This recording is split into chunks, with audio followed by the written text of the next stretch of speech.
Welcome to Defense Diaries. I'm your host, Bob Mata. As always, I'm joined by my beautiful and brilliant co-host, Allie, and today it's going to be different. Court is dark, obviously, as it's Saturday. I'm clearly not in Plymouth in the courthouse. And we're going to use today, this beautiful Saturday, at least in Massachusetts, to do something that has been building since we started covering this trial. And before I go one sentence further, I want to put 3 numbers on the screen. Are we ready for that? Oh, I didn't have it ready. Okay, so skip that part. So we'll go. We're going to put these 3 important numbers. They're going to be in chat. We'll have them posted the whole time. And obviously we have a suicide hotline if you're in that kind of mental space. If you're a new mother or you're a loved one, we're going to put up the maternal mental health hotline as Oh no. international.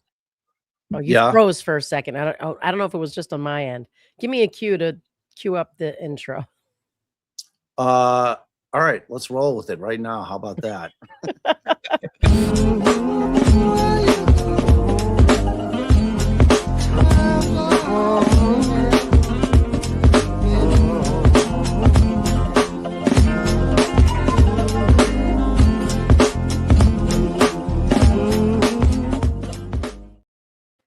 All right. So as you can tell, that was a beautiful precursor to how chaotic today is probably going to be.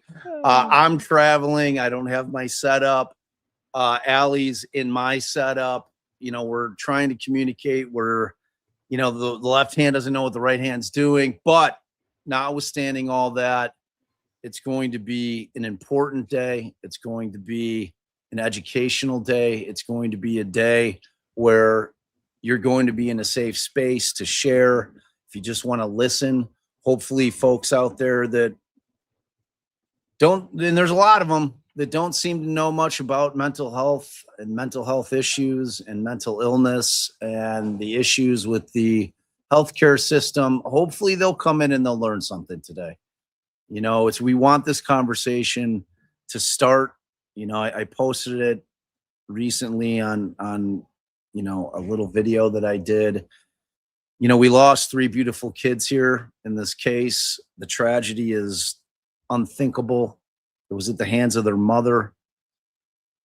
Everything about it is awful. I'm sitting in that courtroom and I'm watching Lindsay dying inside, sitting in that courtroom. I'm watching her parents sitting right behind her, dying inside.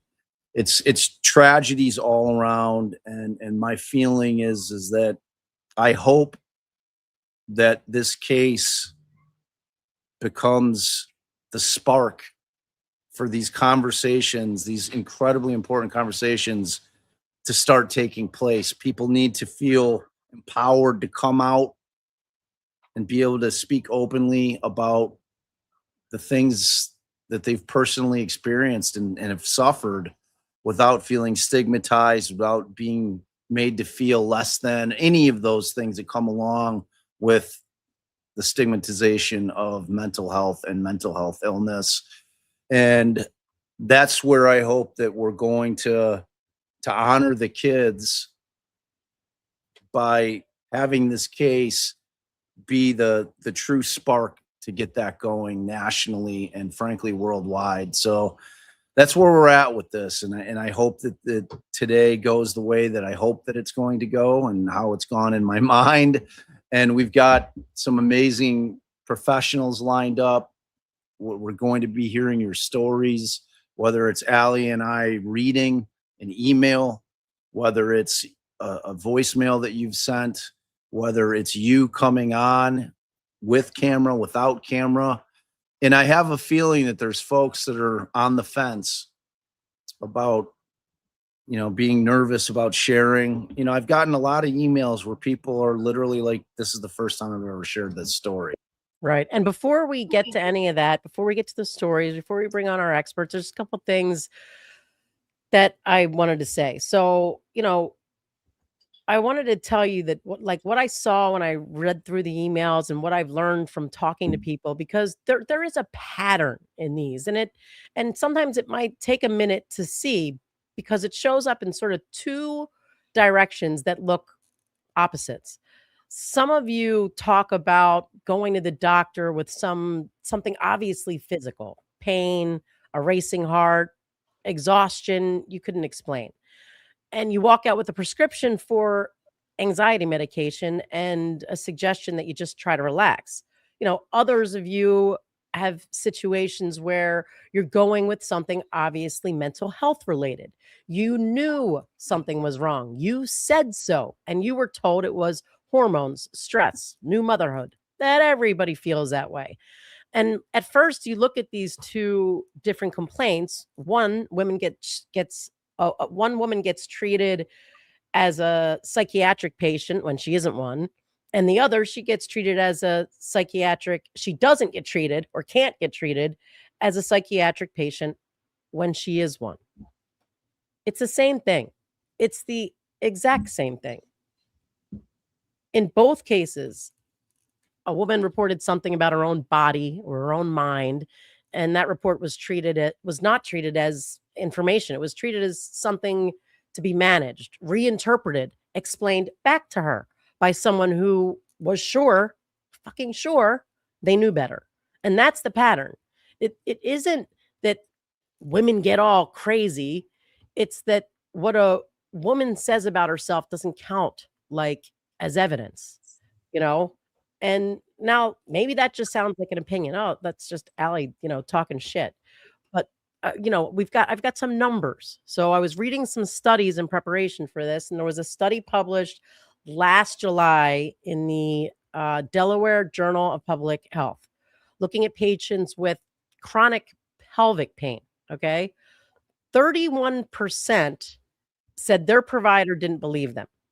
More than 41% were told just relax. And more than 1 in 5 were told as medical advice to have a drink. Now, that's the ultimate hard to talk about category of physical issues of pain there is. And 1 in 5 patients got told, go have a glass of wine, which sounds to me an awful lot like women being made just to sound, crazy.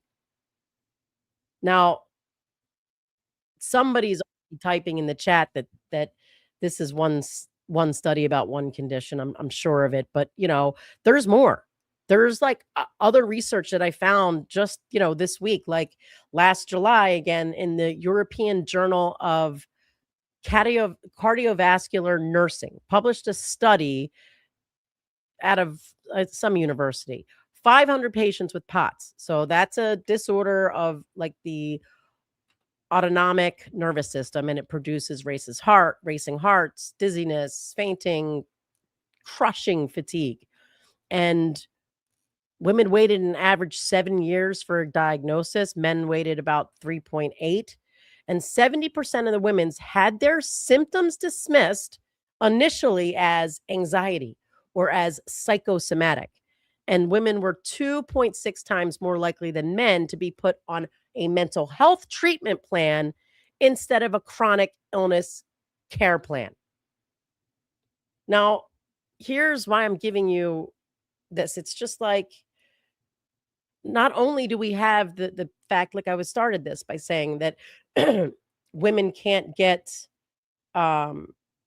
treated for what they are going through for their mental health, but they also get their physical, issues deemed as mental health issues. So hold on, because I thought I had another study. All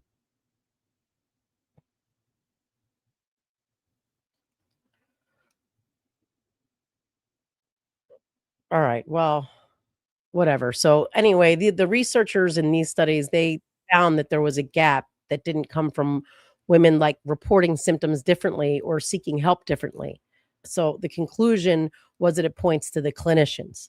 So you can't say, oh, maybe it's the way the woman's describing their symptoms. And that these researchers found like it was to such a large extent that it had to point back to the clinicians and not the and not the patients. And that's not just some advocacy group. We're talking peer-reviewed cardiology journal.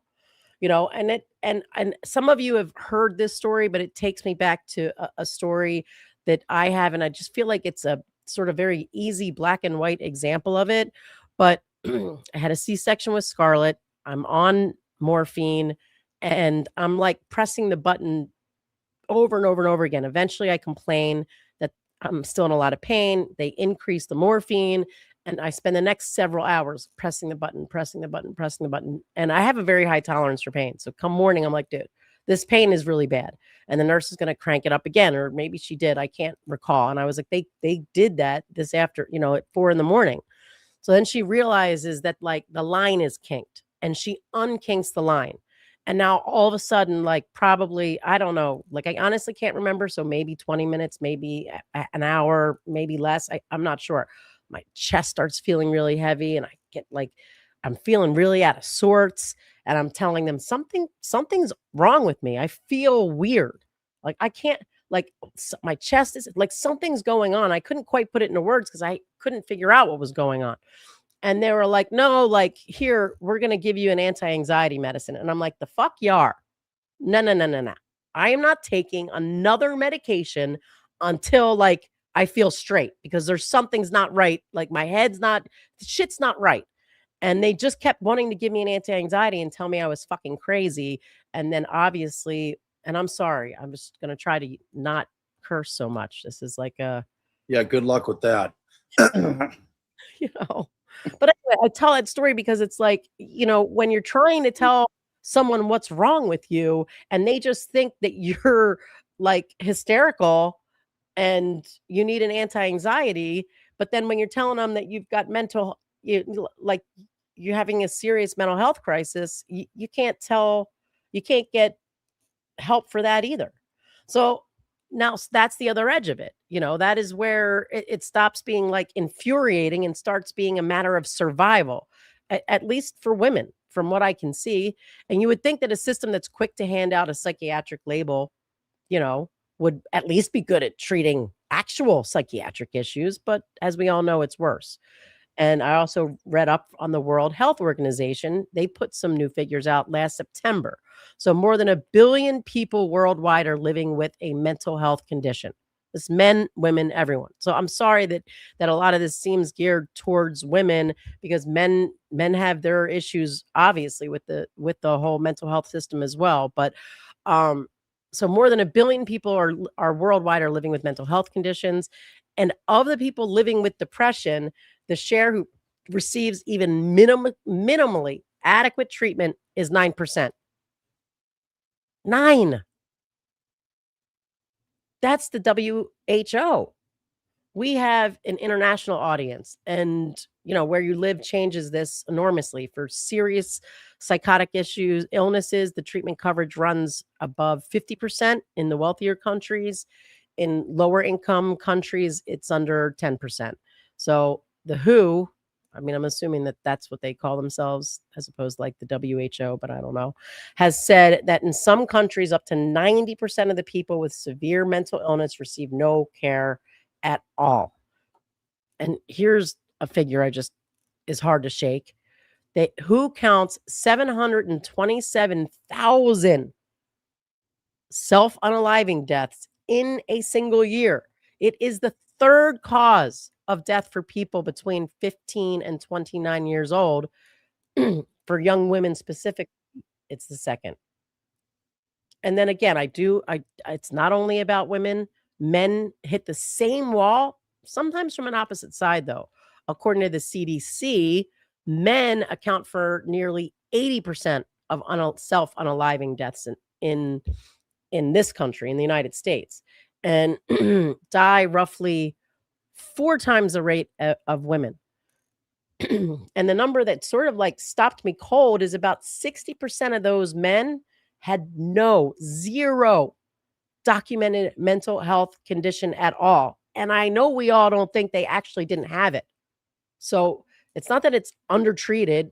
It's like never in the system, never diagnosed, because as we all know, many of them never went.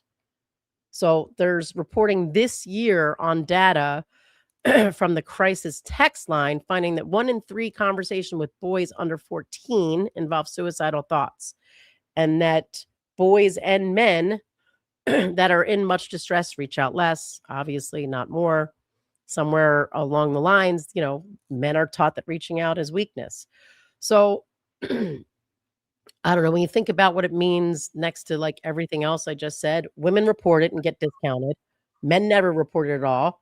Women attempt more, men die more, different failures, same system, and nobody inside is treating what a person says about themselves as the single most important piece of evidence in the room. Which brings us back to where all of this started. And here, like, I'm gonna piggyback to what you're saying, because I got an interesting email today from one of our viewers, and I want to read through this because it's exactly what you're talking about, kind of more specific to the facts of Lindsay's case, but in terms of it goes back to Lindsay's, the most powerful message that I heard her, like when they were reading through the messages, and I can't remember if it was to Gelada or Dukes, or was she sends the message, I feel like I'm not being heard. I mean, to me, that encapsulated the entire case, like right in that one message. So Alexandra, I'm not going to obviously give your last name, sent an email, and she wants me to pass this on to Kevin. Kevin's people watch, so this might be a kind of direct route to get to Kevin as well. So, hey, Bob and Allie, my husband is a physician, and we've been together forever, and I help him study for the MCAT and his boards. Something has been bothering me about how people keep bringing up the fact that she's a nurse and that she should have this medical knowledge and the blah, blah, blah, blah, blah. However, there's another huge, more important implicit bias that doctors in particular have towards nurses, specifically women. And it's perpetuated by questions in their med school exams. I confirmed this with my husband, and I'll include a screenshot of an example question. On almost every exam, there's a prompt involving a nurse presenting abnormal or atypical symptoms, and the answer the test is looking for is always either facetious disorder or malingering, both insinuating the nurse is either purposefully or subconsciously making up or causing the symptoms they're presenting with themselves. The stereotype is literally written into their tests. Imagine how many nurses have received shit care from other medical professionals because of these stupid questions. It's awful. Tufts was fresh out of medical school, and I guarantee she had a question like that at some point in her education. No one was taking Lindsay seriously, and I believe this nurse stereotype played a huge role in the quality of her care. So she forgot to send it, but here's the question. She sent the so in a medical and nursing board examination like the USMLE or NCLEX, a vignette featuring a female patient who works as a nurse or healthcare worker presenting with bizarre treatment-resistant or self-induced physical symptoms strongly points to facetious disorder. Okay, so the key exam clues for facetious disorder, the profession. The patient is frequently described as a nurse, a phlebotomist, or a technician. This background gives them insider knowledge of medical terminology, hospital routines, and etc. So that struck a chord with me because I could not help but feel like when I was listening to Tufts testify, and she just repeatedly kept diagnosing her with general anxiety disorder. no matter like, and she obviously treated her the most in terms of frequency. She had the 14 telehealths, and, she just wouldn't get off of that GAD. And it was really frustrating to me. And I started to think, and I was thinking along the lines of, okay, is it because of that aspect of Lindsay being a nurse? And, I don't know if you were on with me where I was talking about, you were, I remember looking at your face, like where we represent a lawyer in a case, and they're a giant pain in the ass type of client because they're an attorney. They're wanting to work collaboratively with us, and that's not the situation we're in. And I had a feeling that Tufts was giving this kind of feedback back to her, and it was really just her deflecting, her kind of doubting what she was saying. And when that email hit, I was like, wow, that really kind of adds up quite a bit. And then when you got to the questions, and I thought Reddington asked a fabulous question when he asked, if you were if you were to be thrust into a labor and delivery nurse situation, you wouldn't be familiar with the medications that they use in those types of procedures, would you? And she's like, no, I wouldn't. So, which it was a wonderful way to show that, this concept, especially coming into this trial, when you're reading just people on social media, and they make up the jury.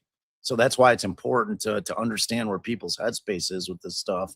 And you're seeing people like, well, she was a labor and delivery nurse, she knows all about medications. Well, that's not the case, especially in terms of SSRIs, psychotropics, other things like that, where she's not going to be, that's not her game. That's not what she's dealing with in that. So I thought that was an interesting way to get it started. All right. So before we get started, but let me do this real quick. All right. But I have the postpartum statistics next. But before we do that, I just want to kind of give a trigger warning to everybody. I meant to do it right at the beginning.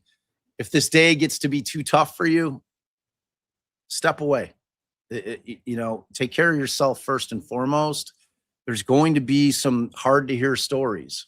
I'm warning you now. I think that there's going to be a lot of you out there that find them very relatable, maybe even very similar to a situation that you've lived through and are maybe continuing to live through. But I want everybody to be cognizant of your headspace, where you're at as the day progresses.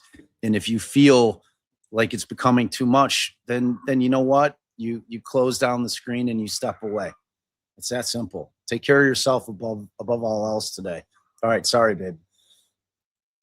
All right. I was trying to fix the thingies, but I'll come back to it. The stuff. All right. So I was just building up to the fact that where we see this failure, like the most obvious in the mental health system and with women particularly, is where there's like the shortest fuse anywhere in medicine. The window between something is wrong and it's too fucking late can be measured in days, maybe in hours. I don't know. Our experts can tell us, but it's the postpartum period, and if you're obviously been following the Clancy coverage, you've heard the phrase postpartum psychosis a lot. We've heard it used interchangeably, like postpartum depression and stuff like that.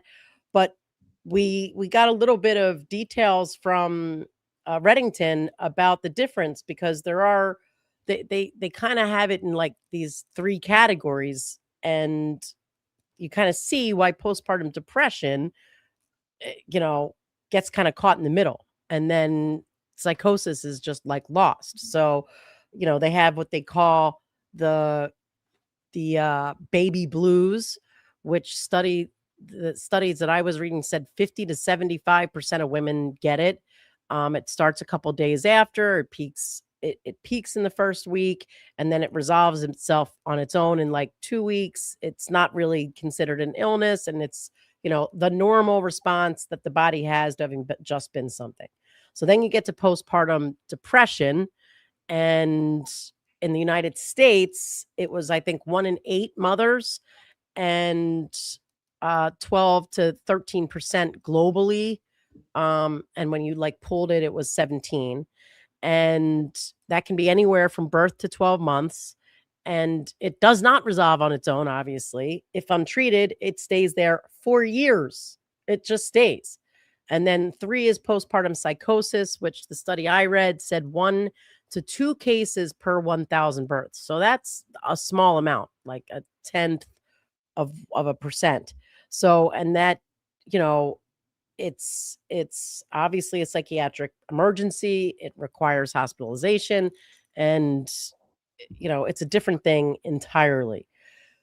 So if you're like a nurse or a pediatrician or an OB doing a 6-week check and a mother in front of you is struggling, the odds are like overwhelmingly you should be looking at postpartum depression and like assume that almost every time. But I don't know why that's not the default. right. I just, again, I feel out of place speaking on it because I can never experience it, but like the hormonal imbalance that must take place with women physiologically when you're making a baby and sharing everything inside of you as that baby grows over the 9-month period to gestation, it's got to be unbelievable what's going on. And I don't, that was the thing that was so frustrating about the whole Tufts thing. I'm like, what? Like, this woman's like never even bringing that up as a possibility. It was Right. bizarre She just to keeps me. calling it. Yeah. General anxiety disorder, and it was just so strange to me, and it really, it's the highlight of what went wrong here in terms of, and in this case is really the perfect storm of just everything going wrong, and it being COVID and the telehealth stuff didn't help, and just skeleton crews all over the place in terms of, because people just weren't going into offices and working. I know that healthcare facilities, were different in terms of having people on staff because they were necessary, but at the same time, you're just not going to be getting the level of treatment that you need. And this thing, the way that it went down was just unbelievable. And when we start having some of our friends in the profession here step up, like one of the things I want to know, how can anybody treat anybody without looking at somebody's medical history, especially relevant medical history? And I'm talking like maybe weeks prior, and then definitely to the second pregnancy when she had Dawson. Like, how do you not look into that background before you're making decisions in terms of what you're going to prescribe her? Because I'm convinced, and I'm no doctor, and Allie's no doctor, and we're not giving any medical advice today. We're going to leave that to the professionals. But when they were describing the things that Lindsay was doing after the birth of Dawson, like running the 5K 4 days after she gave birth to me, I just, granted Allie had C-sections because she had to, so she was in a different position, but I just, to me, that sounded insane, like completely manic, like, and like everything else she was doing during that, like, that seemed to be indicia to me of somebody who was going through a manic episode. And had that been discovered, because I think that might be the culprit in terms of really triggering everything that happened afterwards, was that a original missed diagnosis in terms of looking at the records. So I don't know. I'm dying to ask our experts. All right, I'll just pull this up real quick and then we'll get right to it. We'll be done with all the numbers and shit. You know me, I went too far. Postpartum psychosis and bipolar disorder, review of neurobiology and expert consensus statement on the classification. This is 2025.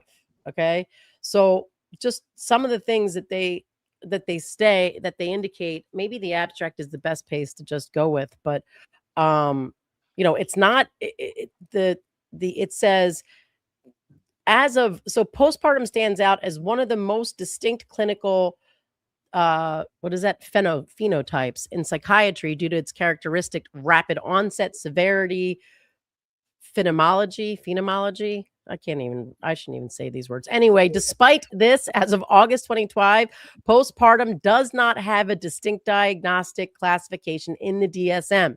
This expert consensus panel, in close collaboration with patient organizations and key interested parties, recommends classifying postpartum as a distinct category within the DSM-5 and whatever else that is. We recommend classification within the bipolar disorder chapters because, one, most women with postpartum have prominent affective symptoms. 2, treatment response to lithium and ECT is excellent. 3, in half of the cases, first onset postpartum is also the first onset of bipolar disorder. Pregnant women with bipolar disorder are at very high risk of postpartum. Is that postpartum psychosis? Is that what the PP is? Yeah, postpartum psychosis. Sorry, guys. And the genetic risk architecture for postpartum psychosis is distinct but overlapping with bipolar disorder. So in any event, it's a very interesting read. I guess we don't need to get into it right now, but it just said that the one thing I want to say is, first, the majority of women with postpartum psychosis present with mania, a mixed episode, or psychotic depression, and only a subset experience delusions, hallucinations, thought disorders, confusion state without a medical cause, or catatonia in the absence of prominent mood symptoms. And then the other thing was that, third, they indicate that if you experience a first psychotic episode, they have a 50% risk of developing bipolar disorder, but not schizophrenia. And people with bipolar disorder face an exceptionally high risk of postpartum psychosis, with their risk surpassing that of women with other severe mental illness disorders, including psychiatric disorders. All right. And then there's more that I have, but I realize I don't need it. Let's get to our experts. Let's get to our stories. I'm sorry. Right. We've got it. It's packed backstage. You guys. I apologize, you guys. No. I wasn't saying that for you, babe. No, I think it was all important and very educational for me. To me, and this is all I want to say before we bring somebody on. When Reddington was pointing out the fact that postpartum depression doesn't even appear anywhere in the DSM, it stunned me.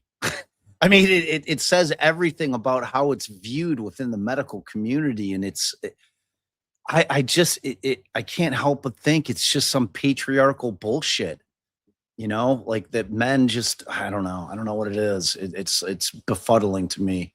All right, so she was first in. So she's going to be first on, and she's wonderful. You guys probably know her from Tony Bruschi's Hidden Killer Show. Shavaun Scott, welcome. We're so glad you're here. I got to you last second. I hit Tony up. I'm like, oh, I really want to have Shavaun on. Send me your number or ask her. So I'm super thankful you're here. Why don't you introduce yourself to the people and let them know what you're all about? All right. I'm Shavaun Scott, psychotherapist in Portland, Oregon and California. I've been in practice well over 30 years now, which makes me sound old, but oh well. I've always done private practice with all kinds of problems, but I've additionally worked in a variety of agencies like forensic mental health programs for people who are mentally ill and criminals, and also with victims of crime like domestic violence shelters. So I'm really passionate about spreading information that can help people keep from becoming crime victims and how to prevent crime before it happens. So, and of course, really interested in this case. Yeah. And what kind of, I mean, it's pretty obvious. I feel like it's almost a rhetorical question. Like, what drew you to this case in particular?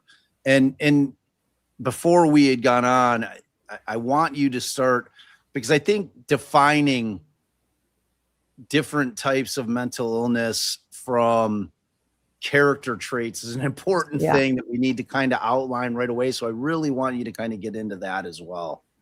Yeah, one of the motivations for me even becoming interested in this as a career was that I came from a family where the genetics for bipolar disorder and schizophrenia are very profound. And I can tell stories about that all day long, you know, relatives that I've had that have suffered with psychotic conditions.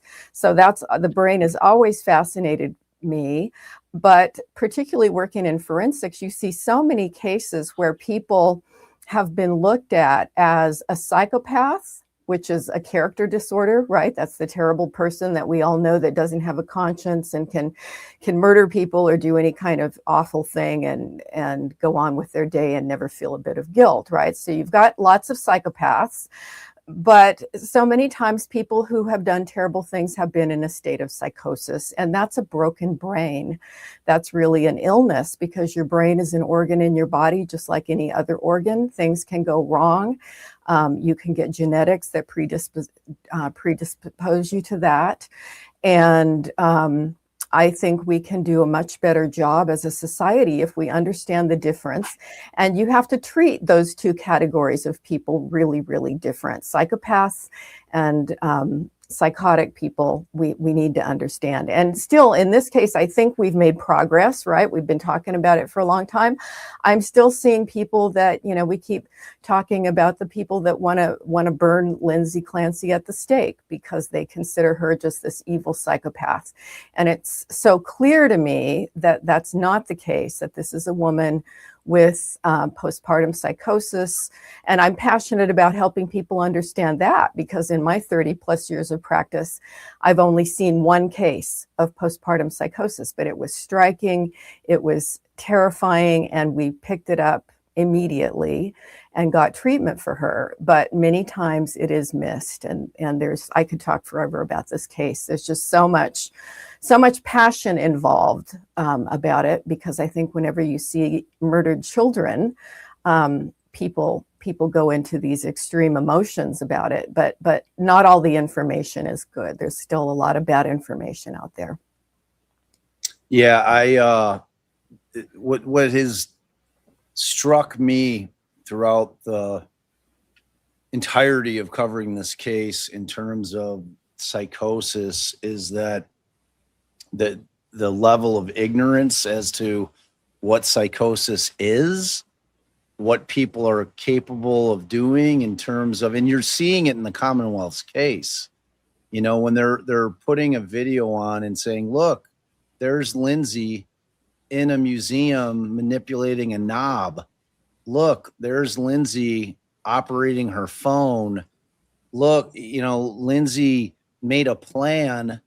And I think that people just have wildly incorrect misconceptions of what psychosis is, how your mind can operate with it, the fact that it can wax and wane, you know, that you can have periods of lucidity, that it can hit in a matter of moment, like all of those things. In my hope is that Reddington's experts are going to lay this out for these jurors, because the jurors mimic social media. I mean, like when you're reading comments that are wildly divisive in terms of people's opinions on this case, when you're looking at the people that are like, burn her at the stake, you know, I made my comment when I was sitting in the courtroom and I was so overwhelmed with emotion watching her break down completely in that courtroom, you know, saying, I can't do this. I can't do this. Like I was overcome, you know, and I literally, I'm live tweeting this thing and I'm like, I desperately want to go give her a hug. I mean, I can't imagine a human being on the planet that needed a hug to have some kind of human connection in that moment in time more than Lindsay Clancy. And the heat that I've taken, and I don't give a shit. You know, like that means like I don't care. Those are people that are speaking out of anger or ignorance or both. So that made no difference to me, because at the end of the day, what I care about is the conversations that are taking place now. That's what matters. That's what's important. That's what needs to come out of this case moving forward. So, you know, can you speak to psychosis and what is it really? Can you give us an idea? Yeah, psychosis is when the brain is malfunctioning in a variety of ways, and so the person has an alteration of reality. They are not in the same world as the rest of us, although they may be able to appear to be okay. But there are often delusions, which are fixed false beliefs, which can't possibly be true. But the person experiencing this does not realize that what their thoughts are telling them is not real. And so, you know, there's any number of false delusions a person can have that, you know, other people may not be picking up on. Obviously, you may see somebody, a homeless person who's clearly psychotic, ranting on the street corner about Nazis or aliens surrounding them or something. You know, I've seen cases like that where people are just so paranoid and they're hallucinating and yelling out loud. That's severe and that's obvious, but it's on a continuum. It can be much more subtle as well, and still be, a person can be just as delusional. They often have hallucinations, which means they're hearing things that other people don't hear. They're seeing things other people don't see. And then just really bizarre beliefs, and it can ebb and flow. I saw one case many years ago in California of an MD who was still in practice, and yet he was psychotic.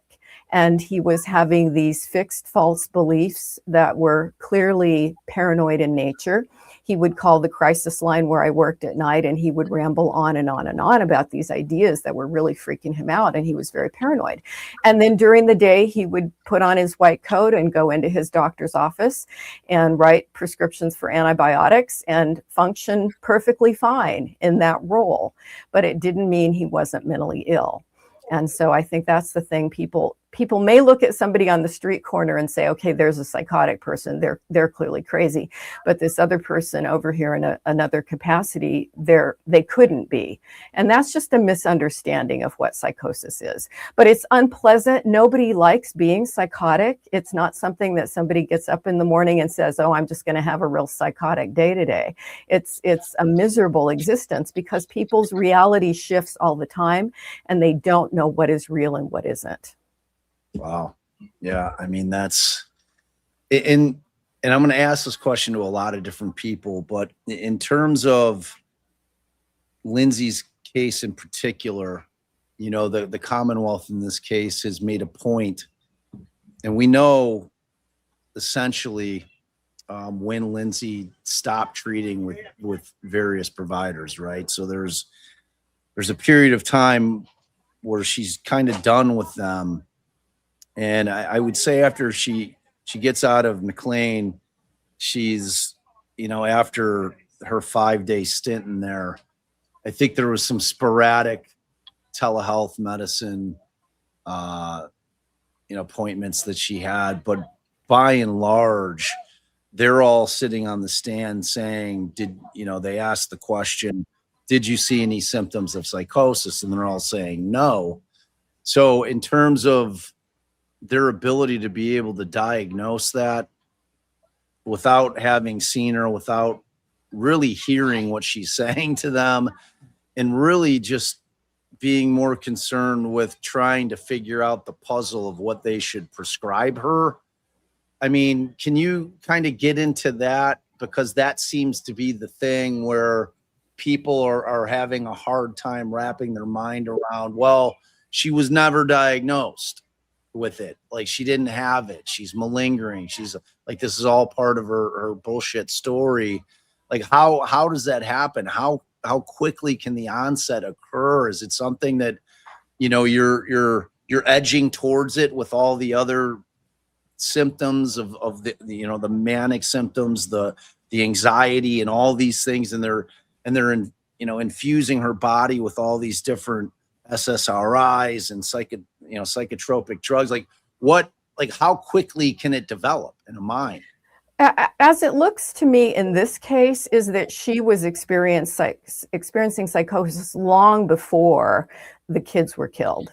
And I think that the real failure is that, yes, she had her primary provider, Dr. Tufts, was extremely inexperienced.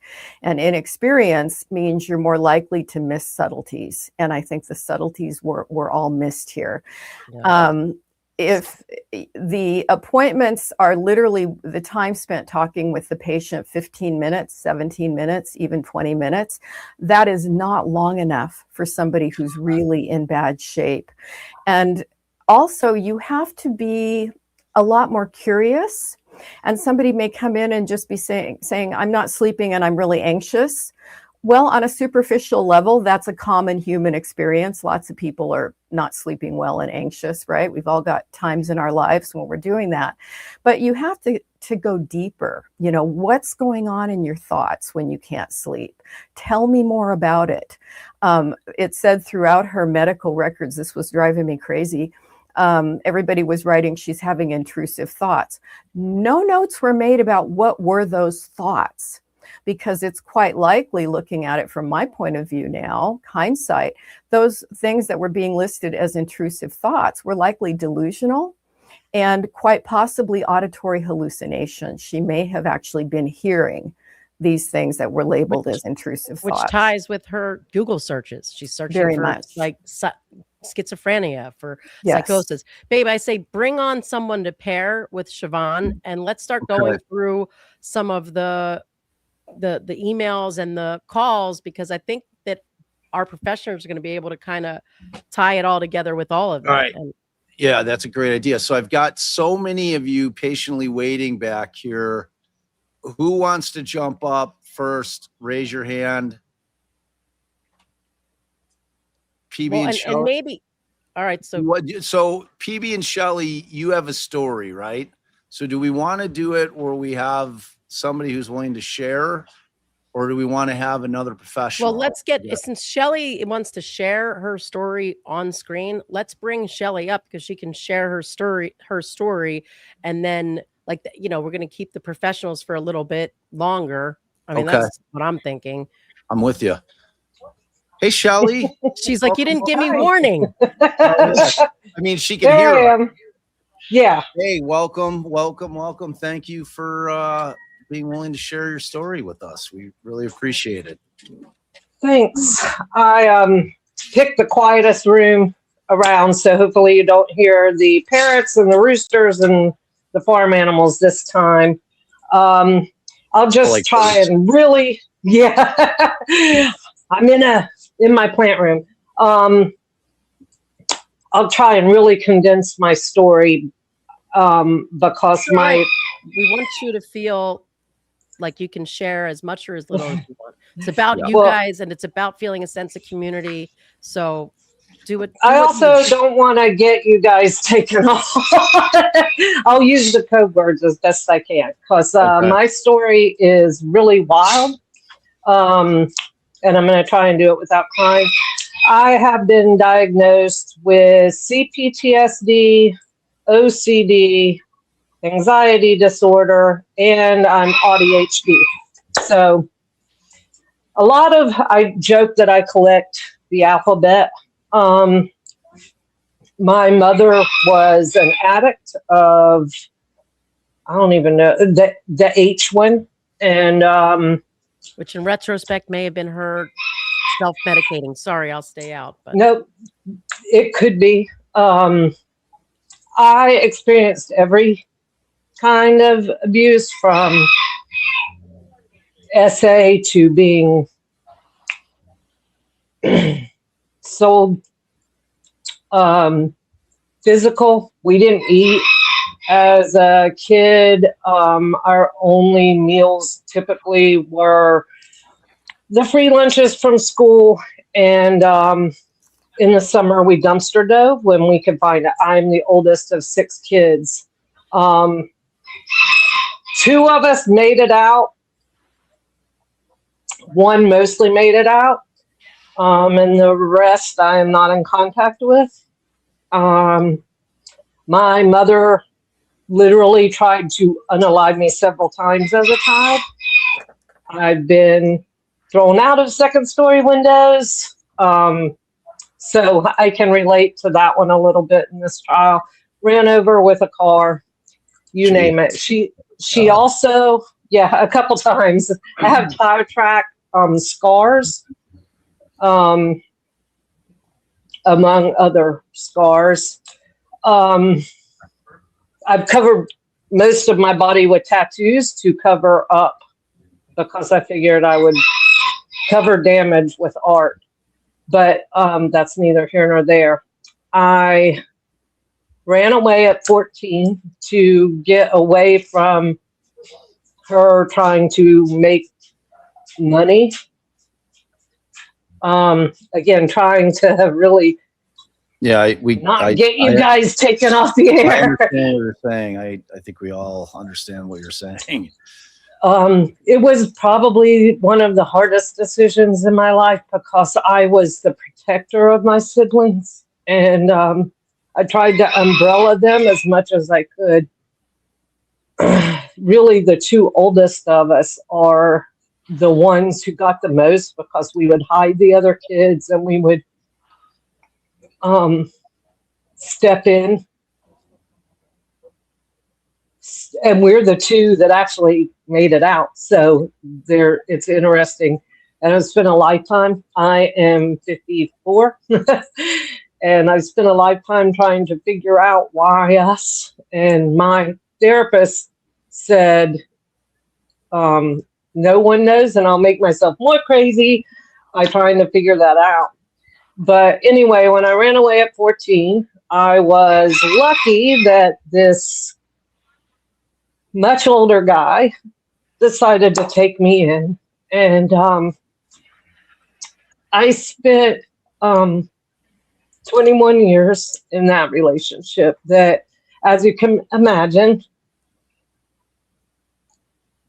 was, again, just a lot of abuse. And my 13-year-old daughter came to me one day and said, Mom, if a man treated us the way that Dad treats you, what would you do? And I said, I would unalive them. And she said, we have to watch it every day.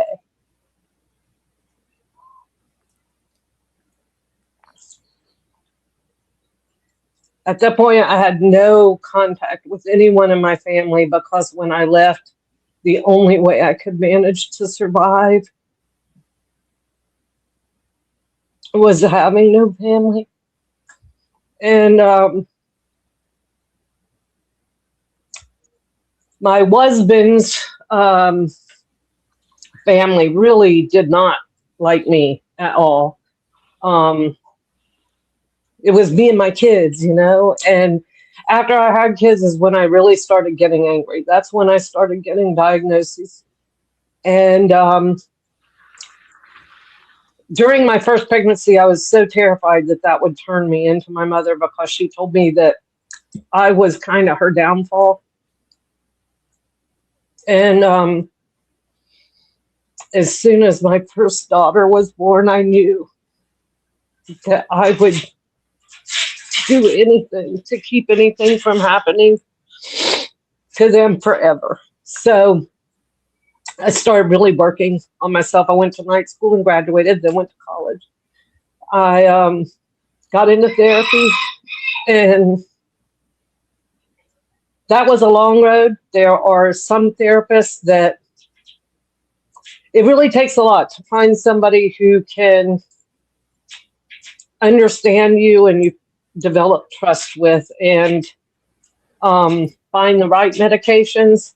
The entire time, my husband thought that I was just looking for a way to numb myself, and was really against therapy, against medications of any kind, and was constantly telling me to go off of them. And so that was like a mind fuck in and of itself. And I've had therapists that were like, imagine that your mom was just what you needed to be and she was perfect. And I lost my mind and cussed her out and walked out and never saw her again. Found a different one. It really was just a wild, wild ride to find someone that I could deal with. And at first I thought that I wouldn't be able to trust a male therapist. I have a strong distrust of men. But actually, the one that I found that worked best for me was a guy. So that was an interesting twist. But it was trial and error in finding meds because I have very complex issues and had an eating disorder at the time. But he really started helping me to realize that there's a difference between survival skills and being a victim. And I can tell my story and have to high schoolers and everything else about breaking a cycle to abuse. I worked through the Drug and Alcohol Commission at the time and traveled around to high schools just telling kids that they weren't throwaway, no matter what. You're able to get out. Obviously, I don't understand why me, but I made it out of both of those situations with some really hairy moments. When I said I wanted a divorce, he pulled a gun and put it, one of those things, and put it in my face and said, "Your vows were till death do you part." I turned into Laura Croft Tomb Raider. Yeah, no, just kidding. It was a scary, scary night. My daughter called the police. It was a whole big thing. But through it all, I just continued. I was like, I want to be the best mom for my kids.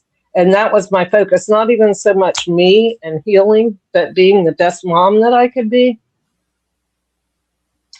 And we were homeless for about 6 months. We lived in our van. And I just continued like clawing my way through, the kids and I, clawing my way through and making it an adventure for them. And sometimes we would be able to get a hotel and it was like, "Ooh, we're going to stay at this hotel." And now we're camping, but we managed. And eventually we got the cocktail right. I am on a huge cocktail. A lot of the meds that Lindsay was on, and I've been through a lot of the meds she was on. Now, I never was on Seroquel because I have sleeping disorders, but that's because of night terrors. I wake up screaming. I run, like I jump out of bed and just start running, and I am not awake and hit the wall or the door if it's closed. It's my now husband, who is a wonderful, fabulous man. He jumps up. He's like, "Whoa, what are you doing?" The first time that happened when we were together. So it's been wild, and there have been medications that have really helped and a lot of medications that didn't. I am now on Cymbalta, which was one of the ones Lindsay was on. I am on Zoloft, another one she was on, Wellbutrin, Ativan, for my panic attacks as needed, but also at night to help me sleep. At one point, they did put me on Lunesta, but it had the opposite effect, and I ended up not sleeping at all on it. I took one pill, and I didn't sleep for like 3 days. So that's when they started looking into ADHD and that sort of thing, because I should have been sleeping. But we got my cocktail nailed down, and then I moved and a new doctor, and the new doctor didn't like that I was on all of those medications and started me on a new one. And things got really bad, and I was in a lot of pain. I couldn't walk.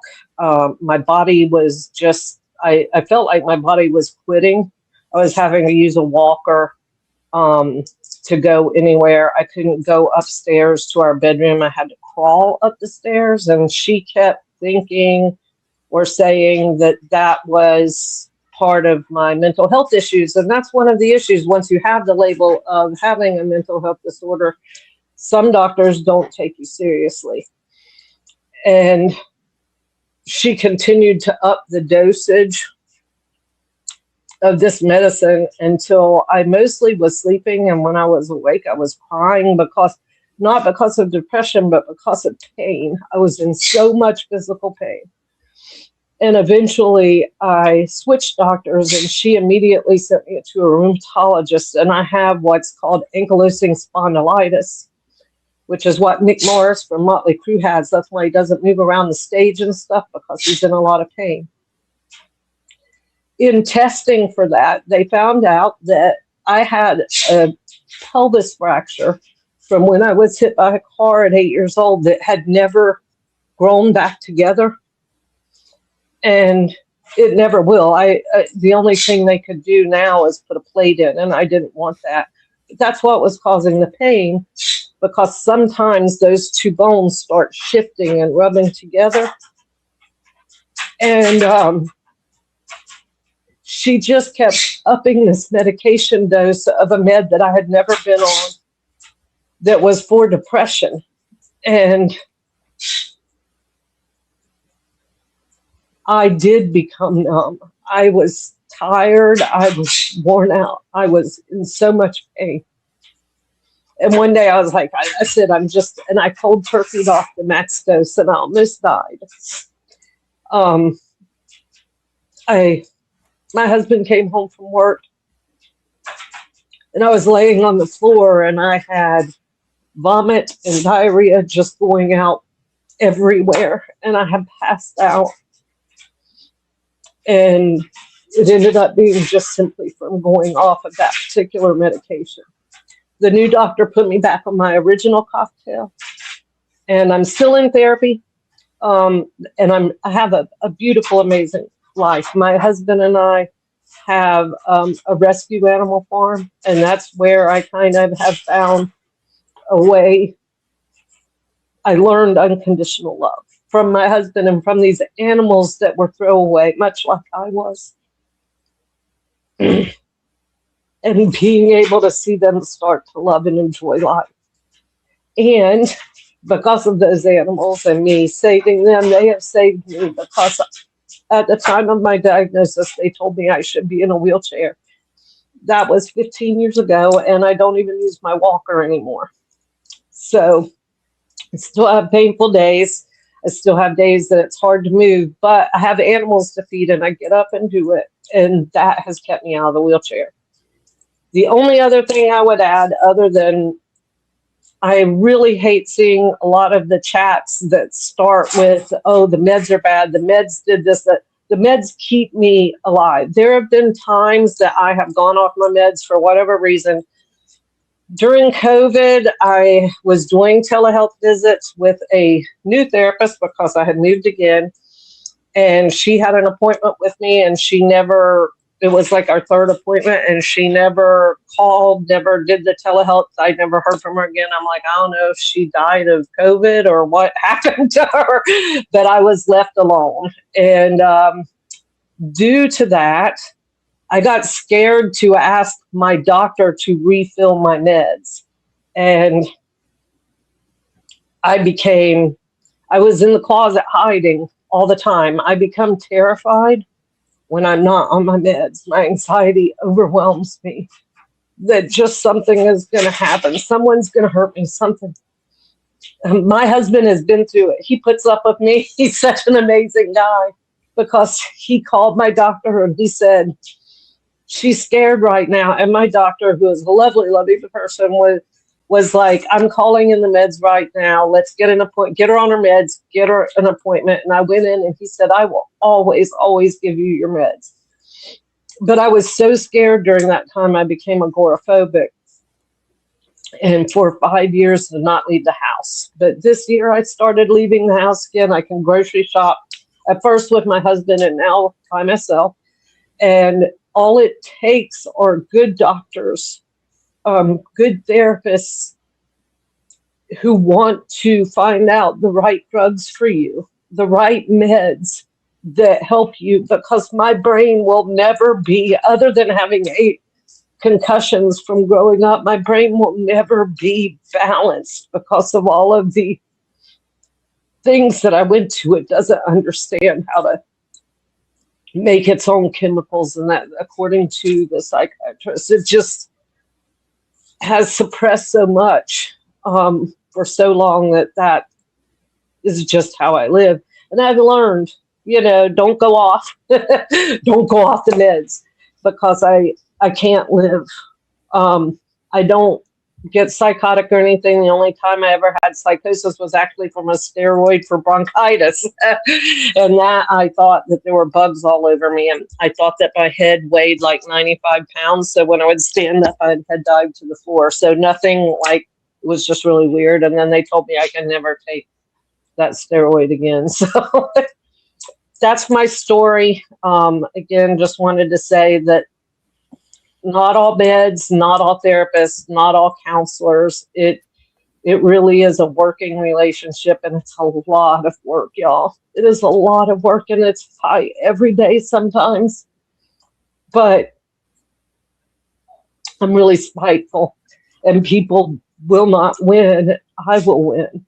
And my mother passed away 16 years ago. She blew up in a lab. Not getting me demonetized, but they called and asked me if I, or said I am the one who gets her body or whatever. And I was like, nope. I noped out of that, argued with the coroner for a long time. Then they called my sister and she said the same thing. We both were like, just put her in a body farm. It's fine. But yeah, healing is there. That's not saying by all means that days are perfect or whatever, but days can be peaceful and strong and amazing. So It's beautiful. God, sorry I took so long. No, please. I Dave, let couldn't.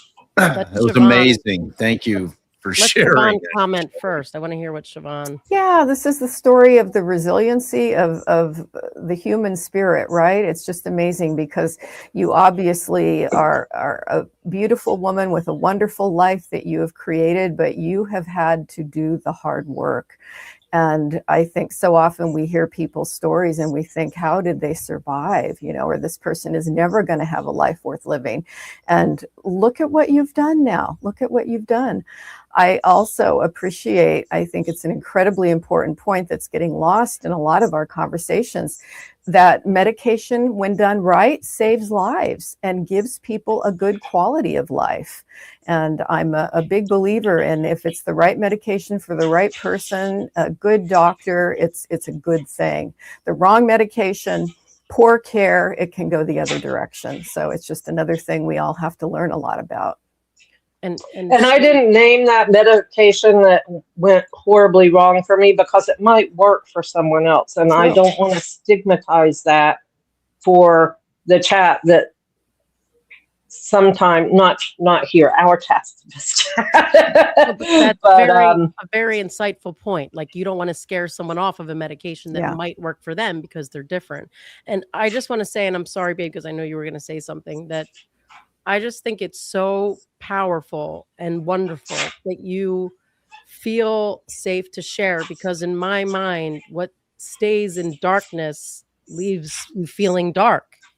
And the fact that you can say all of that and see, I hope at least intellectually see it's not you. And, like, you weren't unlovable.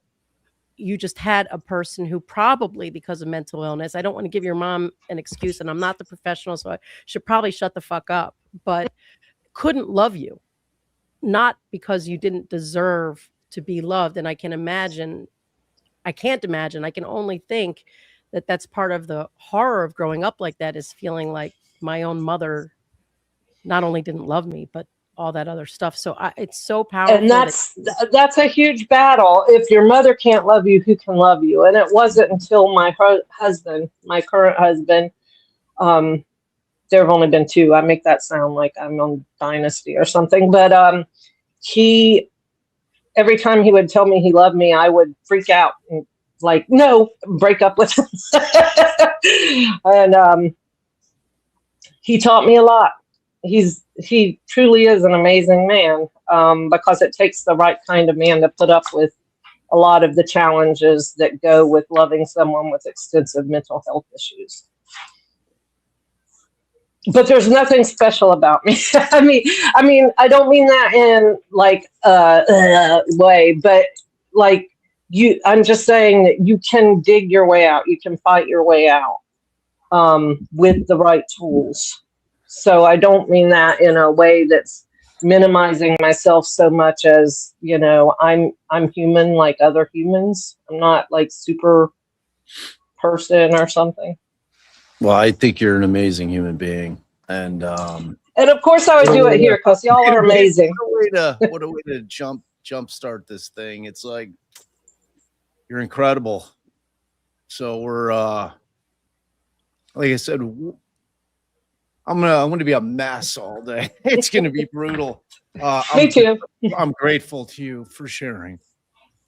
Thank you, Thank Shelly. you, Bob. Is there anything you want to say before you go?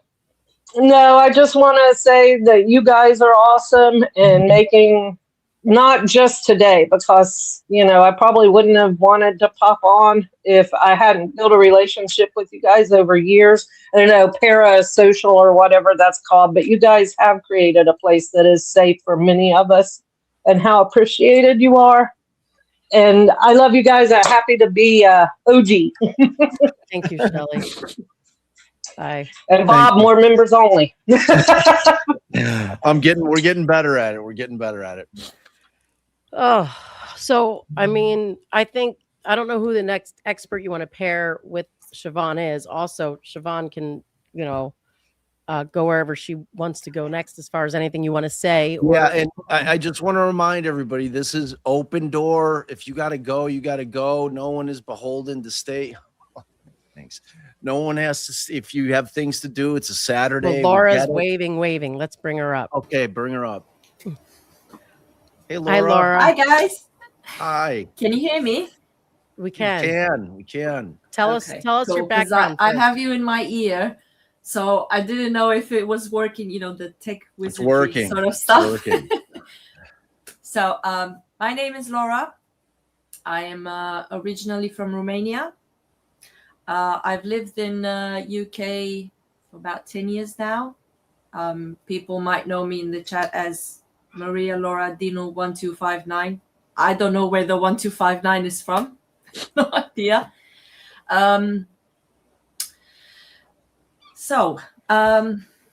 My story is quite a bit similar to Shelley's story, except for my mother part. My mom was not like that, thankfully. So basically, I was born in Romania right after the revolution, after the communism fell. So that happened in December 1989, and I was born on 13th of June 1990. So a lot of the sort of generational communism sort of seeped into my generation. So there's no, back then, there's no like, mental health. What is that? You got to tough it up. You got to get on, put your boots on, and go do what you have to do. So there was no awareness of postpartum depression, any sort of mental health. If you told somebody back then that you want to go to a psychologist, not a psychiatrist, you would be qualified as crazy, insane. So obviously I have a lot of childhood trauma, and a lot of things have happened to me as a child. I'd say my first encounter, sort of, I'm doing air quotes, with a man was my step-grandfather. And we all understand kind of what happened there. I was about 8 years old, I think, 7 something, 8 years. But I did tell my grandmother, so my mother's mother, and she divorced him. So she actually believed me, and she listened to me, and she divorced him, and I stayed with her. I didn't grow up with my mother, so I grew up with my grandmother, because my mother had a really, really tough life in her family. her father was a horrible human being that I only met once when I was 9 years old. And I went to tell him, "Hi, I'm your granddaughter, Laura," and he genuinely looked at me and he said, "I don't know who you are, go away." Never saw the man after that. So I grew up with my grandmother that I took care of up until I was about 17. She unfortunately passed away from cancer. So I think since I was about 12, so I don't know, about 6 years, I took care of her. We didn't have washing machines back then, just we understand each other. So there was a lot of, washing by hand, like communism. Hot water was on schedule. There was a lot of poor, like really, really poor. So I eventually left home when I was 17. And when I was 19, I first came to England. I stayed here for a few months, made some money, went back home. Then I went and I lived in Germany and in Switzerland for about 4 years. Then I went back home for about 3 years because I was in a relationship with someone. And that person basically just, threw me to the side. And then I came here when I was 27. And I came here with £20 in my pocket. And I did have help from one person.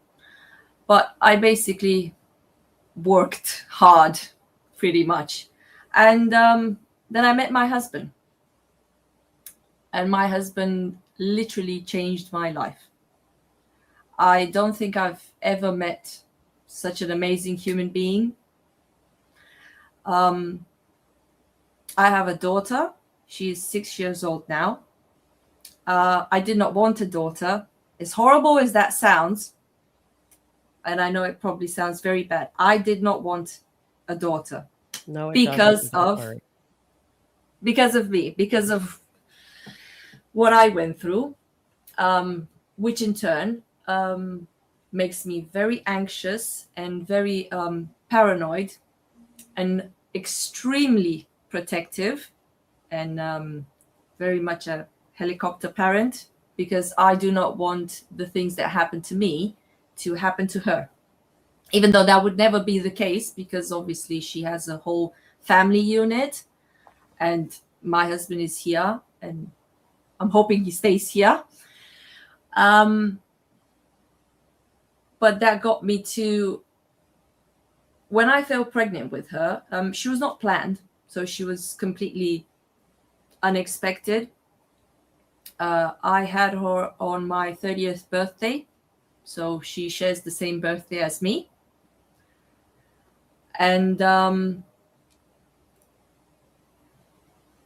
I kind of knew that a lot of my childhood trauma would come up with having her and giving birth to her. And I also had severe major depressive disorder with anxiety and panic attacks before. So it wasn't like I was completely new to the whole thing. Sorry, I'm very nervous. Really nervous.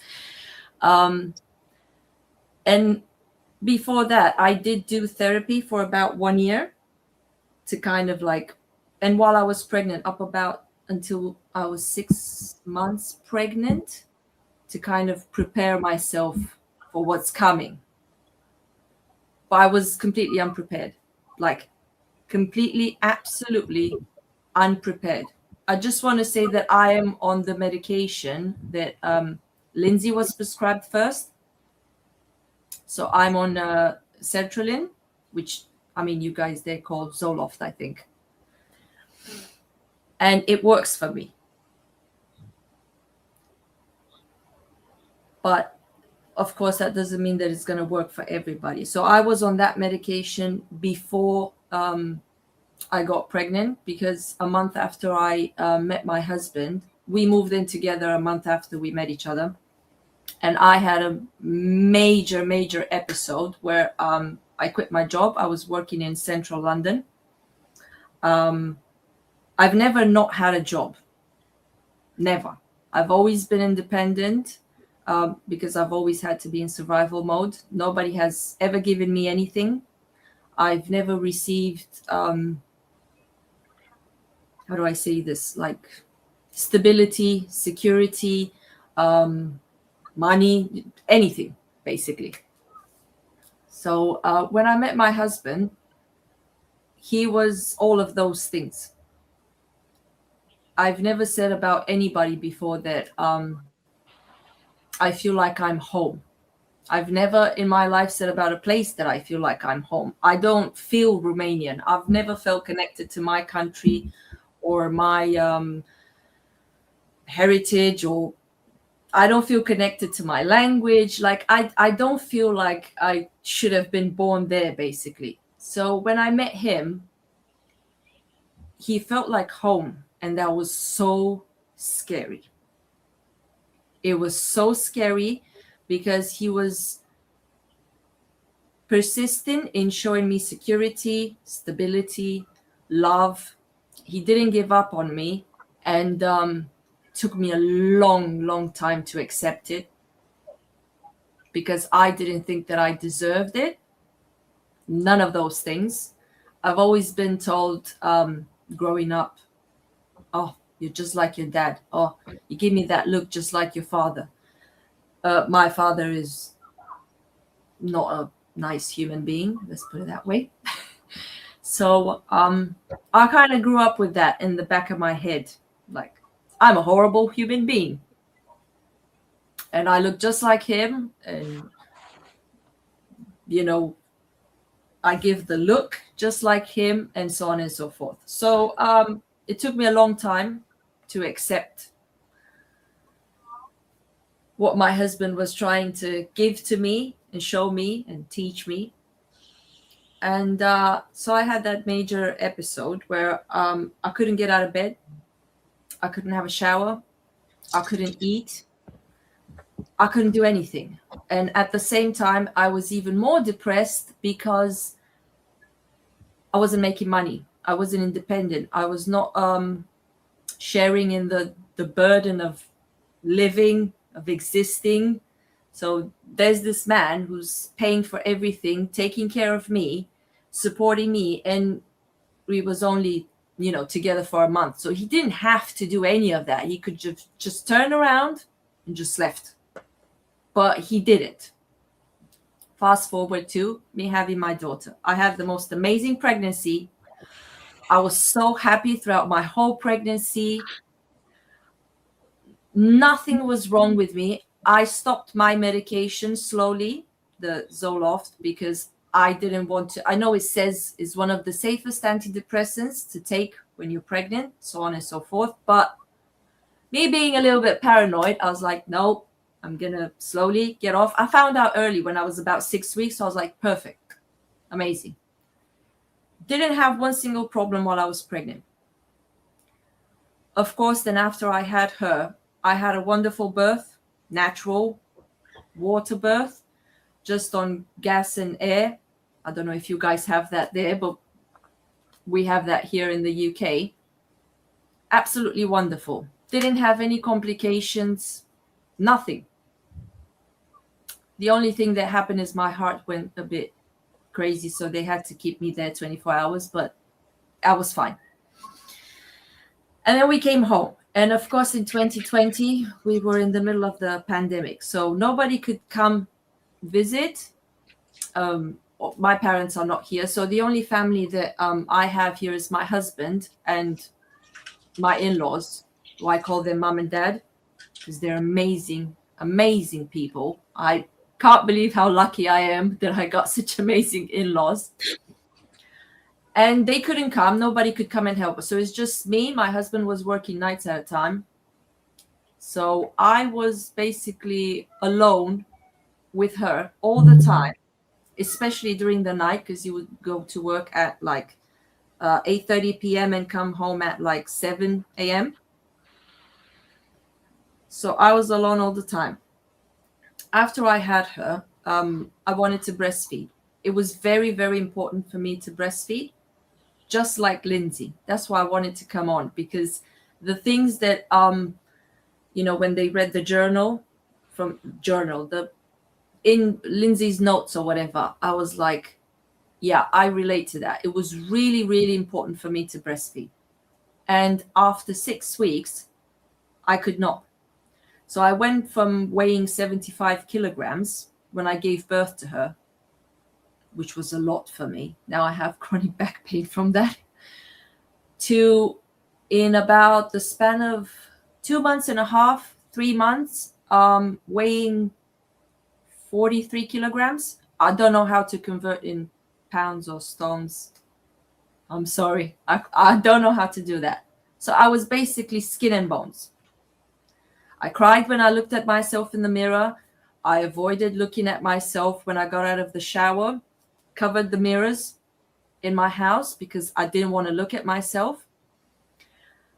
And after 6 weeks, because I've lost so much weight, I couldn't breastfeed anymore. It just went away, just dried up, went away. I cried for 3 days and 3 nights. I felt like a horrible mother. I can't even do the bare minimum of giving the baby my antibodies and passing, you know, the immune system, all the good stuff. And I just cried day and night cried. And I didn't go back on my medication because I thought I was fine. And I thought, because I did so good during my pregnancy and I felt fine, there was no problem. I was like, okay, I'm going to breastfeed. I don't want to take medication while I'm breastfeeding because I don't want to pass it through the baby and so on. And then it just started. All of a sudden, it just started. I was outside in the, we live in a flat. So I was outside in the little garden in the back. There was nobody around me. Nobody. And I was just hearing babies cry in my head. Like I would turn around. To me, it literally felt like the baby was behind me, like that close. And I would hear babies crying in the back of my head. And I would turn around and I was like, you know, what's going on? This is crazy. Why there's no babies? Like my mind was realizing that it was not there, but I could still hear it in the back of my head. And then I kind of started seeing my husband like the enemy. Started resenting him. Genuinely, I resented him. I felt like he was not doing enough, like he was not doing much, even though that wasn't the case. I looked at him and I just wanted to just, you know, like just strangle the life out of him. And we had horrible, horrible fights. I would just go off for no reason whatsoever. Like the absolute rage and the anger and the uncontrollable, I don't even know how to put it into words. Like I threw a plate at him. There was one morning when he came home and the neighbor under us, who lives under us, we're on the first floor, told my husband, you know, you got to do something about your wife. Your wife was screaming last night at the top of her lungs. And it was true. It was true. I was literally screaming alone in the flat at the top of my lungs. And one of these nights, I just looked at my baby. She was like in the middle of the bed.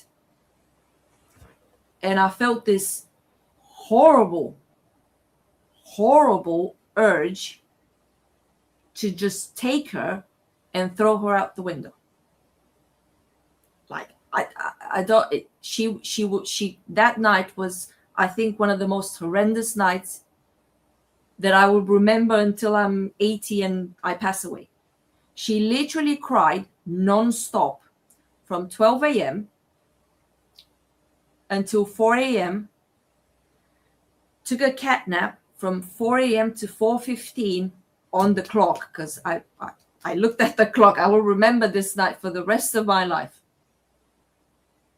And then she woke up and she screamed again until 8 a.m. non-stop. She was literally blue and purple, like somebody was torturing her. And I looked at her, and she was in the middle of the bed in our bedroom. And I suddenly wanted to just pick her up and just flung her out the window. And I just left her there in the middle of the bed. And I went outside of the house, and I just started screaming at the top of my lungs. And I don't even know how to express this. It was like an out-of-body experience, because I saw myself like doing it. I don't know if that makes any sense. Like I literally, I wasn't doing it, but I saw myself, like I was looking at the baby, and I could see myself, like literally like an out-of-body experience. I can't put it into any other words. I literally saw myself picking up the baby and throwing the baby out the window. But I didn't do that. But that's what I saw.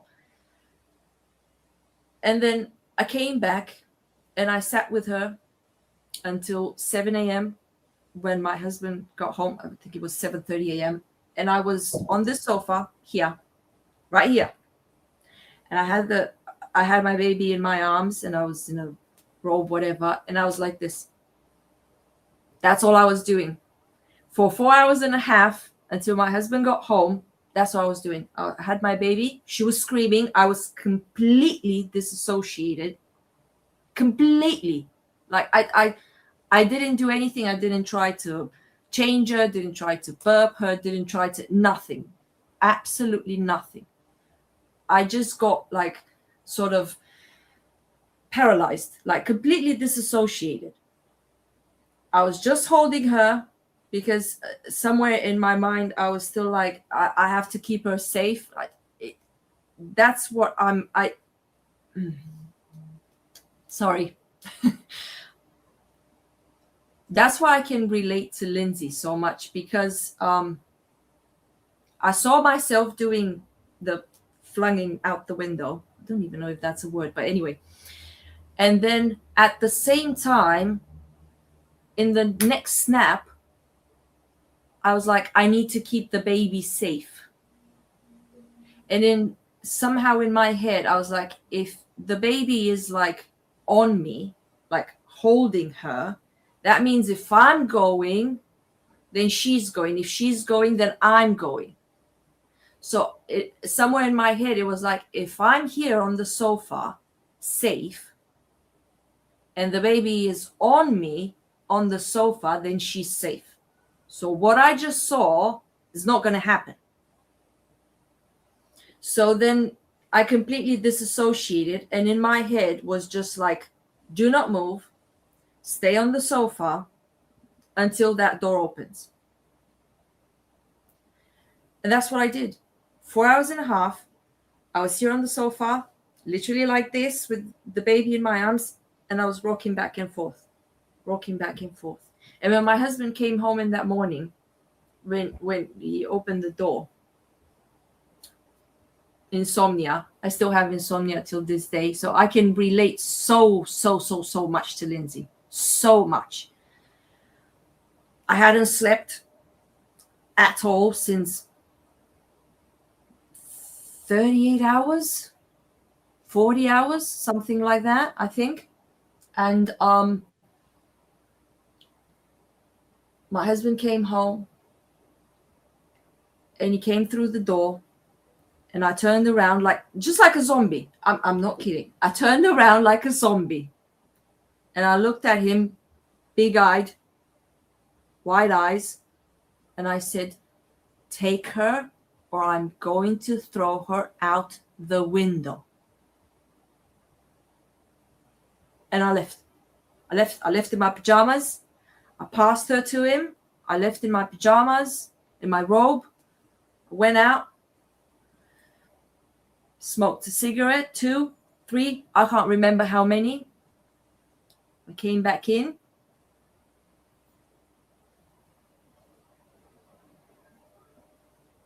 And I was kind of okay, but not really.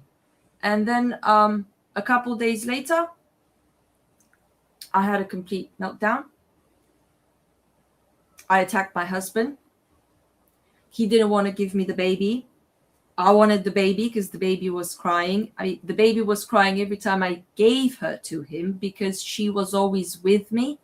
She's still very glued to me. And I wanted the baby. My husband didn't want to give me the baby. So I attacked him.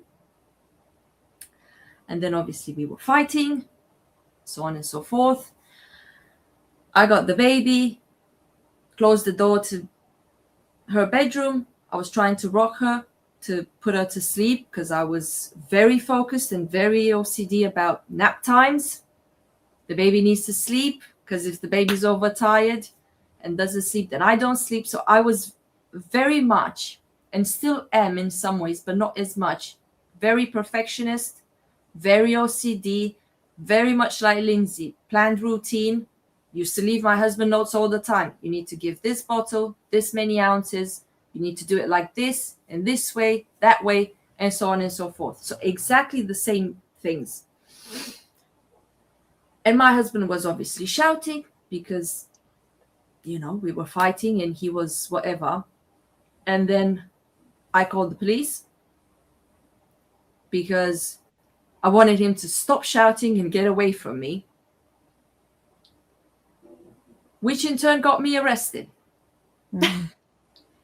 So I got arrested. I've never told anybody this. None of our family knows. And I spent 19 hours in jail. And they were the most horrendous 19 hours of my entire existence. I was 3 months postpartum. I was a stick. I was just after I couldn't breastfeed anymore. I was 2 days after that episode with wanting to, you know, get her out the window. And I was put in this cold, little, horrible, gray thing of a cage because I slapped my husband and I know I did the wrong thing and I know I shouldn't have done that. And if I would have lied, because I later learned that my husband didn't say anything. He didn't want to say anything. But they asked me what happened, and me, like a little truthful human being, I said, well, I give him a slap. So, oh, okay. No worries. It's on body cam. Put your hands behind your back. Anyway, so they put the little wrist bands on me, and off I went to jail for 19 hours. And those 19 hours, I was cold, shivering, skin and bones. They were coming and checking up on me every like 15 minutes because I was crying nonstop. I wouldn't eat anything. I wouldn't drink anything. All I was asking was about my baby. And I was constantly saying like, you need to go check on my baby because my husband doesn't know how to take care of the baby because he works nights. So he's not with the baby during the night. So I think they went and came and checked on her for like 3 times during that night. I was lucky that I only got a caution because my husband had the baby in his arms. We were in the kitchen and I took a knife and I pointed it at me and I screamed at my husband in his face and I said, what do you want from me? Do you want me to off myself? I'm going to use the nice words. I'll remember to use the code words. And I was just holding the knife. I was holding it like this on my chest. And I was like, what do you want from me? Like, what do you want? I'll do it now. I'll just do it. Just say it and I'll do it. And if my husband would have said, yeah, go on, you know, not taking me seriously, I would have done it. 100% I would have done it. There's no doubt in my mind. And so I got a caution. And then I got dropped off home by the detective or whatever. And when I got back home, the first thing that I wanted to do was go have a shower, because I did not want to touch my baby with all that from where I was. Like, I was very paranoid about making the baby sick. I was just in that hellhole.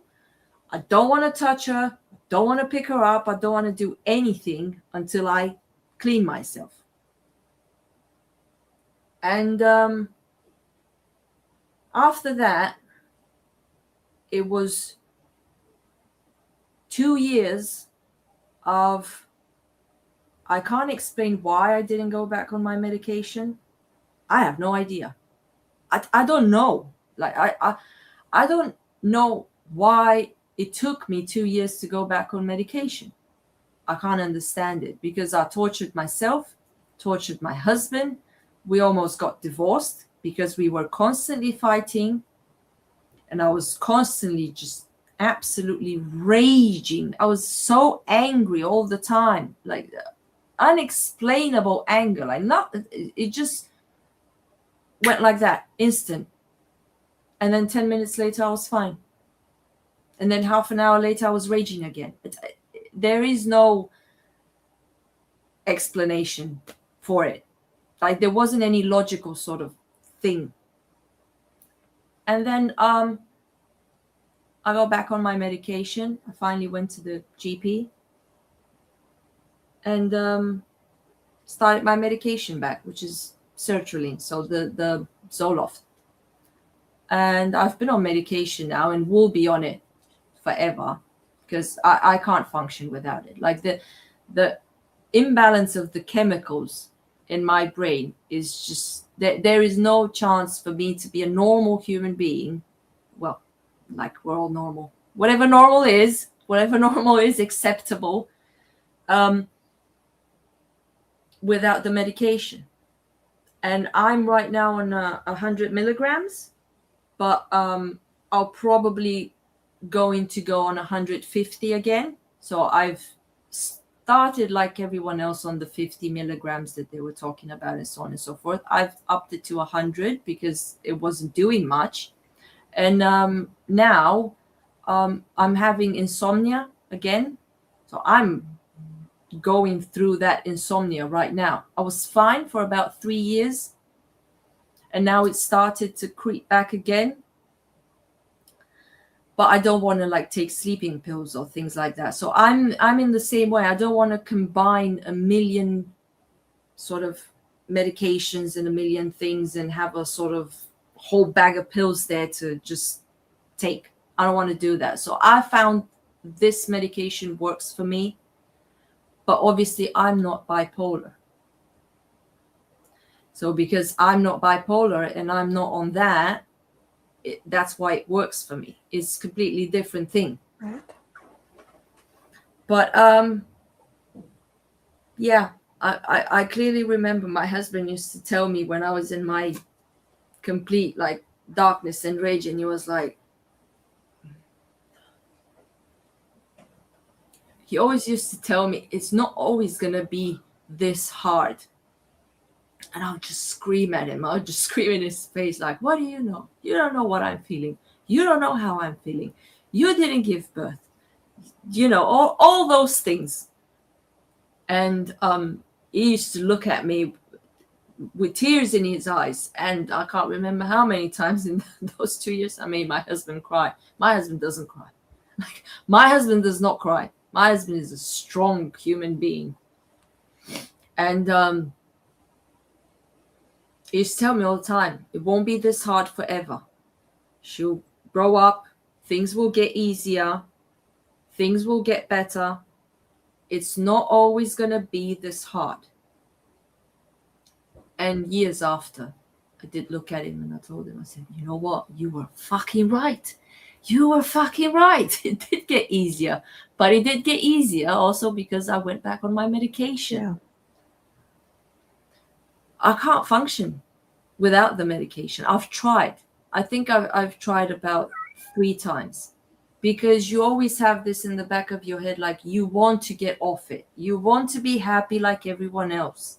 You look around you and I think to myself, even to this day, when I have my bad days, because I do have bad days, I do.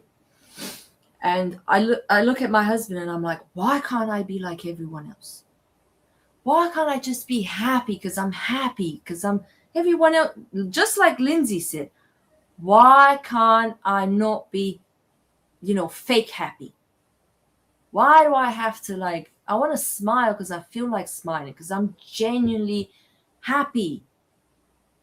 It just can't be, because of all the childhood trauma, because of all the things that other people did to me, because of all the things that, my parents, people around me in my childhood traumatized me with. I'm never gonna be like that. And I look at my daughter and she's 6, and I look at her and at her age, I already had been through horrendous things, and she is so innocent. Like, she's just completely innocent. And I look at her and I'm like, I thank the universe every day. And I look at my husband and I'm like, where did you come from? Thank you. Wherever you came from, I'm like, thank you. And like I said in my, I said to one of my friends, because we obviously had those years of fighting and everything. And I would complain to my friends, like women do. And they always asked me, why are you staying? Why just divorce and leave? I look at them and I'm like, no, he didn't leave me. He stayed with me, even though he didn't have to. Just because we're fighting now doesn't mean the trust, the love, the loyalty is not there. I've never known loyalty like I've known from my husband. That is what changed my life completely. That is what put me over the edge when I had my major episode. They got me into therapy. They got me into medication for the first time in my life. Was that 1 month after we were together. His loyalty, when he could have just turned around and left, was what changed that's why I'm still here. He is the reason why I'm still here. If he would have turned around then and left, I would not be here. And I've asked him, I asked him once, I was like, what do you think is the most important thing that, we have between us? And he said to me, above love, above everything else, above whatever, it was like trust and loyalty. And he's right. I've never met a single human being in my life that, to me, was as loyal and as trustworthy like he is. That really shows the healing power of relationships. Exactly. Mm-hmm. Exactly. That is exactly what I was thinking right now. And how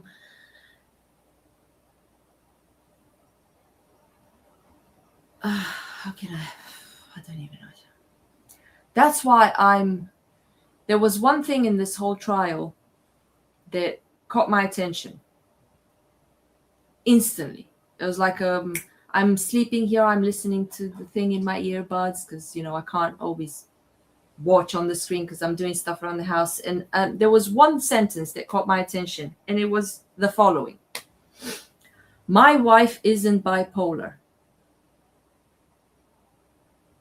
That is the moment that everything could have changed.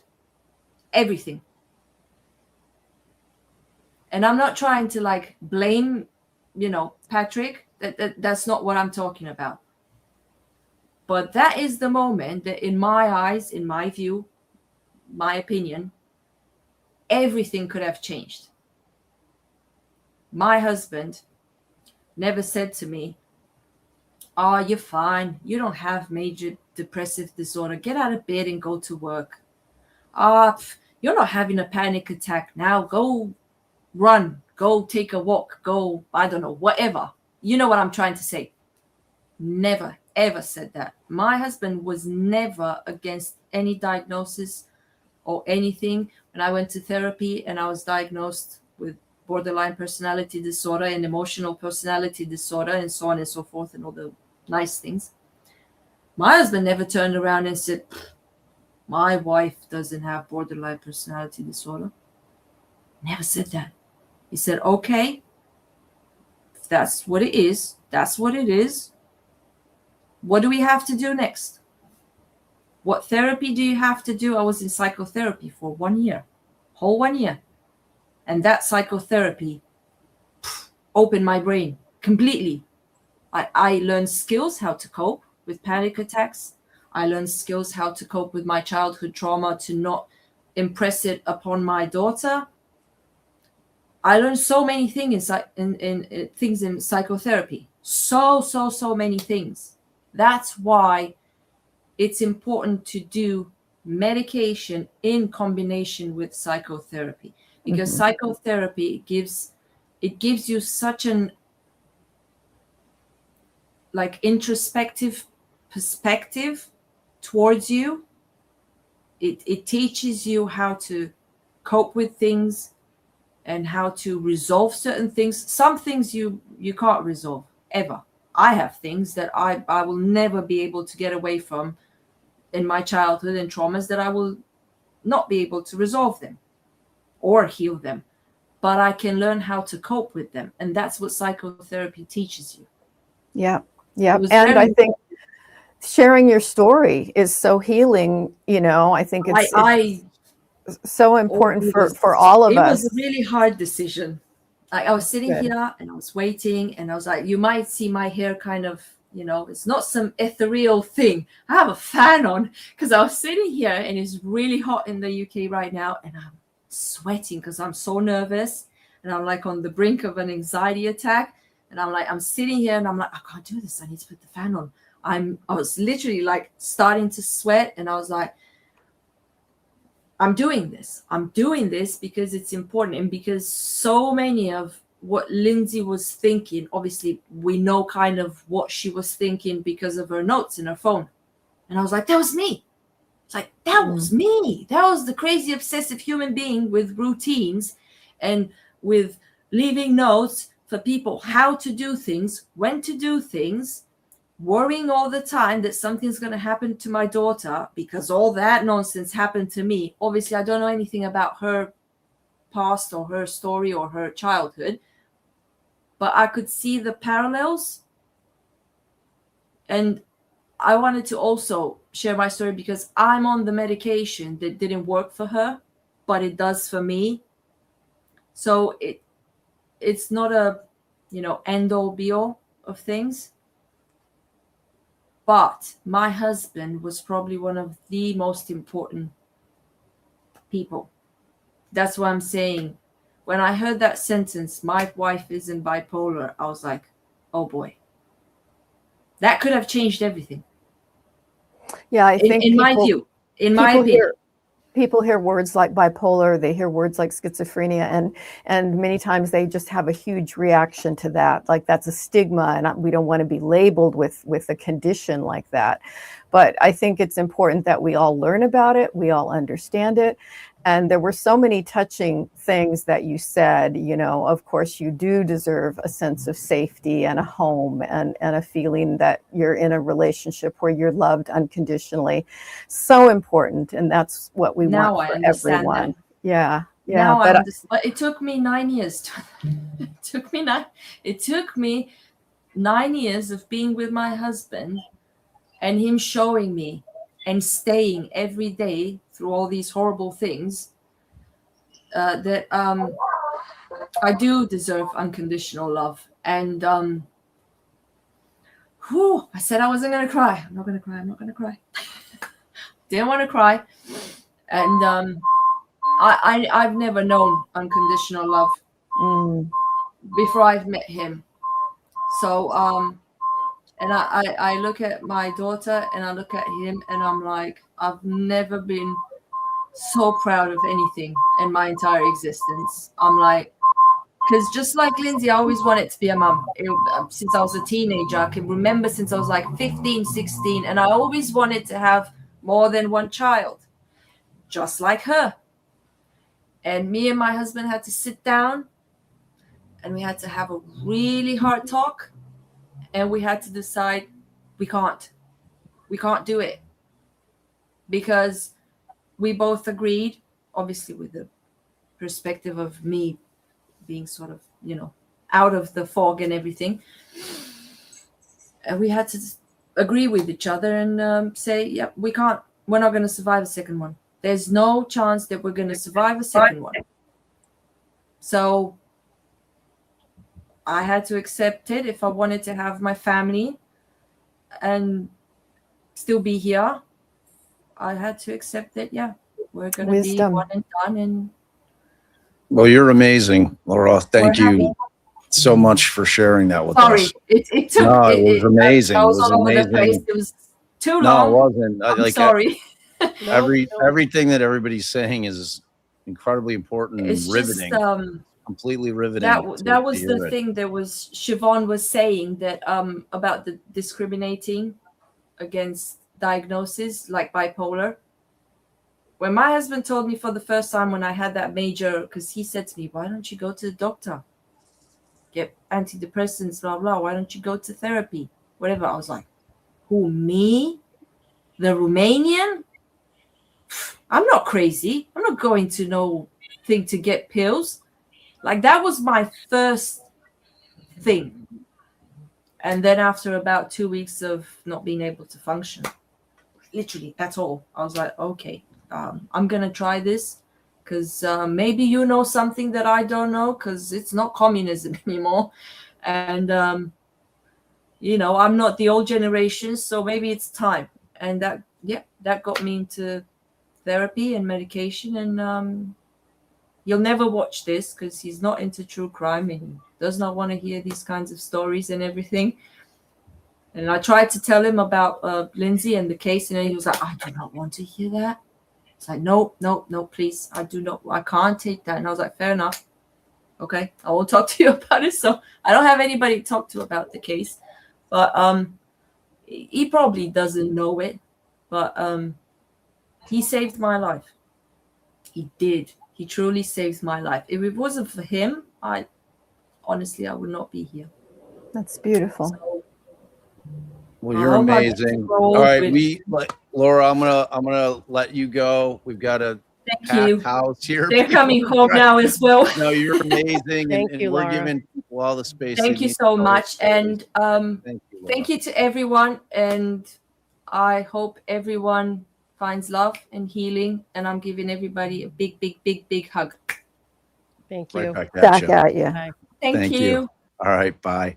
All right, Shavaun, we're gonna cut you too. Let's see if Shavaun if there's anything else about the case or anything else she wants to say before she goes. Do you have anything you want to kind of end with? Because I know you had a lot. Yeah, just there's so much to learn from this case, and so much to learn from people who are brave enough to come on and share their stories. And I hope that we can get past in this legal system that we're caught up in, whose side we're on, and just say, let's learn what we can learn from all of this, because there's, clearly room for all of us. I'm a talk therapist. We can all learn from each other, right? And there are medication therapists. We can learn from them and learn from the people who are in the system in various ways. And I just hope that we can all continue to, rather than get into these awful internet battles that have been going on, what can we take out of this that's new and ultimately is going to help people?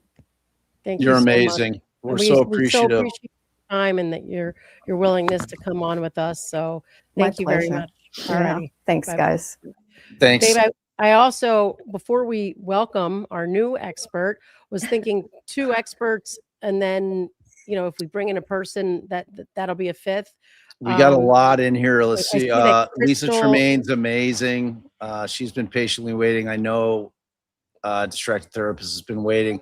So is Dr. Krystle- Rachel's, she's got time constraints. So I had to bump her up because she's like, I've got to, she's already over time. So, Okay. So let's um, just start with Rachel telling us, tell us a little bit about yourself first. Sure. I'm a psychologist here on the East Coast, and I'm a forensic psychologist. I do clinical work and forensic work. I have a lot of experience with inpatient work, outpatient work. I've worked in prisons. I've worked in forensic hospitals, community mental health, the worried well, sort of private practice, child custody.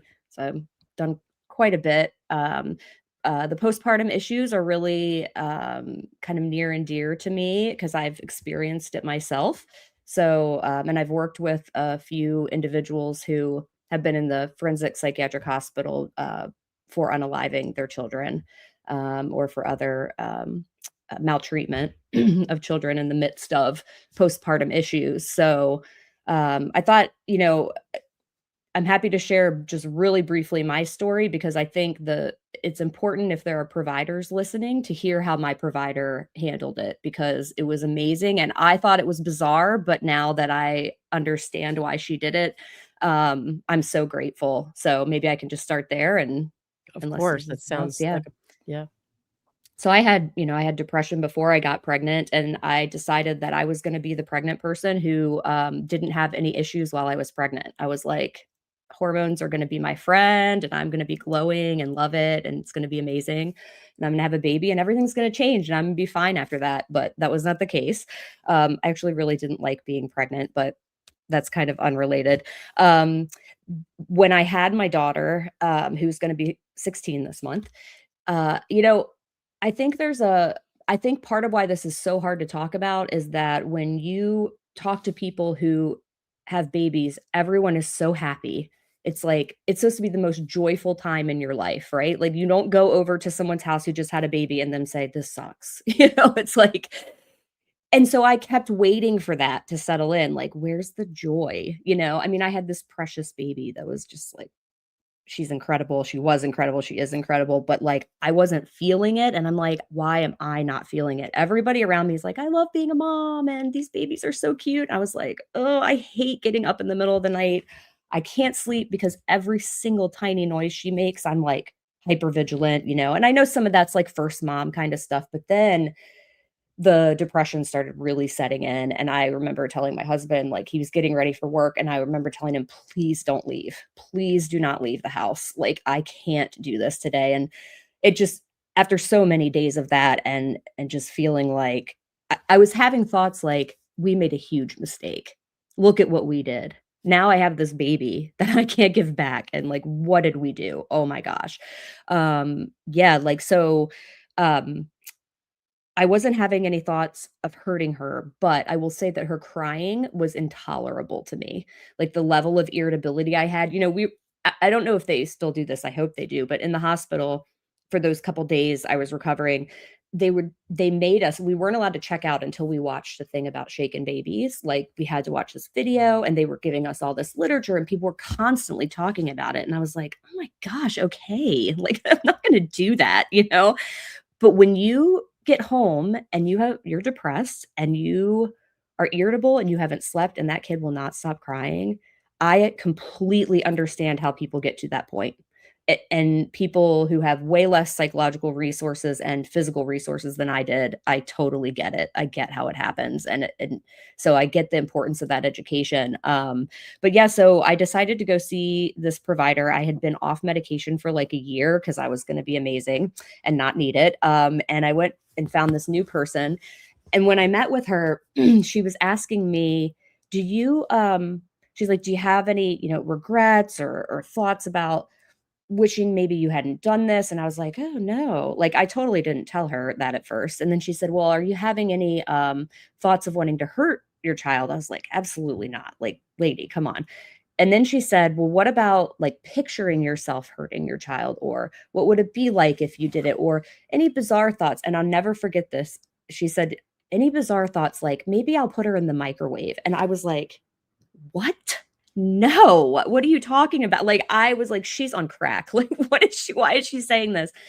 And I didn't. Luckily, I didn't have anything. She goes, but she said, if you're having any of these thoughts that I just mentioned, it's okay. Like, you can tell me, I'm not going to take your kid from you. I'm not going to put you in the psychiatric hospital, but we're going to talk about a plan, and this can get better. So you need to tell me. And so I did. I told her, like, well, I do kind of wonder if we made a huge mistake, And so I started to tell her that stuff. And I even not too long ago, I remember thinking, oh my gosh, that was so crazy that she asked me that stuff. But how important is that? Like, if there are providers out there, ask those hard questions to people postpartum.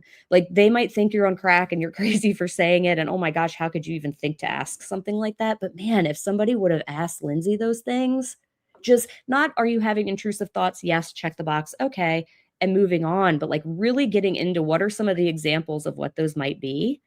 Because just think if that was the case and I didn't want to tell her what could have happened. It's just, I can't stress the importance enough of asking those tough questions, even if they sound bizarre. So what she did, and also, I think she believed me, but I think she was also not wanting to take any risks. And at the time, I remember thinking, oh, this lady's totally been sued before because she is like, this is not happening again. She said, I'm going to give you a really strong medication. And what's going to happen is you're going to need to tell your husband, I'm taking this at 8 and I'm going to go to sleep. And I'm not getting up until the morning. So you're going to have to take care of the baby for a couple weeks. And luckily I have a husband that was willing to do that and was fine with it. And I did. And I took it and I was out and I appreciated the sleep so much. And she said, that's going to kickstart things so that your depression is alleviated quicker. It did. And then I was able to kind of taper off of that and be on something a little more manageable. But gosh, as I'm watching this case, I just keep thinking, if someone would have done this with Lindsay, if they just would have done it. I mean, she would have had to take the medicine. I think some of her, what people are calling non-compliance, was paranoia and her inability to think clearly about what all was going on with the medication. Clinically speaking, that paranoia, is it clinically significant from your? Yes. And I get the sense from hearing these providers that with her constantly messaging them and switching meds and being anxious about this, I think that they were irritated with her. I mean, if we're thinking realistically, like, providers are humans. There are some patients that are kind of hard to deal with and irritate, and I think that she was, the way that she was responded to, I think that her providers were starting to put up boundaries as if it was a personality issue and not listening to the fact that this isn't really normal, that she's so afraid of all of this, and I will say too, that if you have an underlying bipolar disorder, a couple days on these medications could make you feel a lot worse. Right. So she might have been being accurate about it, but no one was listening to her. They just thought she was being a pain and they thought she was being non-compliant and this is going to be a difficult person to be around. And I really think I think this was the budding paranoia that was coming up in her. And I think everything you just said goes into like the statistics of the stuff I was talking about this morning about how women are perceived when they voice their concerns, and that what they're saying is like just disregarded. And I think you make a really good point, and especially seeing it from, as a mental health professional, as a forensic psychologist, that rings true to what it seemed like what was going on there, that she was just a difficult patient and they just thought, this is normal. This is normal. This is normal. I mean, how do you as a professional, I understand conveying, I don't want to say like that this is normal, as opposed to this is a very severe thing that is unfortunately so too common. You're not alone in one sense, but they just seem to be like, this is normal. This is normal. Normal to you. You guys see it every day. Sure as shit, even to you, not normal to experience. Right. Exactly. Yeah. And I think they just got really zoned in on, this is just anxiety. This is just anxiety. And I think it shouldn't be discounted that she was a nurse. And I think there could have been a sense of like, listen, I'm the doctor. Okay. I know you're a nurse and you know about all of this stuff. And you guys kind of talked about this a little bit earlier with someone else's comment and story, but you know, like she's trying to take over her own treatment and she needs to just let me do it. I mean, I've heard providers say that before about patients, you know, like she thinks she knows what's best, but like I'm the doctor, you know? So yeah, I mean, the paranoia, I think it was anxiety at first. I think when she started rapid firing all of these messages constantly, I mean, I heard somebody say the other day that, oh, that'd be really normal if you're on another medication. That's not normal communication with your provider multiple times a day. That's not a normal thing. And that's why I think they got irritated. They're just like, oh, this is a high maintenance lady. Instead of seeing it as a Mhm. pre-symptom, like the starting of a mania or paranoia Mhm. or obsession, but at least a sign of, instead of seeing it like, God, this woman's annoying, see it as she's out of control. She's losing control. She's losing control, or But she I'm- at least feels out of control. And why? Right. This might You be know? normal for me to see in my practice, but this woman's reaction has got to be outside of what they're considering normal. And then they didn't Right. take any of that into Right. account. Well, and especially for someone who she had very little history, right? I mean, she did take Prozac before, but this isn't someone who's had like a lifetime of mental health problems. It should have been like a trigger to them that, wow, this is like really different from how she normally is, you know? So yeah, I think asking those questions, I know exactly how those appointments went, you know, and I know exactly how that inpatient treatment went for her too. They're not lying when they're talking about her playing with clay. You know, she's those groups that they run, you're considered you participated if you show up to them. It doesn't mean you really got in deep and learned anything, you know. So I totally believe her experience with all of that. It's really sad, and no one even did they do? Oh, I'm sorry. I'm like get distracted by people's questions, but yeah, yeah. Oh yeah, I had blood work done for sure. Yeah. They did monitor it. I mean, that's very standard. That's even for someone not postpartum. Like if you're going to prescribe medication, you have to rule out medical causes to psychiatric illness. That's first and foremost, always. So that should always be done. Yeah. Yeah. But I want people to know that, you know, like motherhood doesn't have to be joyful all the time. And that doesn't mean something's wrong with it. You know, I didn't do well with the infancy stage with either of my kids, even aside from depression. That just was that wasn't my jam. You know what I mean? But it doesn't make you a bad mom. Like we're so hard on ourselves. We're so hard. I couldn't wait for my kids to go to daycare. I could not wait to go back to work. And like, I didn't shame myself for that. You know, I was like, they can be there till 5. I don't need to pick them up early, even if I'm off work early. Like I need that break. Don't let yourself feel bad about that kind of thing. Like those types of things are in place because we need it. It doesn't make you a bad parent to do that kind of stuff. And it's powerful, you know, coming from you as a mother, as someone who's experienced this, and as a professional, like you had the tools to be like, I know that I shouldn't shame myself for this. This isn't Right. something I need to feel guilty about, but yeah, but I also had to tell myself that. I mean, I also had to, you know, intentionally say, okay, Rachel, like it's okay, because you do still kind of feel it. It's like, wait, I feel bad. I'm off work at 3. I'm going to make them stay there till 5. And I was like, okay, it's okay. They're fine. They're having fun. I can go get some stuff done, you know? So yeah, I just want moms to realize like, you don't have to, what you see on TV, what your friends are even telling you about how much joy they have. Maybe they do. And that's awesome, but you don't have to. And it's okay. It doesn't make you a bad parent. It doesn't mean you shouldn't have had kids. So yeah. That's amazing. That's powerful. Like truly, I can't imagine how many people you just helped with that I hope last so. minute. I mean, well, you're wonderful. Yeah. Thank you for waiting. You Come too. on. No problem. No problem. I'll let you guys go. I know you've got a ton of people waiting, but Bob, it was great to meet you. I got to meet Bob at the Lindsay Clancy trial. That was really fun. That was good. Yeah, that was great. Yeah, it was awesome. And I'm going to get in huge trouble if I don't plug the channel that I host, which is It Varies.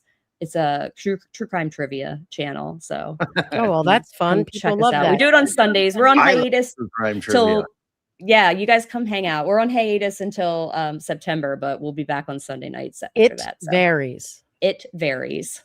All right, very good. At Well, symbol, it thank you, varies. thank you for giving us your time. We greatly Of appreciate course. it. Thanks, Thank Dr. you. Rachel. Thanks, All right. guys. Bye. Bye. All right, so here's who I'm bringing on next, babe. We're All bringing right, on you're the boss. Ashley and the virtual juror. Oh, Okay. sorry, I should have warned you guys. I'm the worst. I'm like, just here you are, and the virtual juror when I see you. So we'll start with Ashley. Why don't you just tell us about your profession and all that? Oh wait, you're muted for right now. See, it's not only me. Still muted. Let's see. Can I unmute Can her? you hear me? Now Yeah, we can hear now you. we can. Okay. I was just pulling the alley.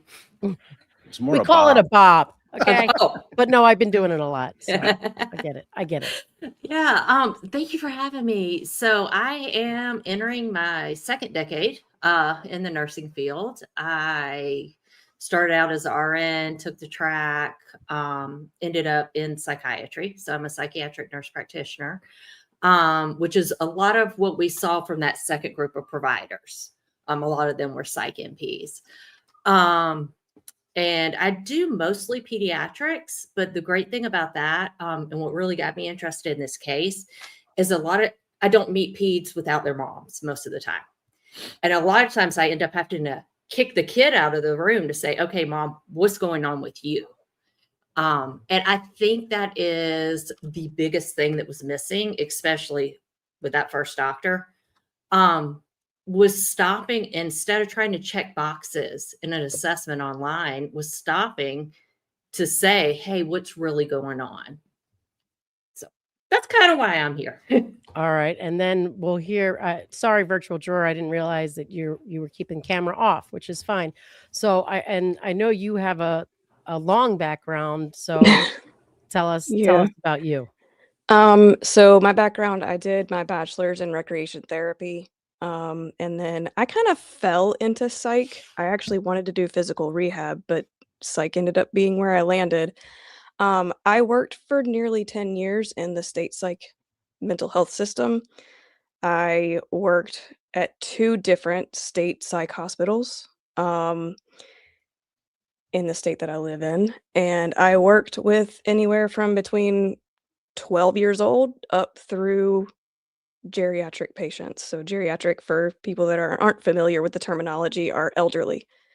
I worked with acute, which means like just coming in off the street, haven't been taking their meds, incredibly psychotic, incredibly depressed, unstable patients, to those that were more long-term and probably were never going to be discharged because they just couldn't.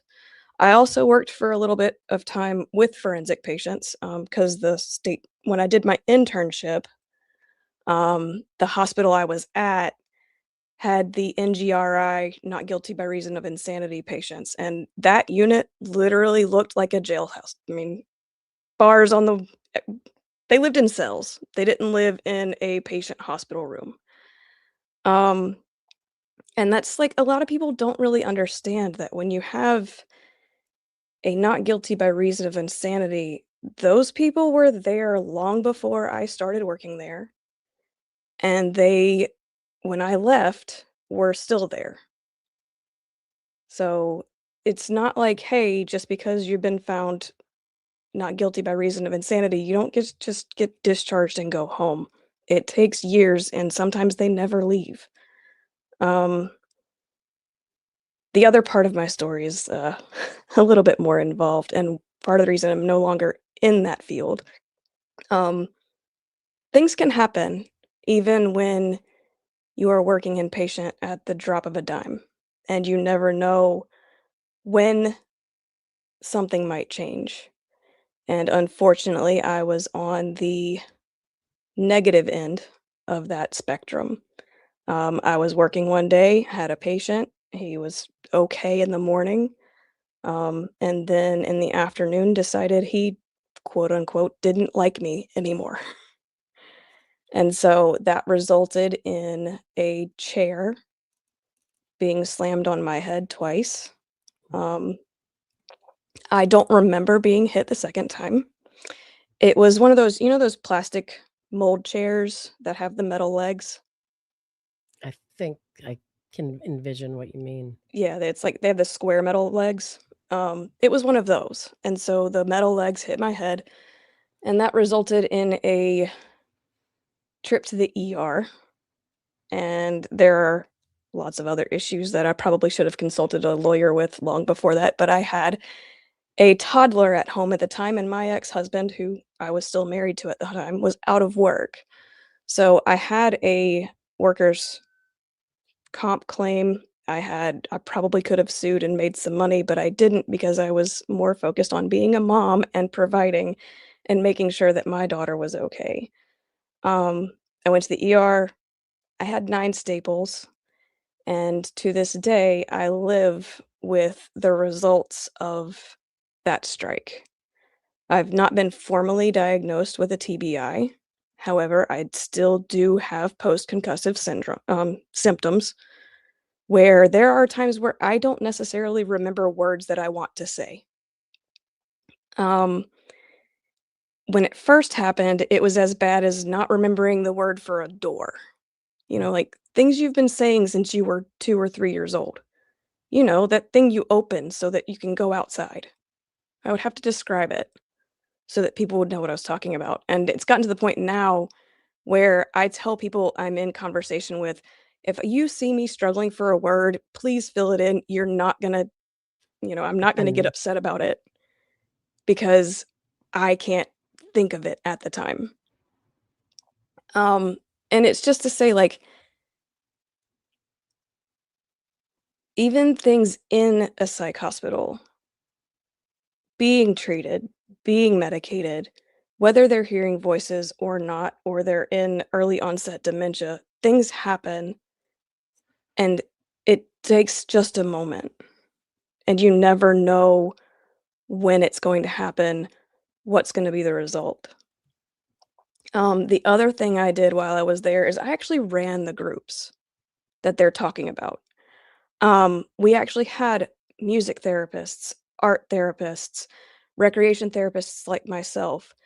And yes, playing with clay and or coloring is a thing.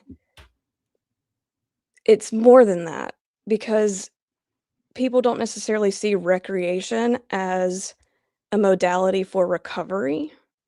However, if you can get somebody doing something that they enjoy, it can be something and a tool that they can use outside of the hospital setting in their recovery and getting them back into doing things that make them happy and can lead towards better outcomes. And so that's kind of what the groups are designed to do, is helping with those coping skills and choosing to do those when they're necessary. Wow. So yeah. And I think, and Dr. Ashley, isn't it, as far as the brain's concerned, the release you get from that happiness, is that clinically important? Yes, it is. And I want to circle back to something she said. She made a very important point. The prosecutor's whole opening statement was based on, don't look at the Lindsay Clancy today. We want to look at the Lindsay Clancy on that day. Well, no one was there.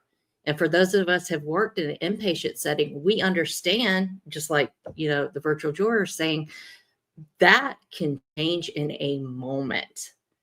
And so how are they going to get to proving that? I have no idea. But I think the virtual juror could probably also speak to the fact that we are taught as psychiatric healthcare workers how to keep ourselves safe, to understand that psychosis can happen in a flash. And things as simple as, like, don't let a patient get between you and a door. Those type of things. And so when we're looking and talking about paranoia, yes, it can be a gradual buildup. I'm sorry, psychosis. It can be a gradual buildup, but that instant of psychosis can come and go in a flash. And, I'm so sorry this happened to you that, ended your healthcare career. That's horrible. Well, I'll also tell you that I was lucky because I was surrounded by experienced staff. I'm talking 20, 30 years plus for the 2 that responded to me initially. And what some people might be surprised to learn is that the person that got in between me and this patient first was actually not a staff member. Another patient. It was another patient. Wow. Because when you work with people on a daily basis and you are providing a service and they see a value, they become protective over you, even as staff members. And so when they see something happen that they don't agree with, they will act. And they will get in between you and act in that way. And one thing, actually, I just remembered, Allie, you were talking about medical when you first came up and nobody was on, and the differences in the numbers, right? Yeah. So I have my own story for that with my grandmother. She went into the doctor expecting a just standard everyday urinary tract infection. Went on medication, got a little bit better, came back, went back to the doctor. We did this a few times. Then they thought it might be a bladder infection, so they did different antibiotics. Oh, it's just whatever. They finally ended up doing just exploratory surgery to see what was going on. And we're talking months at this point. And as the doctor was getting ready to actually finish the surgery because he didn't find anything, he's like, let me do one more pass. And he ended up finding a mass on her ovary. Wow. So that continues to, that was 2007. But even that continues still, where we can go into the doctor and we say, hey, I'm having these symptoms. But then it's ended up being something as major as ovarian cancer, but they're thinking it's a bladder infection. Right. Or luckily they kept believing her and didn't just think this woman's just keeps complaining of these symptoms, but we've treated it. We see nothing, which sounds like it could have also been what happened based on the literature that I've been reading. And then, so let me ask both of you, Ashley, as far as, because when we heard Laura's story, and I don't know, I think you were backstage when we heard it, it sounds like she went through this 4-hour period almost of like fighting her psychosis and kind of rationalizing with it and like knowing, okay, if I just hold, I'm not doing that other thing that my brain was telling me to do. And then when her husband came and she was able to get out of it, she got out of it relatively quickly, or at least it seemed like it. I maybe I needed to delve further, but because a lot of people are saying, well, what do we know about after she, being Lindsay Clancy, came to, or after the surgery, or is that a fair way to determine what she was like in the moment it was happening? No, and I think that's a failure, I hate to say, on the point of the providers, especially the initial doctor, Dr. Tufts. Anytime a patient reports intrusive thoughts, that should be a major red flag to a provider. So when Laura was going through, what she was also describing were basically intrusive thoughts. And those fall into the obsessive portion of like an OCD diagnosis. So Now, let me ask you, sorry, is the image with it make it a hallucination? Or so no, not, I have my DSM in front of me. I'm glad you have that book with you. Let me pull it up. Also, I did see an interesting question in chat that I think is great for us. Okay. So the DSM defines obsessions, which are the thought part of OCD.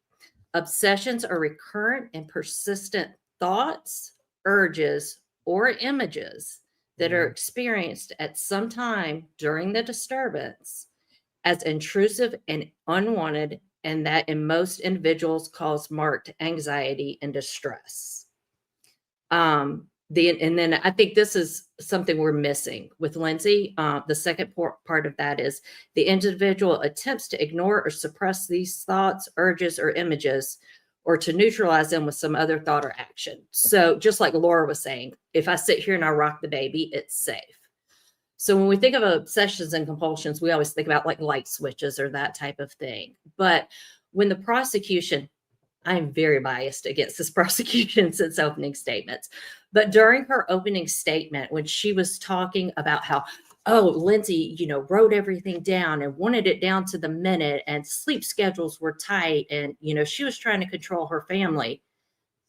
She was trying to control the chaos that was going on in her brain. And I think that has been missed by almost all the professionals that saw her. When she brought up about chopping the vegetables into cubes, I'm like, that is a woman who is sick. How did no one see this? So I hope I The didn't other go one way to off that- of what No, your no, original that was question was. perfect. No, that was The other perfect. one to that, you said when you were talking about that, what came to my mind was the amount of exercise she was doing. Because, those endorphins release and it makes you feel a little bit better in the moment. And, it was a lot. And that to me also shows this is a woman who is in crisis. Yeah, and it seems like all those things were absolutely ignored. And then so as far as so what you're saying, that you don't know, that you described what Laura was going through as psychosis, or it could also be psychosis. Obsessions. So it's so difficult, as you were talking about earlier. The postpartum piece is not in the DSM. So the best we can do is piece stuff together. So let's say you start out with depression. That depression causes intrusive thoughts. You start doing compulsions to try to control those intrusive thoughts. Maybe that turns into, self-harm thoughts. You do more to try to control it. And as this goes untreated or improperly treated, it progresses. And yes, we end up in a state of psychosis. Right. A broken brain that continues to be broken and not helped is going to continue to break.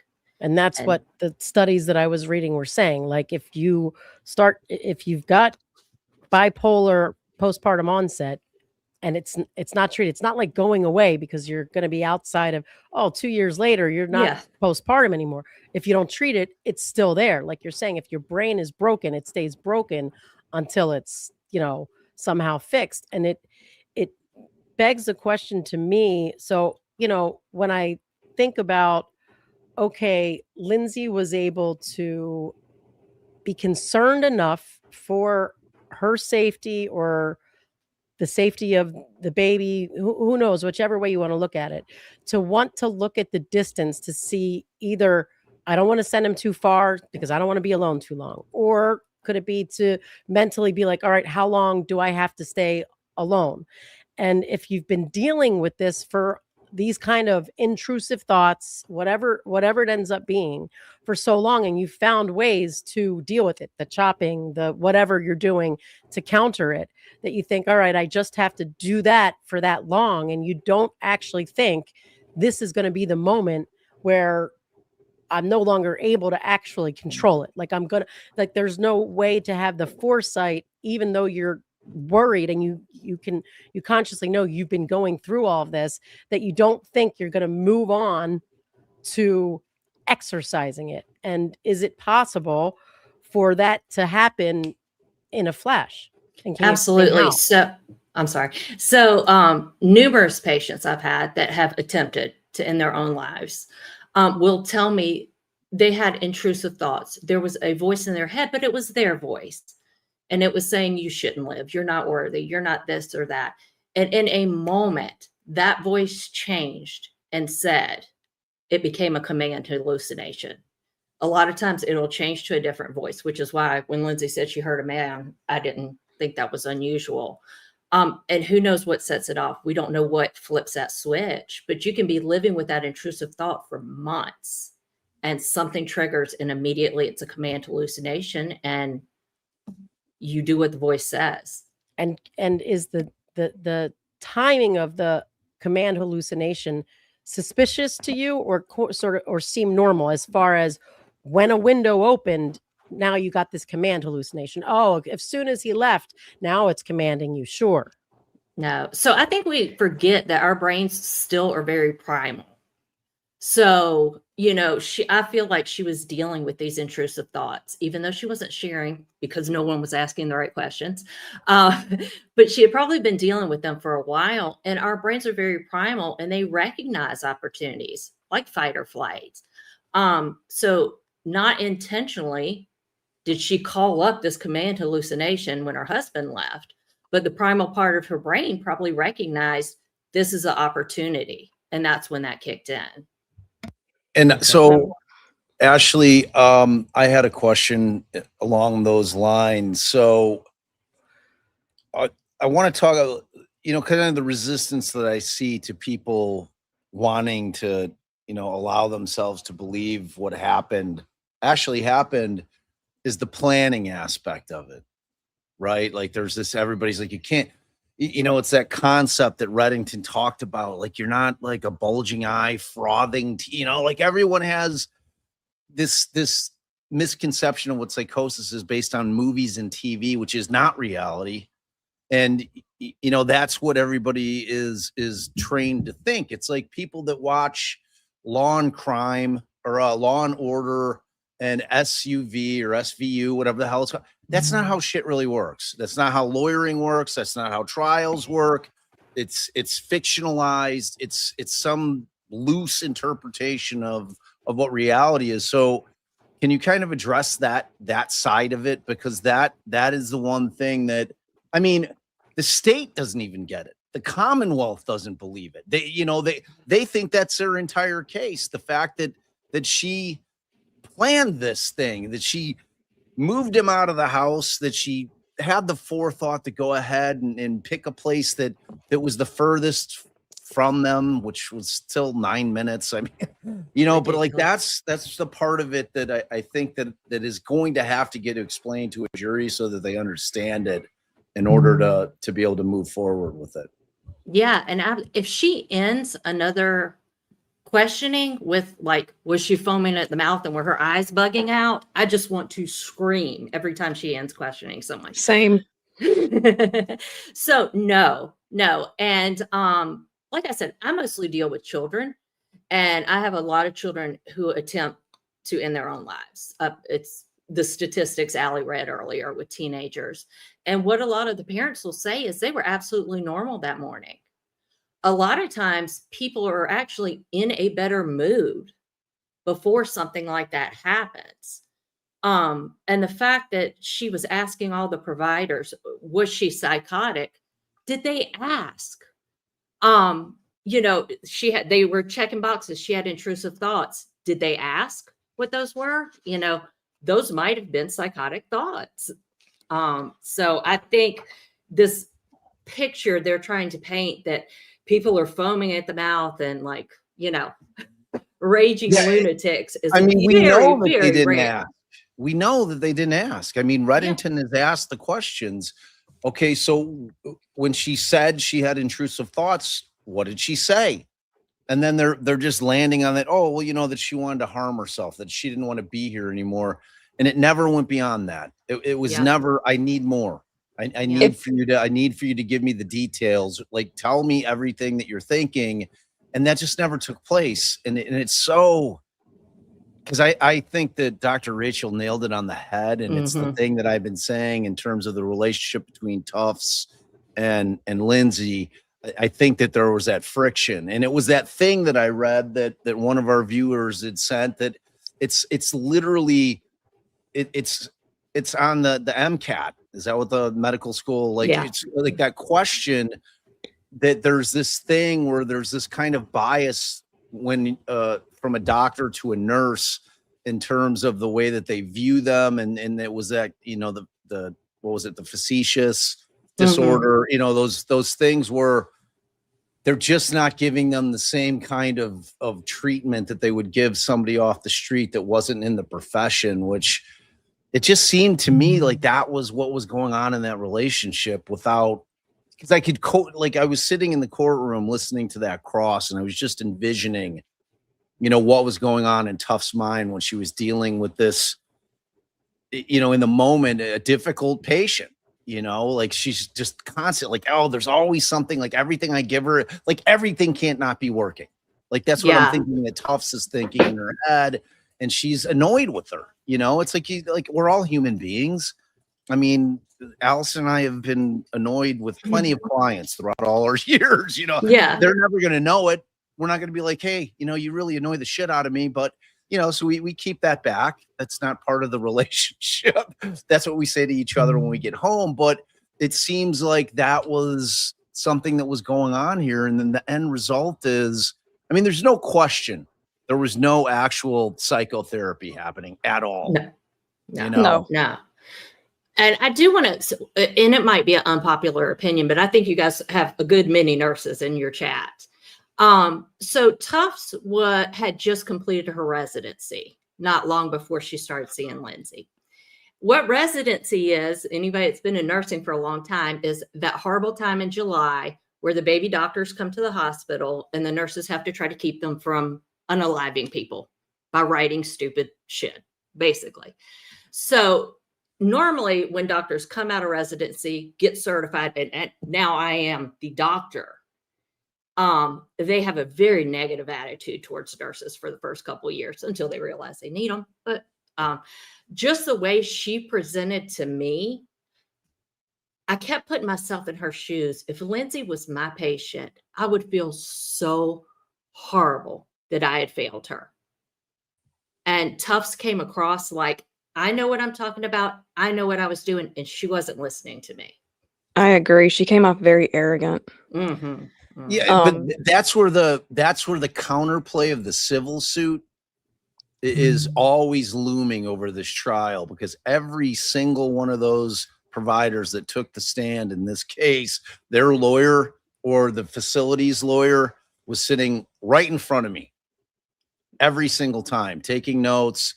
I mean, they're in litigation, you know, so it's like we're getting some sanitized liability avoiding testimony from these people that were, if they were allowed to be truthful, like if there's not a lawsuit pending that is big money, you know, maybe we're getting some truth from, like, because I was thinking the same thing. I like anybody who, and nurses care about their job. You know what I mean? Like nurses are amazing. And you know, anybody that feel like they failed somebody that catastrophically, I mean, there initially might be that thing when you're laying in bed and you're like, oh my God, you know, did I fail her? Was it something that, no, it wasn't me. I did everything where you're kind of trying to talk yourself through it, you know, and like trying to maybe say, okay, like, I don't think I'm responsible, because like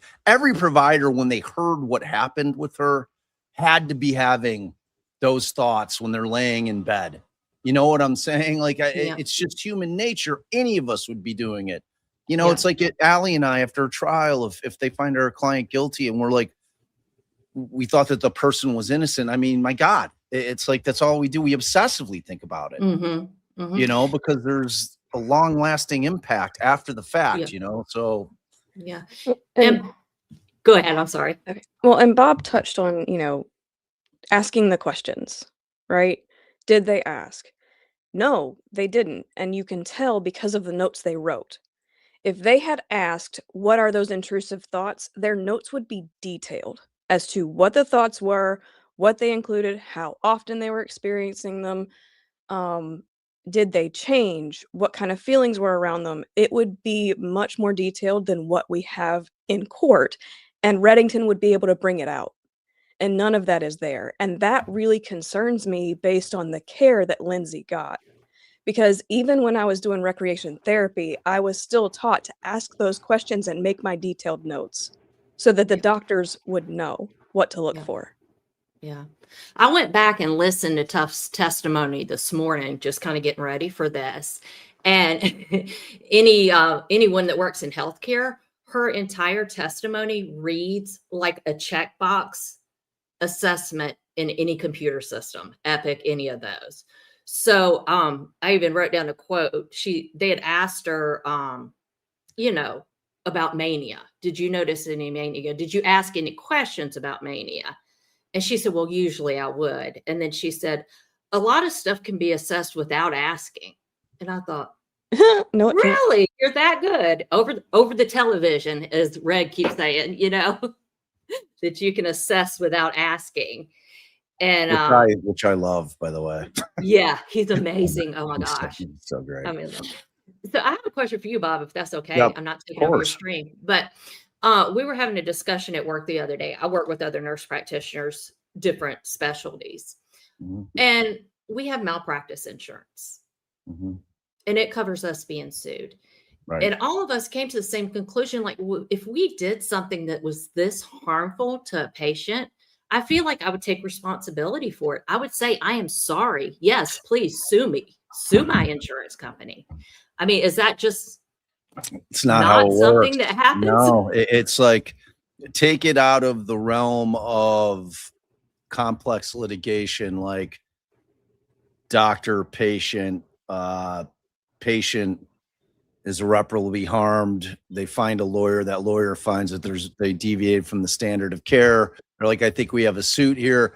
They go in and, they file suit. When it gets turned over to the carrier, forget all that. Think about it in terms of a soft tissue car accident case. And you are like, you call your insurance company, you say, oh, well, they gave the other person the ticket. They're like, all right, did you get their information? You're making a claim with your company, but you're also making a claim with their company. That's an easy one. But if if there's a question of liability, like who is at fault, your lawyer is really the insurance company's lawyer. So it's not, do you understand what I'm saying? So whatever facility is getting sued, whoever their carrier is, that carrier, they have their in-house lawyers or whatever firm they use to. So you're going in and it's this incredibly frustrating situation in civil law because plaintiffs' lawyers typically are taking cases on a contingent basis, which means that you're not getting paid hourly and you're not getting paid until and if you prevail at the end. That's when you as a plaintiff's lawyer, whereas when you have insurance defense lawyers, they're getting paid hourly. They have, and they could argue with me all day, but they have a built-in conflict because they want to drag things out. That's how their firm makes money. They want all the depositions to take place. So all that being said, if you have a nurse and or a doctor who is the treater and you're going in and you're talking to this lawyer and they're prepping you for the case or they're prepping you for your deposition, they are going to be of the mindset, we are not accepting liability here. You know what I mean? I mean, a lawyer cannot tell you not to tell the truth, but a lawyer in that situation, because, they're not allowed to have you go in there and suborn perjury, but that lawyer is going to craftily work in such a way that they're going to make you think at some point that you weren't liable, that you did everything, that you had met the standard of care. So it's a tricky situation. I mean, you're basically acting as a whistleblower if you get in a stand and they're told me I'm getting everything wrong. You know what I mean? But and then you spill your guts. Like, yeah, I took no notations. I never checked back in our medical history. I didn't do a damn thing. I didn't ask kind of in-depth questions. All I did was write scripts. It's like, that's just not going to happen. That's like movie shit, So it's like, unless you get somebody who's just adamant that they screwed up. And I didn't get the impression that Tufts thought she screwed up. Oh, no. No humility at all. No. When you look at it on paper, if you were to look at it on paper, you'd be like, this woman literally did nothing. She wrote scripts and she tried to figure out the script issue, like whatever that puzzle was. We're going to try this. Didn't do it well. Yeah. So it's like, it's a frustrating, but like, I just want to remind people that, like, as that treater element of this case, that they're in active litigation. Patrick filed suit, his own suit, and Lindsay's got her suit that Rosemary filed, and that's very much a part of what we're seeing in the courtroom in terms of their testimony and how they're carefully answering questions, because it's not just the people that were the treaters that are getting sued individually, it's also their employer, so it's like and that was the question I didn't know, because like even Julie Paul, who I thought was, frankly, if she had stayed on, if she wasn't leaving, that we wouldn't be sitting right. Like she was the one. She was the one that would have seen Lindsay through and gotten her through this and put in the work and done all the things, because she had the relationship with Patrick's mother, so it starts there, which creates that extra layer of responsibility and kind of like loyalty to this person, because they had obviously had conversations. She's obviously telling Julie Paul, like, my daughter-in-law's going through it, and like she's been treating with this one psychiatrist that hasn't worked, she's still struggling. She needs help. Would you take a peek at her? Would you talk to her? And, she agreed. She says, but I'm leaving, but yes, I'll talk to her. And she knew it was short-term, and it's such a shame. But I like, even her, she's listed as a party in the suit. So it's like, it's tough. It makes the case murkier because of that, and I think it always would. That's always going to be an issue in a case like this, where you have some horrific end game, and you can't help but drag the providers in to see if they were the root cause of what happened here, in some kind of way, shape, or form. So it's just, but I just want people to be mindful and think about that side of it, because it was like, Allie kept texting me. She's like, did a lawyer follow her in? Is there a lawyer in the room? And I'm like, yes, yeah, there's lawyers for each one of them, had counsel in the room with them. So, and there was no consulting during the testimony. There's no Fifth Amendment issues in this type of case as to the treaters. So like, there was no, oh, Your Honor, I need to talk to my client before they answer that question type thing, obviously, as we saw. So like this wasn't the avenue for that, because none of the providers are facing any kind of criminal charges, so that wasn't an issue. It's strictly liability, civil liability. Yeah, and I think one thing that people should keep in mind, 20 years ago when I started in healthcare, it wasn't a corporate business, and it is now. Yeah. And so especially when you're looking, for mental health care providers, I always suggest people seek out providers that don't work for these mega corporations. Yeah. And it sounds like that entire second group, I'm not sure about Tufts, but, of course, the inpatient unit and then the entire second group, very corporate. You could just tell from. I mean, it's hard to find providers that aren't corporate. I mean, all the urgent cares around us are owned by Northwestern. Like all the hospitals have been bought by Northwestern. Like Northwestern in Illinois is just sucking every provider up, every facility. They're buying everybody out.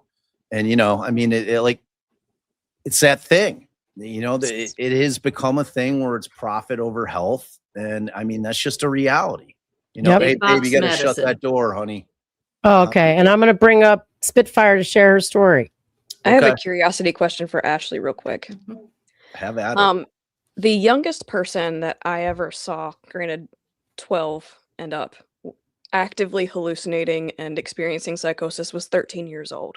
I'm curious, what's the youngest you've experienced? And also, can you speak to how quiet psychosis can be sometimes? So, Dr. Rachel made an excellent point when she said that her provider asked her those questions. A good provider will say, there's nothing you can say that's going to scare me. That's especially important with teenagers, young adults, those types.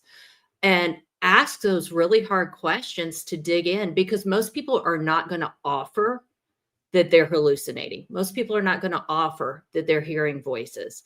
And so, yeah, I've seen probably around the same age, 10 to 12 years old. And it would normally start with like, oh, I have some weird thoughts that make me scared. And we dig and we dig and we dig. And then we get to, oh, you're having command hallucinations. So. I hope that answered it. One other thing It did. I wanted to ask, and I'm going to probably ask every professional that comes on, and I forgot to ask first too because it popped into my head after the fact. In terms of underreporting, now, like I was doing some research on this, especially when it comes to mothers that are coming in with intrusive thoughts, or even if it's as serious as command hallucinations, that they're terrified to report it because of the fear of losing their children, that they're going to walk out of that doctor's office no longer having custody of their kids. I mean, can you speak to that? Like, because that's a real bar for people to be honest with their provider, for that fear, because obviously providers are mandatory reporters. Absolutely. You know, so there's this push and pull where, and I think that we have to have it that way. I don't see what the workaround is for giving people the freedom to be able to say the things, you know, because they don't want to be sectioned and they don't want their kids to be taken away when they're walking into that doctor's office. Because that's what I was telling Allie. I was like, to me, it seemed like Lindsay was trying to figure out a way to get this shit dealt with without telling all the providers the depths of which she was suffering, you know, out of fear that they're going to say, all right, well, we're going to have to come and take your kids away, or we're going to have to you know, involuntarily commit you, and you're going to have to go in for however long it takes. You know what I'm saying? And it seems like that's just a thing. It is. It's rough. And the first conversation I have with any patient as a mandatory reporter is, everything that's said in this room is between you and I, unless you're going to you have a plan to hurt yourself and it's a real plan that's viable, or you have a plan to hurt someone else and it's viable, or someone's being abused. Those are the three things I'm required to report. If you are having thoughts of hurting yourself and formulating a plan, then we're going to pull family members in and we're going to make a safety plan. And those are the two words that I have not heard during this trial. Safety plan. Where were these providers about making a safety plan? Pat should have been called into those meetings. Her parents, if they were there visiting, should have been called in. Like, what's the groundwork? What are we doing to make sure that Lindsay's safe, the kids are safe, Pat's safe? And I've yet to hear it. So hopefully Red will get it out of somebody. Yeah. But can I say one more thing, Bob? And then I'll of course. stop. I'm sorry. I'm East Coast too, Allie. So you know how we get when we get fired up. Same. Yeah. The mandatory reporting, though, in a sense. So if you just heard what I said, you have thoughts about hurting yourself and you have a plan and it's a viable plan. This is why Lindsay kept trying to get inpatient and was unable to. Yeah. Because the insurance companies are saying, it's a plan, but is it a real plan? Is it a viable plan? And I've sent people to the hospital and called a report and got a call back an hour later. Well, their plan is like 2 weeks out, so the insurance isn't going to pay to put them inpatient. I don't understand that. I don't either. I just saw like a when comment. people have like a plan. It's too late. It's too late. Yeah. And I saw a psych PAC in the comments saying that she was able to contract for safety. And yes, she was. At the same time, as a provider, I would still want to see that safety plan in place, because something can happen, like I said, in a second, and you never really know. So it's knowing what to do and what the family can do to help Lindsay through that. By having that safety plan in place, everybody feels a little bit more secure in what's happening around them. And if I get sued, I want to be in my documentation. Or I'm gonna bring up the Spitfire, babe.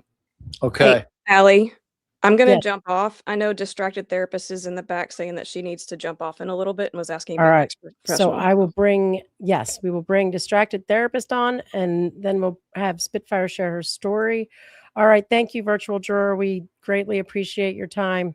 Thanks, guys. I appreciate it. Thanks, Bye-bye. virtual. All right. So here we go. Where's Where's Spit? Well, first we were can you hear bringing me on. now? Yes, we're bringing on the 2 experts and one. Then she'll tell her story. Yes, we can hear Hold you. on, I Distracted can't hear therapist. you, Allie. Hold on. Oh. Testing. 1, 2, 3.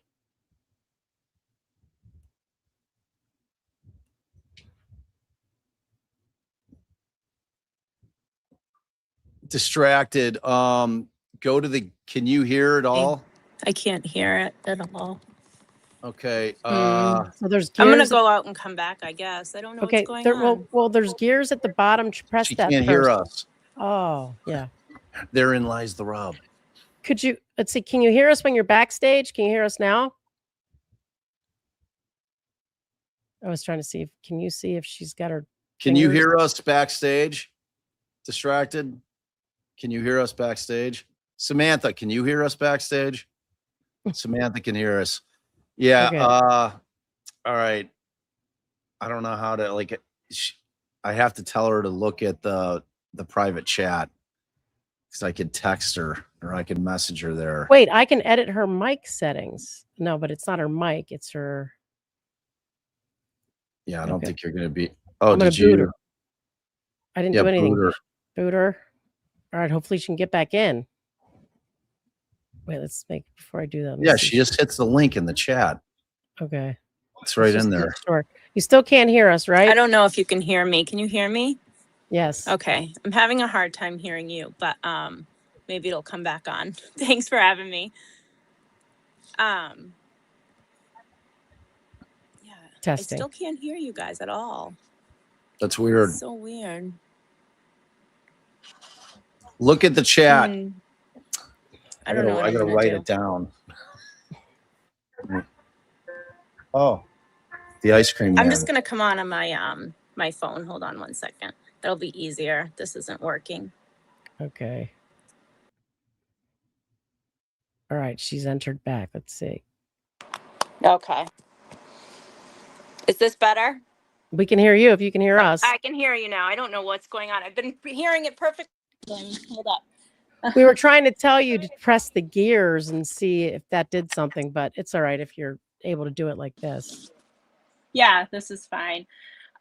Thanks for having me. I have been, I'm a provider in Massachusetts. I own a group practice, and I previously have worked in community mental health and all sorts of different environments. And some of the things that Ashley, you were touching on I've been screaming in every chat everywhere around this phenomenon that she didn't have a plan, so nothing happened. And I keep emphasizing that that is a failure of the providers more than anything. And I think, Bob, I had sent a Venmo that I don't think I got the point across, that it's not that I don't think the system is broken. I don't think it's so broken that we're just letting people who are actively suicidal or paranoid kind of not get the support that they need. And that's been very disheartening as I've been watching it, is just the kind of laissez-faire attitude about what she was showing. And they didn't do the suicide risk. They didn't take into account her patterns. And the only way that we ever find out someone's an accurate reporter is by contacting providers to make sure that what they're saying and what they're experiencing is similar. And so to have all of that missing was just such, it was just such poor oversight. And let me ask you both this question. And again, you know, Allie and I are lawyers, you know, and I just know in terms of common sense what I would expect to happen. And is it, well, let me ask you both, if you were presented with the same situation and you had Lindsay Clancy in your office and you were going through the struggles or telehealth, whatever it may be, are you going to try to speak to collaterals? Are you going to try to speak to her husband who's with her every day? Are you going to try to speak to her mother who's now living in the basement of the house, that they might be able to give you insight that Lindsay either isn't seeing in terms of herself and or is not willing to share because of the fear of what I was talking about? You know what I mean? Is that like, is that expectation unreasonable for me to be sitting in the gallery thinking like, you know, because they talked out of both sides of their mouths with Dukes.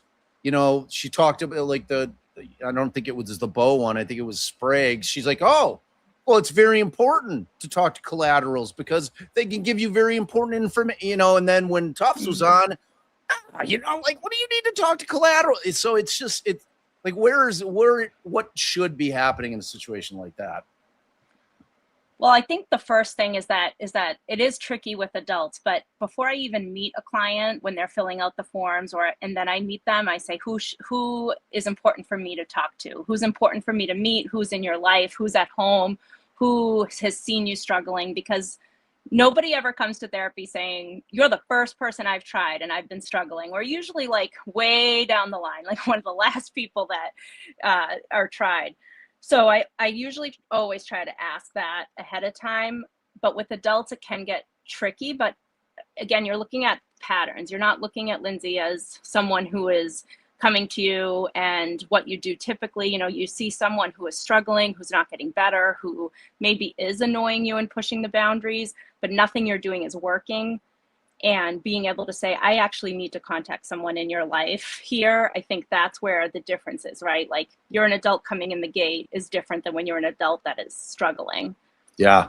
I can see that, and in terms of like communicating with like a collateral, I mean, you're essentially just going and asking your patient to sign a HIPAA release, right? So like, I need to be able to discuss this. Are you cool with that type thing? And I think most of the times people, especially in a situation like where Lindsay's in, where she's desperate to get well, and I would think that she would have had no problem signing off on a release and saying, yeah, talk to Patrick, talk to my mother. I mean, because especially like the thing that just looms over my head in terms of all the messages is that I just feel like I'm not being heard. It's like that thing when they read it in the courtroom.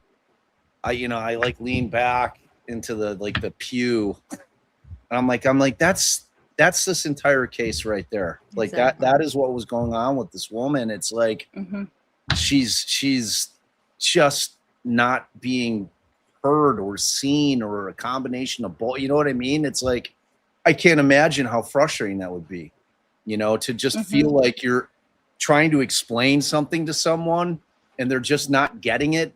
Or they're getting it, but they're getting it in the wrong way, but they think that they've gotten it in the right. You know what I'm saying? Like forget about like the medical side of it. Just any conversation where two people aren't connecting on what's trying to be spoken between one to the other. The other one's misconstruing it for whatever reason. The other one's trying to explain, well, no, not exactly.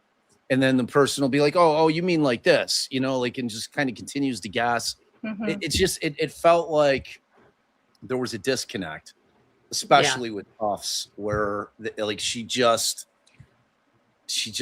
like wasn't able to get what was going on with her out in such a way that it was resonating with any of them. I don't know. And the minute that Allie's trigger, and you also don't. Sorry, when Tufts documented poor insight, at that point in time. Why are we still allowing this woman to fill out her paperwork? Why are we still going with her for histories? If you've deemed that the patient does not have good insight, we need to be talking to collateral people who have good insight. So that day Allie was screaming about poor insight. I was like, yes. All right, I'm going to bring on Spitfire so she can share her story. I thought there was one of these setups where we had 5 where it everybody it's fine. Distracted's on her phone. That's why she's small like that. Okay. Well, welcome, Spitfire. Welcome, Megan. Hey, Spit. What's up? Guys? We're good. How are you?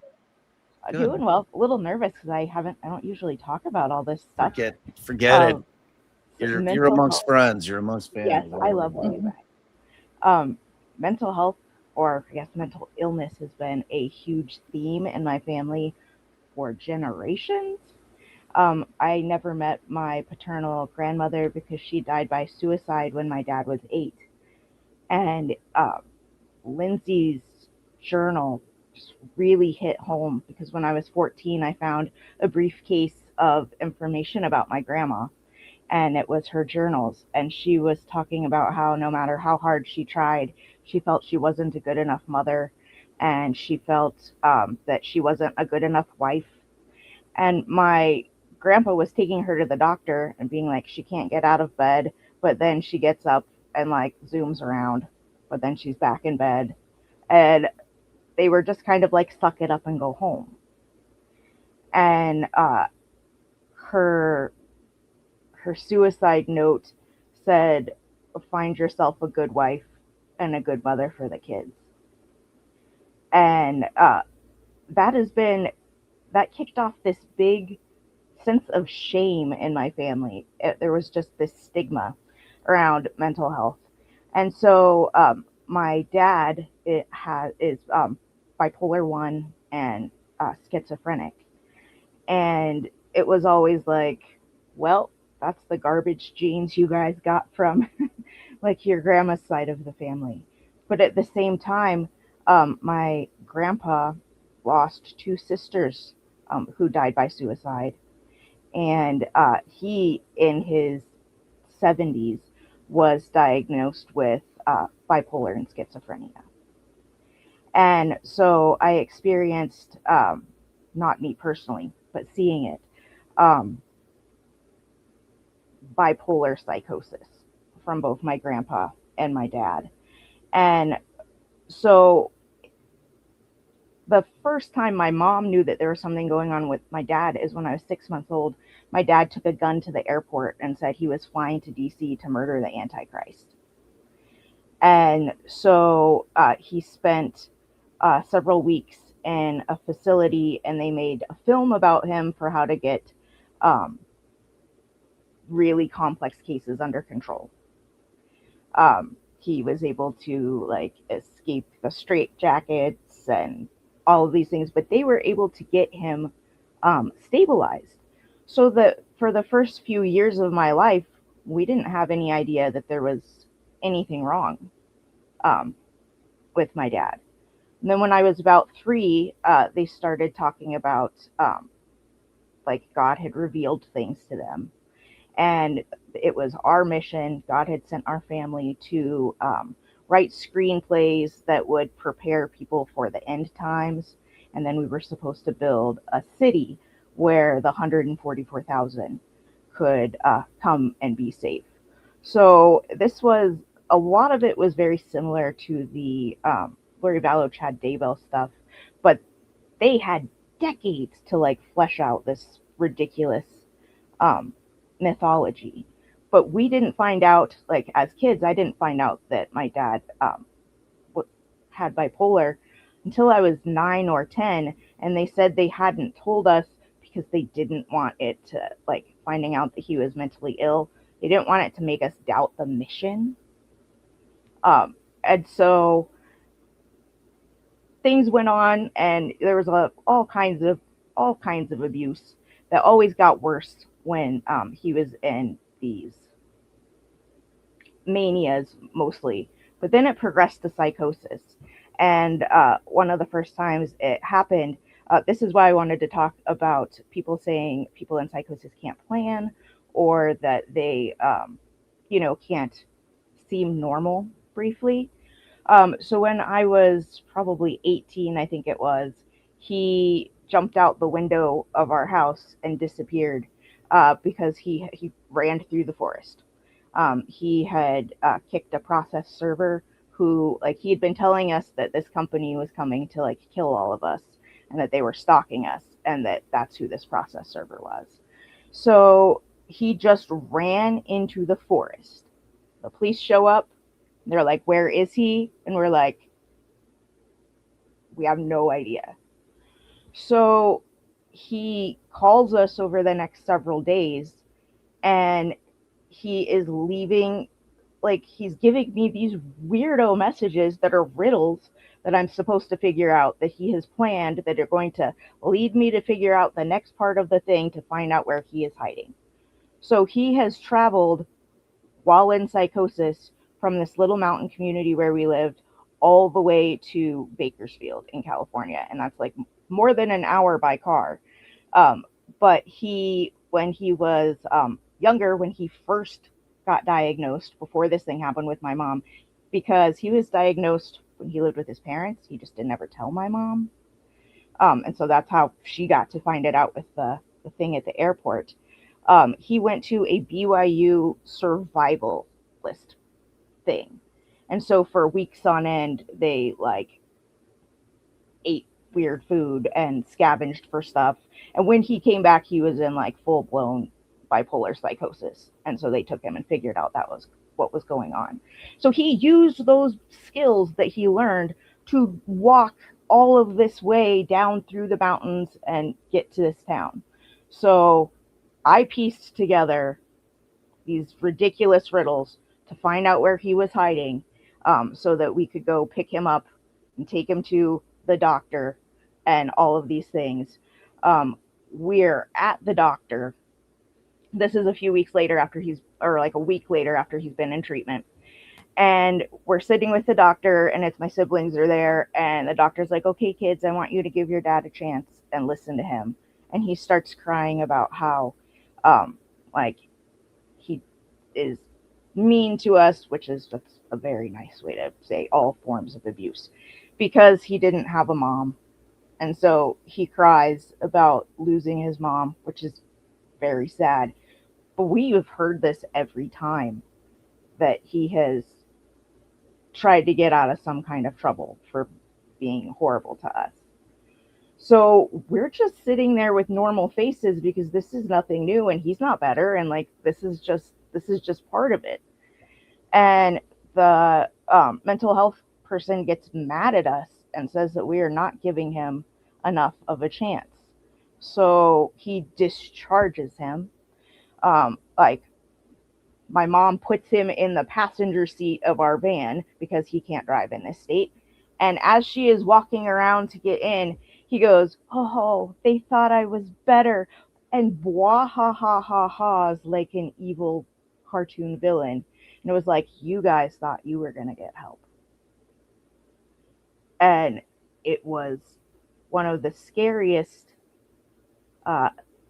things that had happened, because he managed to pull it together enough to make the professionals think that he was well enough to let out.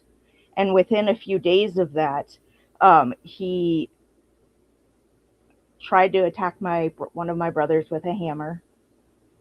And this was after several similar such incidents. And my mom was like, that's it. I'm sending you kids to live with your grandparents.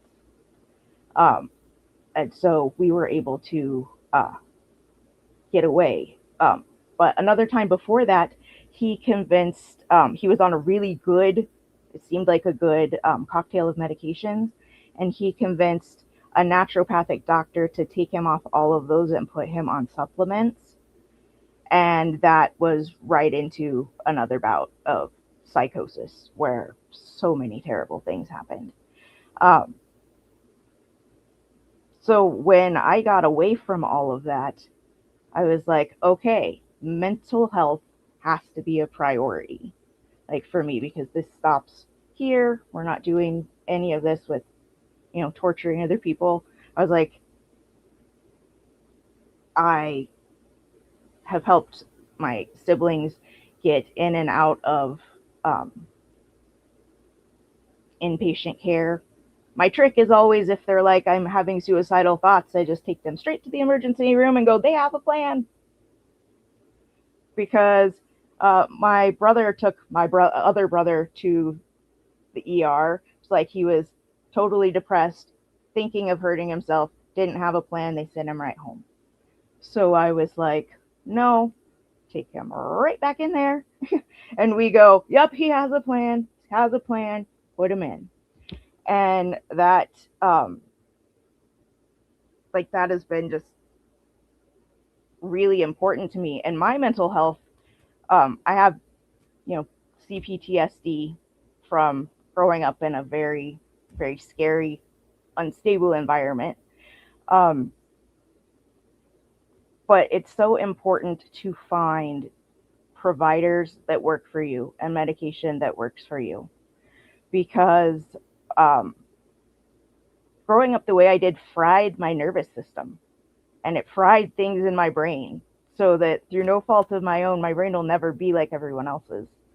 And so I need medication to be my best. And I don't feel bad about it. I am leading the charge in the family to remove the stigma from all of this. But my mental health really started to break down when I was pregnant with Gannicus. I always say, like, I've always had anxiety, like I popped out of the womb with anxiety. But before Gannicus, I had 2 miscarriages where, like, the fetus died, but my body didn't expel anything. So I didn't find out anything was wrong until I went in for, like, the 12-week appointment, and they do the ultrasound, and they're like, we're sorry. So after that, my mental health was just garbage. And I was struggling with depression and anxiety, but I white knuckled it. And then I got pregnant with Gannicus, and I know they say that postpartum psychosis is rare because it's only like 2 in 1,000. And I'm like, that's not rare. Get help for everybody on every single street. Because when I was pregnant with Gannicus, I got something called an autoimmune condition called pemphigoid gestationis that happens in 1 out of every 60,000 pregnancies. And it causes, like, relentless itching and blistering head to toe. And it went for months and months and months and months. And my mental health was just absolutely terrible. And so around the same time, one of my brothers disclosed new abuse that I didn't know about.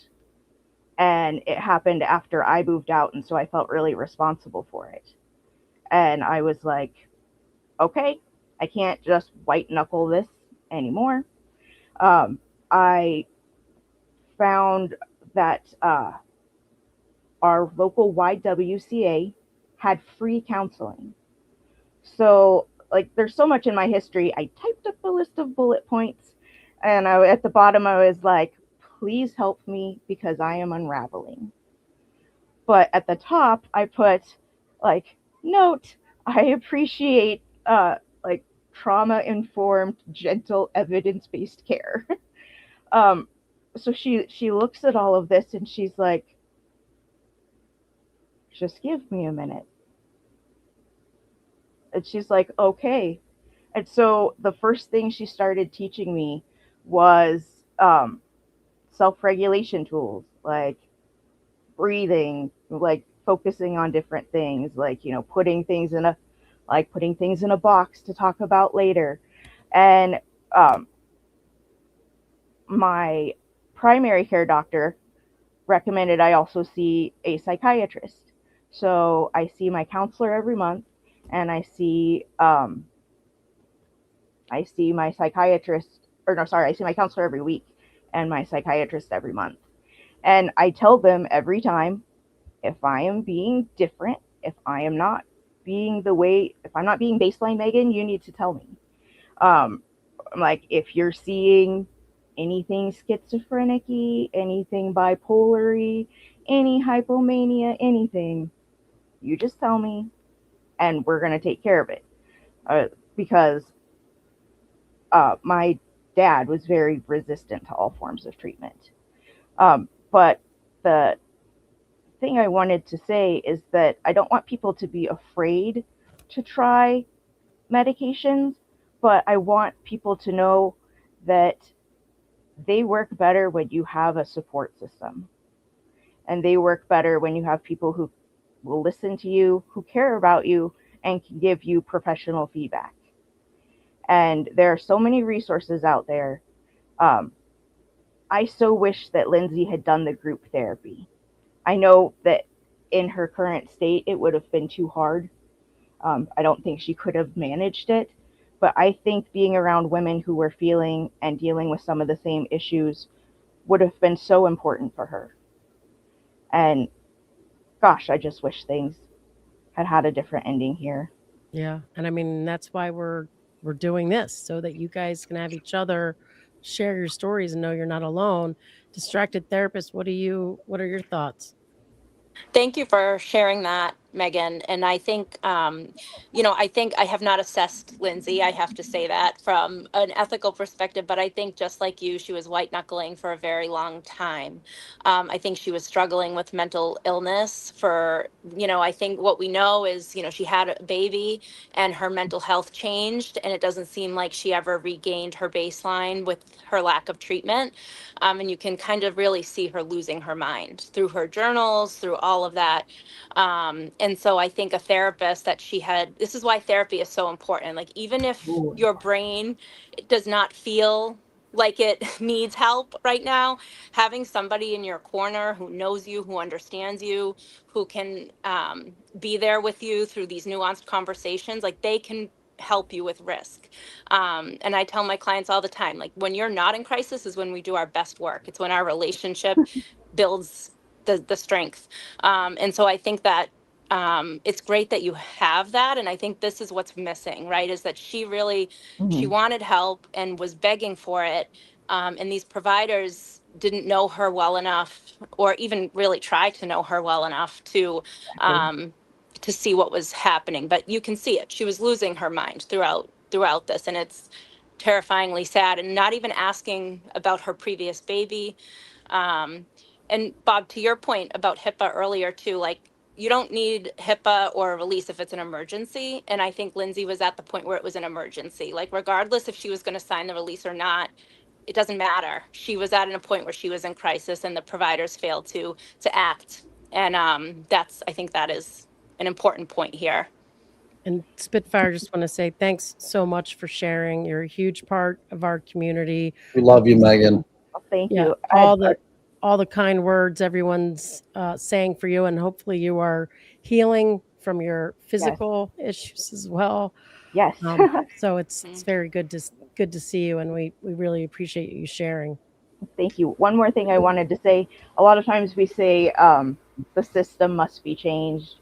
I think we need to change it to we must change the system and put it in active voice. And not only do that, but put yourself in spaces where people are discussing positive changes, because we can't just feel sad about this. We have to change things.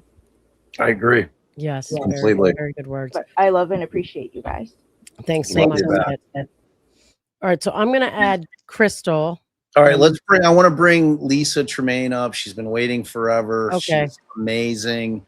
That's and what I was gonna she's been waiting forever. I just wanted to add about gene site testing. Do you guys remember that coming up for Dr. Tufts? Yes. With the medicine. So my practice does gene site testing. And a funny story is, our provider, when I hired her, who prescribes meds, came in and said, I'd like to do gene site testing with the clients. And I said, well, sure. Like, how much does it cost to implement it? And she said, it's free. And I said, okay, so it's free to us? And she said, yeah. And she explained it to me and had told me that she had worked at 5 previous practices that refused to implement it. And I cannot understand why they would refuse to implement something. We have had clients that have been on something like Zoloft or Prozac for years and get on they take a gene site and we find out the medicine doesn't even work. So it's astounding to me to have seen, Dr. Tufts kind of write it off, and that people aren't willing to even just put it into practice when it doesn't cost them a dime to do. And that is a real travesty. And I feel like that's important to say, because I think that's also a piece of misinformation that was given in the trial from her. Well, that was actually very helpful and true. So, all right, Distracted, we appreciate you making the time to come on here. And we're going to let you go and bring up one other expert to join Lisa. And thanks a lot, Distracted. All right, I think... Hey, Lisa. Thanks for waiting. I think that Krystle has also been back for a very long time. And I see Samantha's been waiting a really long time. So let's and Krystle, if you're there, okay, perfect. And you guys, you're muted. All providers have ADD, so this is I also have autism and ADHD, so we're all a big happy club. All the D's. That's how we get to practice. Lisa, tell us your background. First of all, so nice meeting you. I don't do the YouTube law thing, and millions of people have pointed me to you, and your advocacy, your dedication, and your kindness to all people suffering from any mental health conditions is apparent and beautiful. Thank you. And I am watching this with everyone else. I work in New Jersey. I'm a nurse, and I work in maternal mental health. I founded a center in 2015 unofficially until they saw how big it would become. And then in 2017, we had like ribbon cuttings, and we had the governor's wife out, and we now have a staff of 18 and see 400 women a month. Wow. It's a full mother baby program. We take all insurance. No one is ever left out. We treat pregnancy, postpartum, and loss. Wow. And the team, I'm just the biggest mouth, but the team of women that work there are all just like priests. It's like a calling. And it is, we've treated thousands and thousands of women and their families, just like you're saying. You have to bring the people in, whoever the people are, because they always are telling you a different observation or some little piece that seems so nothing and is everything. And we get everyone back to being themselves. But I totally have seen psychosis like this week, but way more than 1 to 2,000, or maybe I've just seen tens of thousands and not 1,000 people. But you're doing God's work. Thank you so much. Well, thank you for being here. Thank you for being here. And Krystle, what is your, I see you're a licensed mental health counselor. Give us a little bit of your background. Yeah, so I started practicing in 2011. I initially worked primarily in end-of-life grief and loss in both adults and children. I moved to New York City right before COVID, so perfect timing to start and run the children's bereavement program at New York Presbyterian Children's Hospital in Manhattan. And now I work in group practice, serving primarily people with co-occurring severe mental health disorders. And especially in the neurodivergent and LGBTQIA community. And I just really wanted to be here today because it is so important. And so, as others have said, thank you so much for having this forum for people to really talk about these stigmatized things. All right. And before we bring on someone in the backstage to tell their story, we'll start with you, Lisa, and let both you and Krystle tell us something that, whatever your thoughts are just on Lindsay Clancy or the trial, if you have anything specific that you've been thinking and would like to share. I mean, certainly from my view as a woman, as a mom, just like I heard you saying, Allie, and from all the women over the past 12 years that I've gotten messages from on every platform, just saying like, thank God we had your center. Thank God we had the center. Had we not had the center. And it's nothing special. It could be everywhere. It's so easy to do, to make, to have available. And it's just doesn't make any sense to me that there aren't these everywhere. And the women I see every day are helpers. They're not underinsured or unhoused, or there's services for so many other issues where people can get a first layer. But if you're a teacher or a nurse or a therapist or an occupational therapist and you have regular insurance that's $25 copay, and you're just a girl out there and trying to find help where you think it could threaten your career, those are our people. Probably 80% of my patients are college educated working women who had no idea what becoming a mother would change in them and were not prepared, and no one told them. And that's our people. And we get everyone back to being themselves. And often they find friendships forever and ever. And we do mommy stuff and baby stuff and individual therapy and group therapies and sleep classes and first foods and mom made me music, so that we're coming at it from every direction.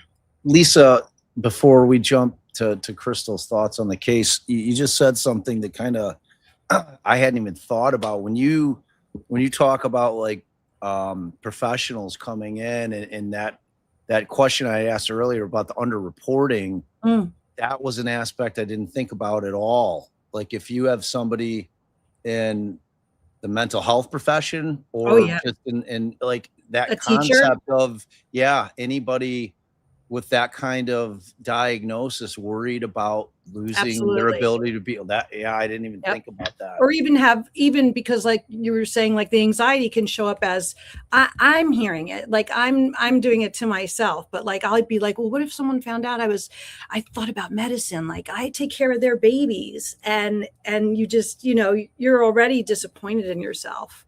So you're ready to hear that everyone would be. So we're always doing the same thing the other ladies have said too, like you're safe here. No one's going to blow your cover or do anything. And the only people who come are good mothers. Those are the only ones who come for help.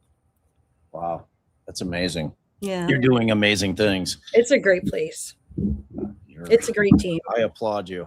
Thank you. I mean, is your baseline in a situation like Lindsay, where the first thing that you're ruling out is postpartum depression? I mean, like it seemed like to me, like I felt like I was in like crazy world listening to Tufts. I'm like, what?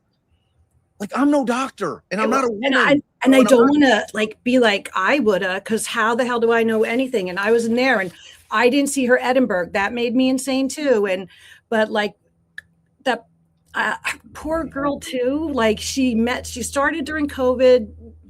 All telehealth. Nobody touched anybody or saw anybody. And Ellie, I heard you say this one day. Like we see everyone in person, because I want to see your leg going like this, and I want to see what your cuticles look like, and I want to see if the baby cries. Do you look or do you tense up? Like I want all those physical changes. And then because the therapists and the nurse practitioners are there, we can all talk. We don't have to have HIPAA, BIPA, ROI, anything. We're a team collaborative effort.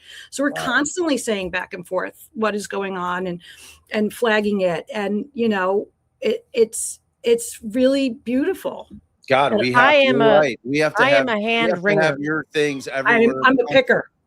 So Bob knows. He's like, what's going on? But I can put them down here and you wouldn't know. And no one knows. Nope. I could have no pants on down here and you wouldn't know. And I would say, I'm fine. I'm fully dressed. I'm pretty sure Bob has no pants on. And it's hot out, it looks like. And you could say everybody about waxing and waning. I can pull my shit together because of the paranoia that's empowering me to not let you see. We call it the mask. They put the mask on. Their husband comes in the room, they put the mask on. I used to always say the more makeup I had on, the worse I felt.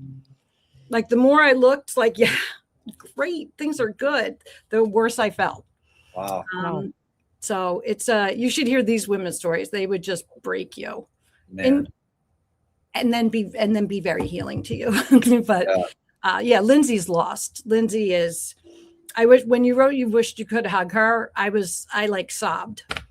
Because every day I look at her, I'm like, God, I just wish I could drive. How far to Boston, just sit behind her and just hold her. Like 90% of my job is hugging people. Yeah, I mean, and the amount of shit that I'm taking, and I'm like, I don't give a fuck. I wouldn't either. It's like these, and it's dudes, just these like, weird, don't even go somewhere else. hating, yes, repeal the 19. I'm there? Like, icky. Oh my God. Yeah. I'm like, bring it. Because if it's gonna, like, I'll be that guy. I don't care.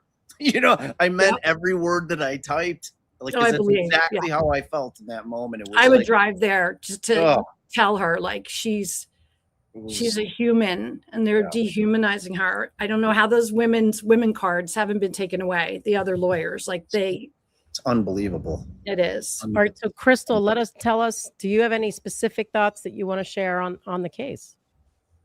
Yeah, I think overall this was touched on in various ways, but to put it a particular way, I think that Lindsay got caught in a system of over medicalization and over just like we're treating the symptoms, not the person in front of us. Because what I see as a clinician is, where are these other clinicians? Like curiosity, because what one person describes as depression may be very different culturally and experience-wise and word-wise than someone else would choose. And, something that, again, not to Monday morning quarterback, but just looking at like the patterns, it seems like her providers weren't looking at the bigger picture and the patterns of, okay, something that caught me was there are often themes that people have within obsessive compulsive disorder. And I was curious about out whether she was having some health OCD around herself or the children, and Googling over and over and over. To me, there's an anxious, not a planning, and of anxiety of, let me look to try to reassure myself. Let me look to try to reassure myself. But the clinicians didn't seem overly curious. It was just like, well, she's saying this, check the box. She's saying this, check the box, and not following up. Right. Right. And it's, so Tamara had said, the workaround is exactly that discussion, and mother baby inpatient programs like they've done in other countries for years is that available as far as any of you know in the States? There's a few in the United States. At UNC, there is one. Samantha Meltzer Brown opened it, and it probably has 5 beds. And, there's someone in New Jersey that has to get to North Carolina, or there's someone in Kansas. Like, how is she going to get there? So it's such a desert, they call it, when there's no care. And I can imagine that it's a very high risk as far as from a legal standpoint. Yeah. If you're bringing in people who feel like they can harm their children, right, with their baby. Yep. And then, so maybe 5 beds is all anyone could have, because you got to have eyes. Yeah, and they're not all ever filled. It is, because then again, they're worried about, so if I'm admitting my fear is about the baby, but I'm bringing the baby, I'm setting them up for double liability. But they charged ahead, and they really have shown, they haven't lost anyone, but it is a lot. It's very layered. All right. So I want to bring on someone in the backstage to tell a story. And I can't tell, Claire, if you or Stephanie or Kathy or Liz, like any of you that are on to share your story, pop your camera on real quick and wave your hand, and as opposed to an expert, and I'll grab you. All right. So Kathy is one, and I'm not seeing Claire or Stephanie, and then so is Liz. All right. So Claire looks like she said she'd go on, but doesn't want to put her camera on, just FYI. Right. But I wanted her to stick it on. Do you know if she's an expert, a professional, or wants to tell her story? I think it's to tell her story. So because I think she just waved. So I'll bring her next. I'm assuming that the order that you guys are appearing backstage is how you came on. So Claire, can you hear us? And you don't. I can hear you. Can you hear me? Yes. Hear me? Yes, we can. Awesome. Yeah, so I tried to write an email to you guys with my story, but it gets so lost, and I've been struggling a little bit with some hypomanic symptoms the last couple of weeks. So I kind of vomited on the email, and then emailed you immediately being like, don't read this. This doesn't make any sense. So I'm probably still not going to make a whole lot of sense, but it's all right. I have OCD and bipolar 2. I started showing symptoms of OCD when I was around 12.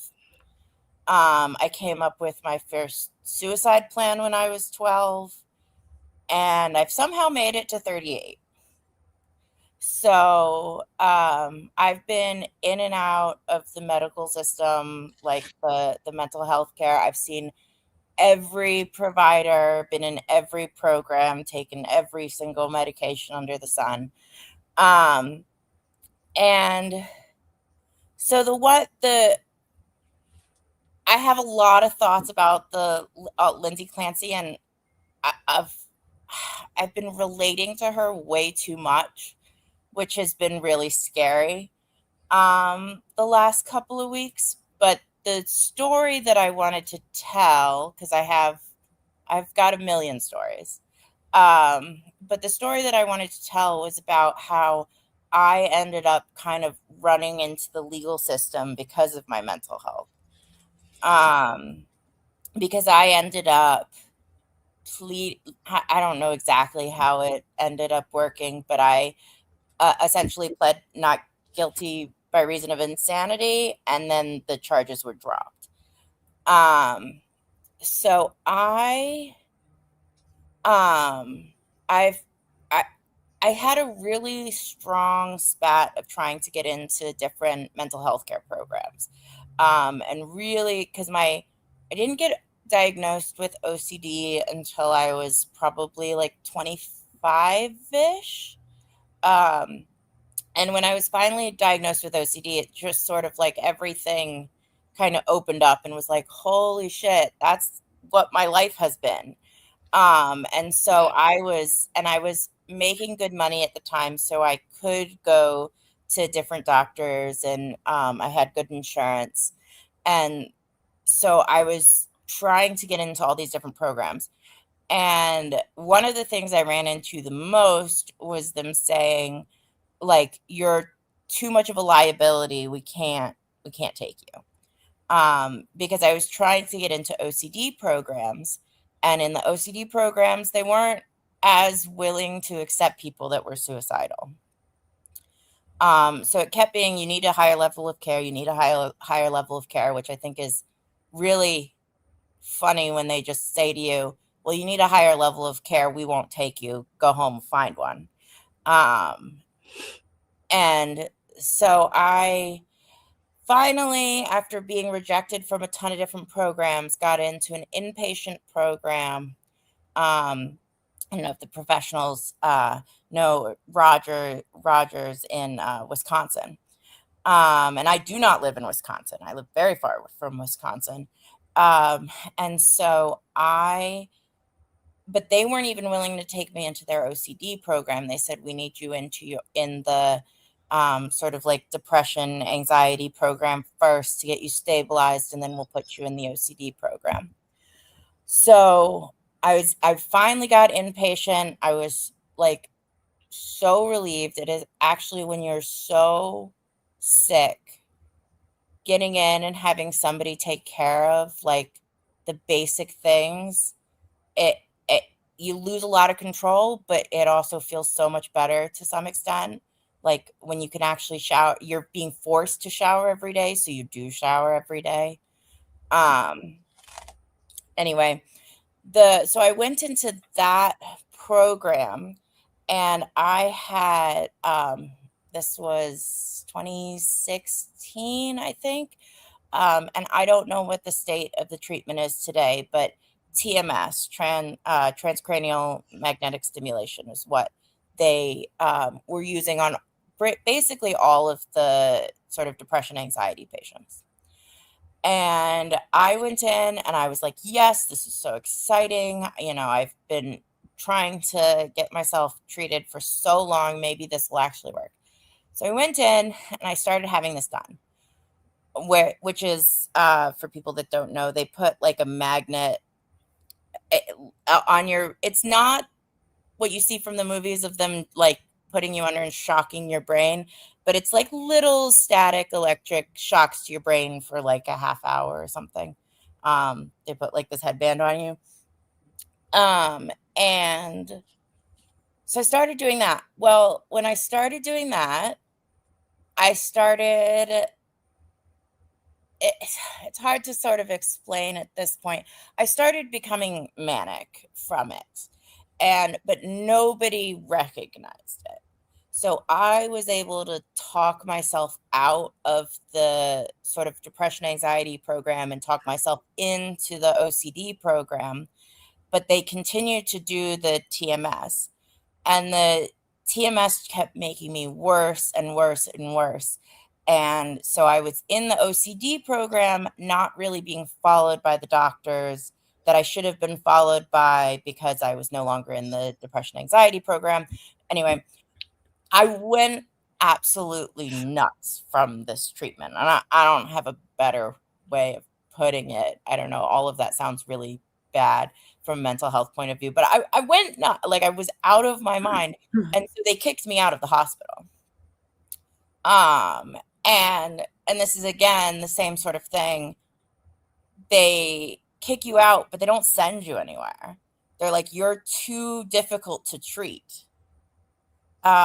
So they kicked me out and they sent me back home, put me on a plane, sent me back home, and I was still out of my mind. And so I came back and I was still under the impression that, oh, no, TMS is going to save my life. It's going to be the best thing ever. So I found a TMS provider here. I saw them 2 times before they called me in and said, you cannot do this. Like, this is making you manic.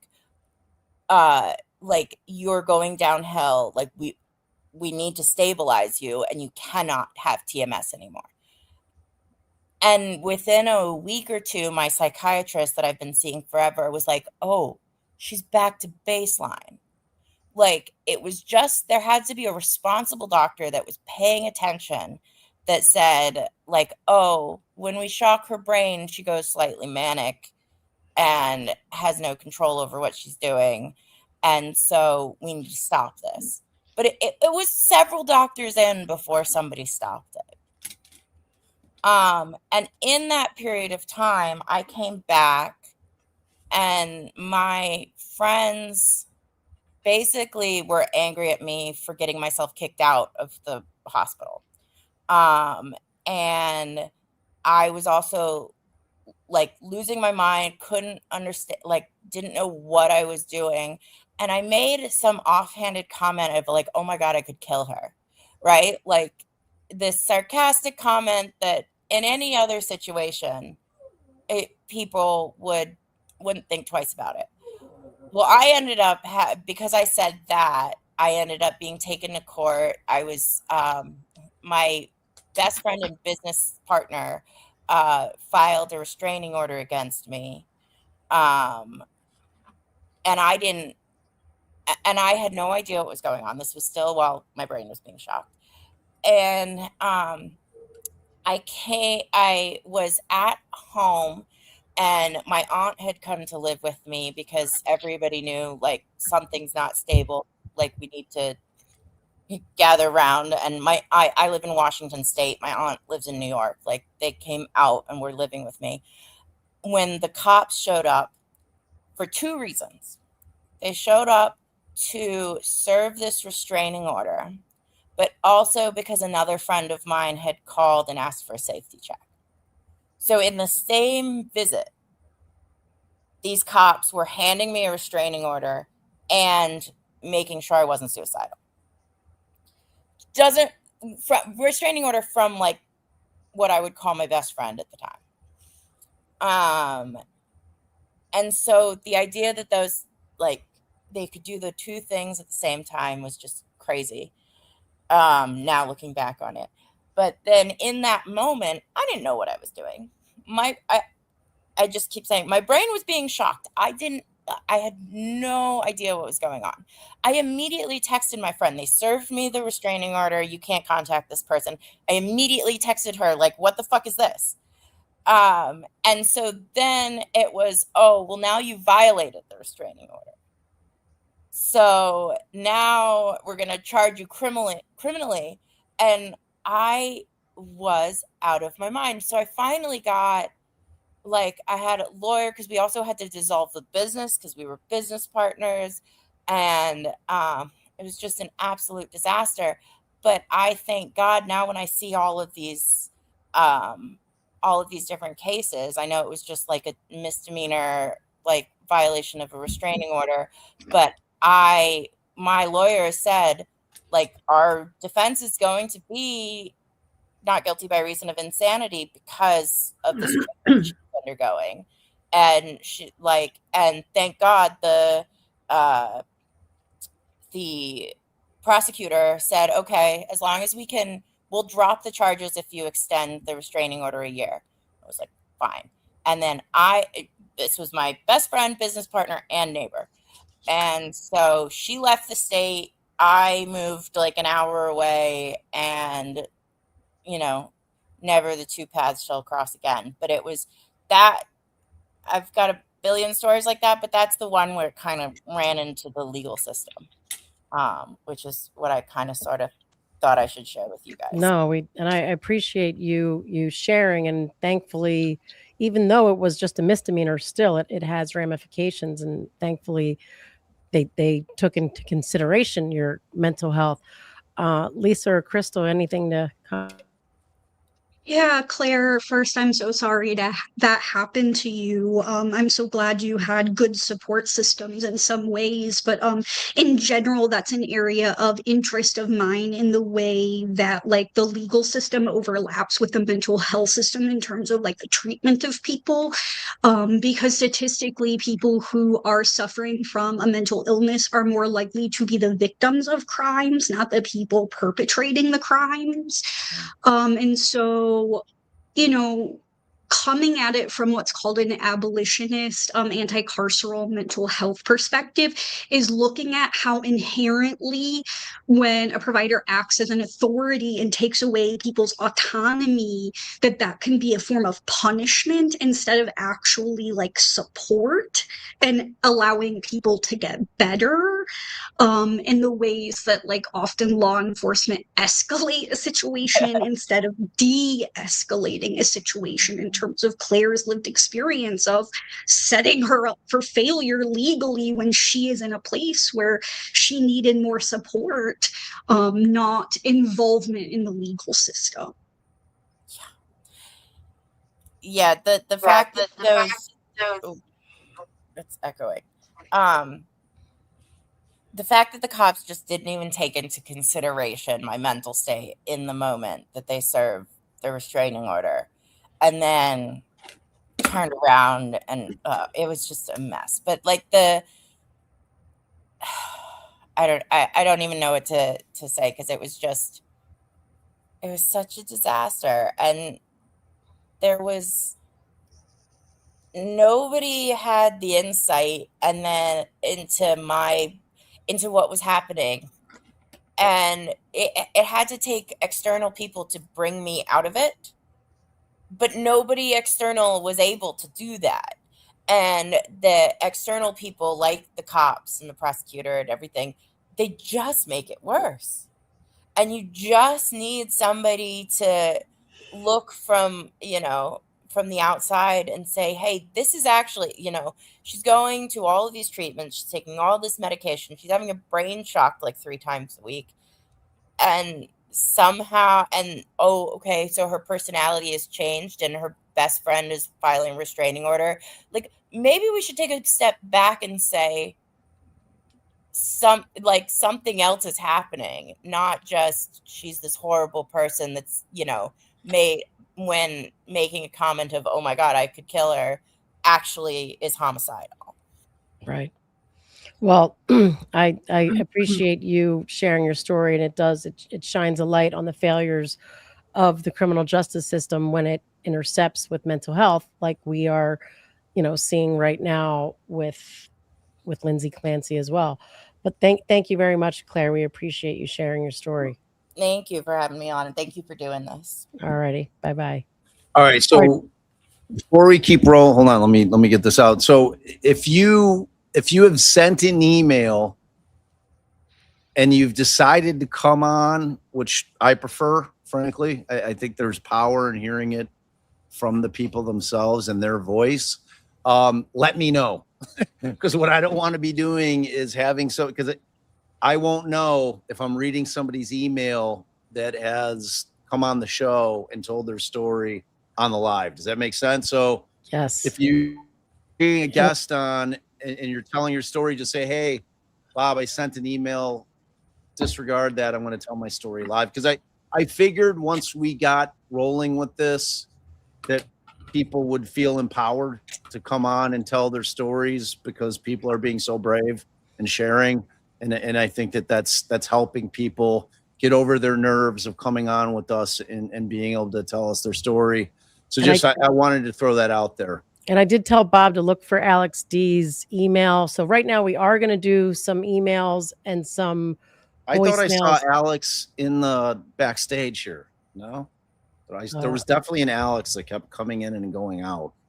Yeah, I don't. Oh, there is an Alex. There is an Alex. I don't know if that's the same Alex. Alex, if that's you, just while you're backstage, turn on your camera and wave. Give us a thumbs up or a thumbs down if you're the same Alex. and I will kick myself if I don't do this. I did write a grief book, Beneath the Grief Tree, for people 8 and older. So if that is something people are interested in, I would love if you go check it out. So thank you so much for that opportunity. No, sure. Beneath the Grief Tree. I mean, people always need resources for grief, and this is important for all of that. Babe, do you want to play, either read an email or play? Yeah, I'm gonna read an email. So I'll start with the emails. We'll do one, and then I'm telling y'all right now, we're at almost 4 hours. It's gonna have to be 2 parts. Like, we would have to go 15 hours, and we are bound and determined to have every single person's story told. I'm hoping next week there's going to be another off day where we can do it all day. All right, so get All to day. it. Go ahead. All right. So I just don't want people thinking like, Oh, Krystle, can you give Tracy can you email us a link to your book, and Tracy will get it out there? Yeah, absolutely. Thank you so much. Okay, so this is some people were very good about saying whether they wanted it to be read anonymously. Others weren't. I'm going to default to anonymous. If it sounds like a story that you wrote to me and you want me to share your first name, then let us know in chat and I will do that. I don't want to, I'd rather err on the side of caution than putting it out there without somebody's consent. Hello, Bob and Allison. I've been following your coverage of the Lindsay Clancy case, and I wanted to first thank you, as I'm so proud to be in this community. I would also like to share my experience with postpartum depression. After the birth of my first child, I experienced thoughts, feelings, and emotional struggles that were completely unlike anything I had experienced before. I felt overwhelmed, disconnected from myself, and frightened by how dramatically my mental state had changed. There were times when I did not recognize my own thoughts and struggled to understand what was happening to me. Intrusive thoughts no one should have to experience. Although it was brief for me, which I am grateful for. However, when you are going through it and literally in the middle of the weeds, it's suffocating you to no end. What many people do not realize is that postpartum depression and other perinatal mental health conditions can be far more severe and complex than simply feeling sad or exhausted after having a baby. The experience can affect every aspect of a person's thinking, emotions, and daily functioning, especially adding lack of sleep adds another layer. From my own experience, the thoughts were haunting, intrusive, mind can play tricks, and worst of all, no control. Sad part is you don't want to tell anyone, purely for protecting yourself of the humiliation and embarrassment. And only if admitting it out loud, then is it real. In other words, the struggle is real. I feel I robbed my husband and son of growing our family. And because knowing with each child it could get worse, I not only protected myself and others for unforeseen future, it still makes me sad. However, a happy trio family.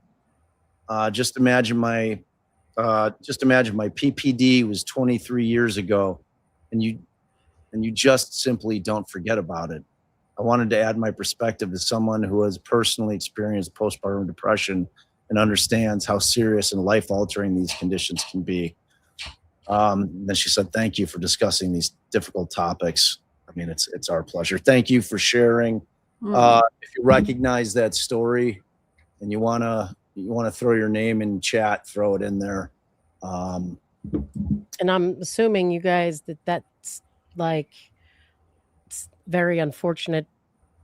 I struggle because I don't want to call it normal, because it's definitely not normal. And I feel like that was part of the issue with Lindsay, is that the healthcare professionals who hear it all the time are like, well, that's normal, but that it's all too often occurring severe situation that she's not alone in, kind of And thing. you really have to be trained. Like, the other part of this is education and medical training, and no one owns a mom after she has a baby. I mean, we get to go at 6 weeks, right? And then woohoo, and you're out on your own. And then who who's checking mom? The pediatrician? No, the baby's the patient. The OB? No, you're after 6 weeks. Who are you going to call? Your primary? And if no one's tracking you, who would you even feel comfortable telling you think something is wrong? Unless someone like settled in and looked at you and felt you and told you were safe, no matter what you were going to say, that we were going to help. We weren't going to hurt. I watch postpartum people like a hawk as a clinician because it can change so fast. It's such a emotional stressor. And yes, it's a beautiful, wonderful thing, but I'm sure every parent in here would agree that it's a very hard mentally and emotionally and physically.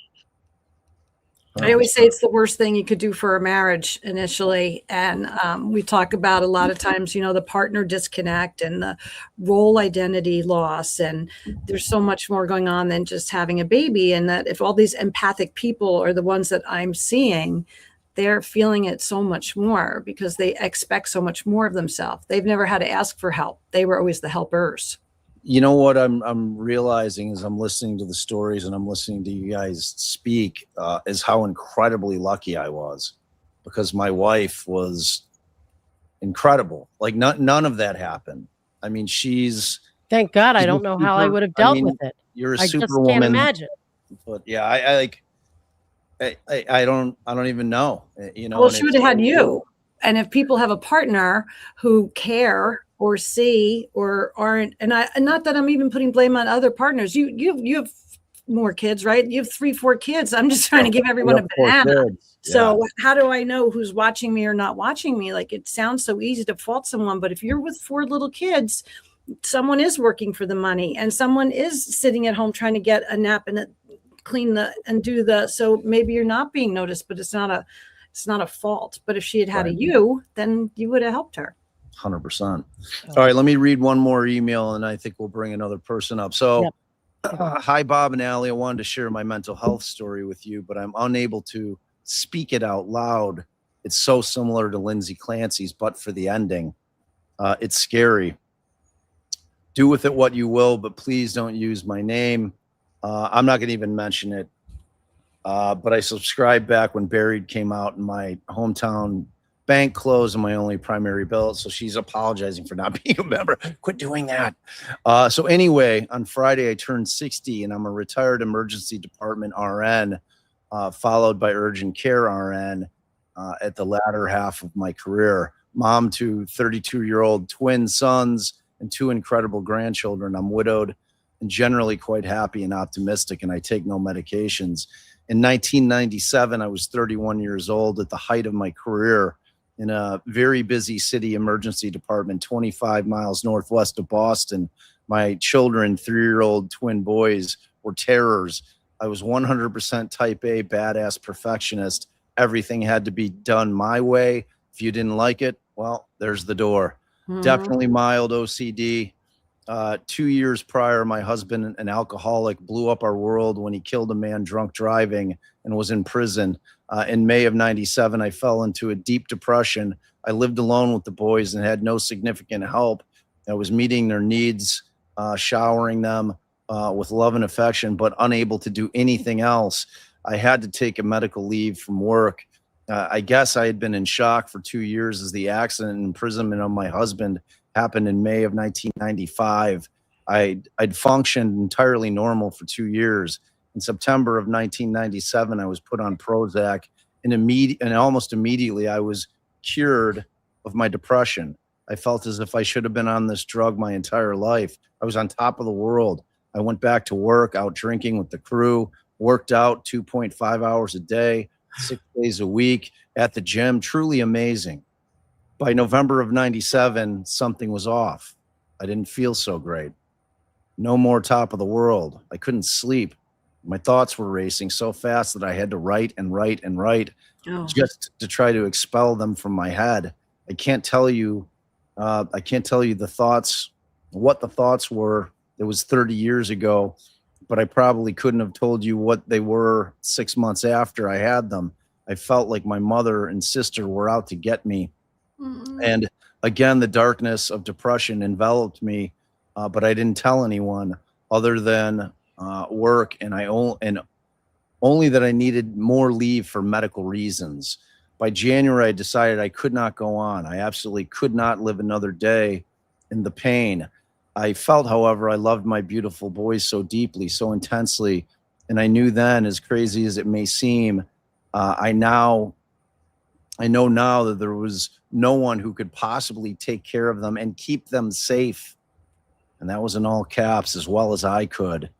I decided because I had to die, I would just have to take my beautiful babies with me. I did have a plan, despite the fact that these men are now 6'2" and 200 pounds solid muscle. It's far too painful for me to share what my plan was.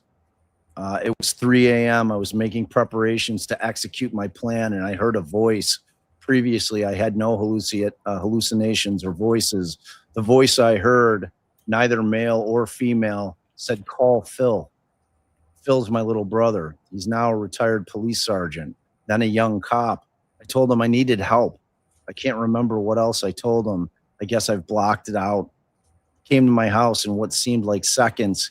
He called my best friend to stay with my children, then get them to my mom. He brought me to the ER. I was committed to 7 days inpatient behavioral health, followed by 8 weeks of 5-day-a-week outpatient all day mental health treatment.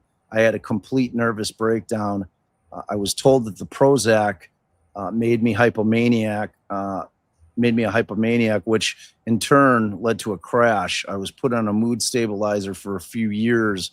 And severe anxiety that I had since the kids were born, that I'd been hiding from everyone. Did I mention I'm first generation Irish? It's basically a moral sin to talk about our emotions or express feelings. True story. I wasn't diagnosed bipolar. It was believed to be just a giant situational clusterfuck. The only forever medication I ended up with was a benzo twice a day. They'll pry those out of my cold, dead hand. LOL. Anyway, I believe with all my heart, this is how Lindsay was feeling about her children. I don't claim to know her diagnosis or if she heard a command. It's not for me to judge. I don't think it's for anyone to judge. Her story and mine are so similar, it's scary. But for some unknown reason, it could have been me in her shoes, and my heart breaks for her. People say what about the kids? I don't think at all about them. They're gone. Maybe it's those 20 years doing time in the ER. I've seen hundreds upon hundreds of babies leave, and I know they're at peace. Lindsay isn't. Anyway, do with what you will with my story. My guess, there's a whole lot of moms and grandmoms out there with stories just like it to tell.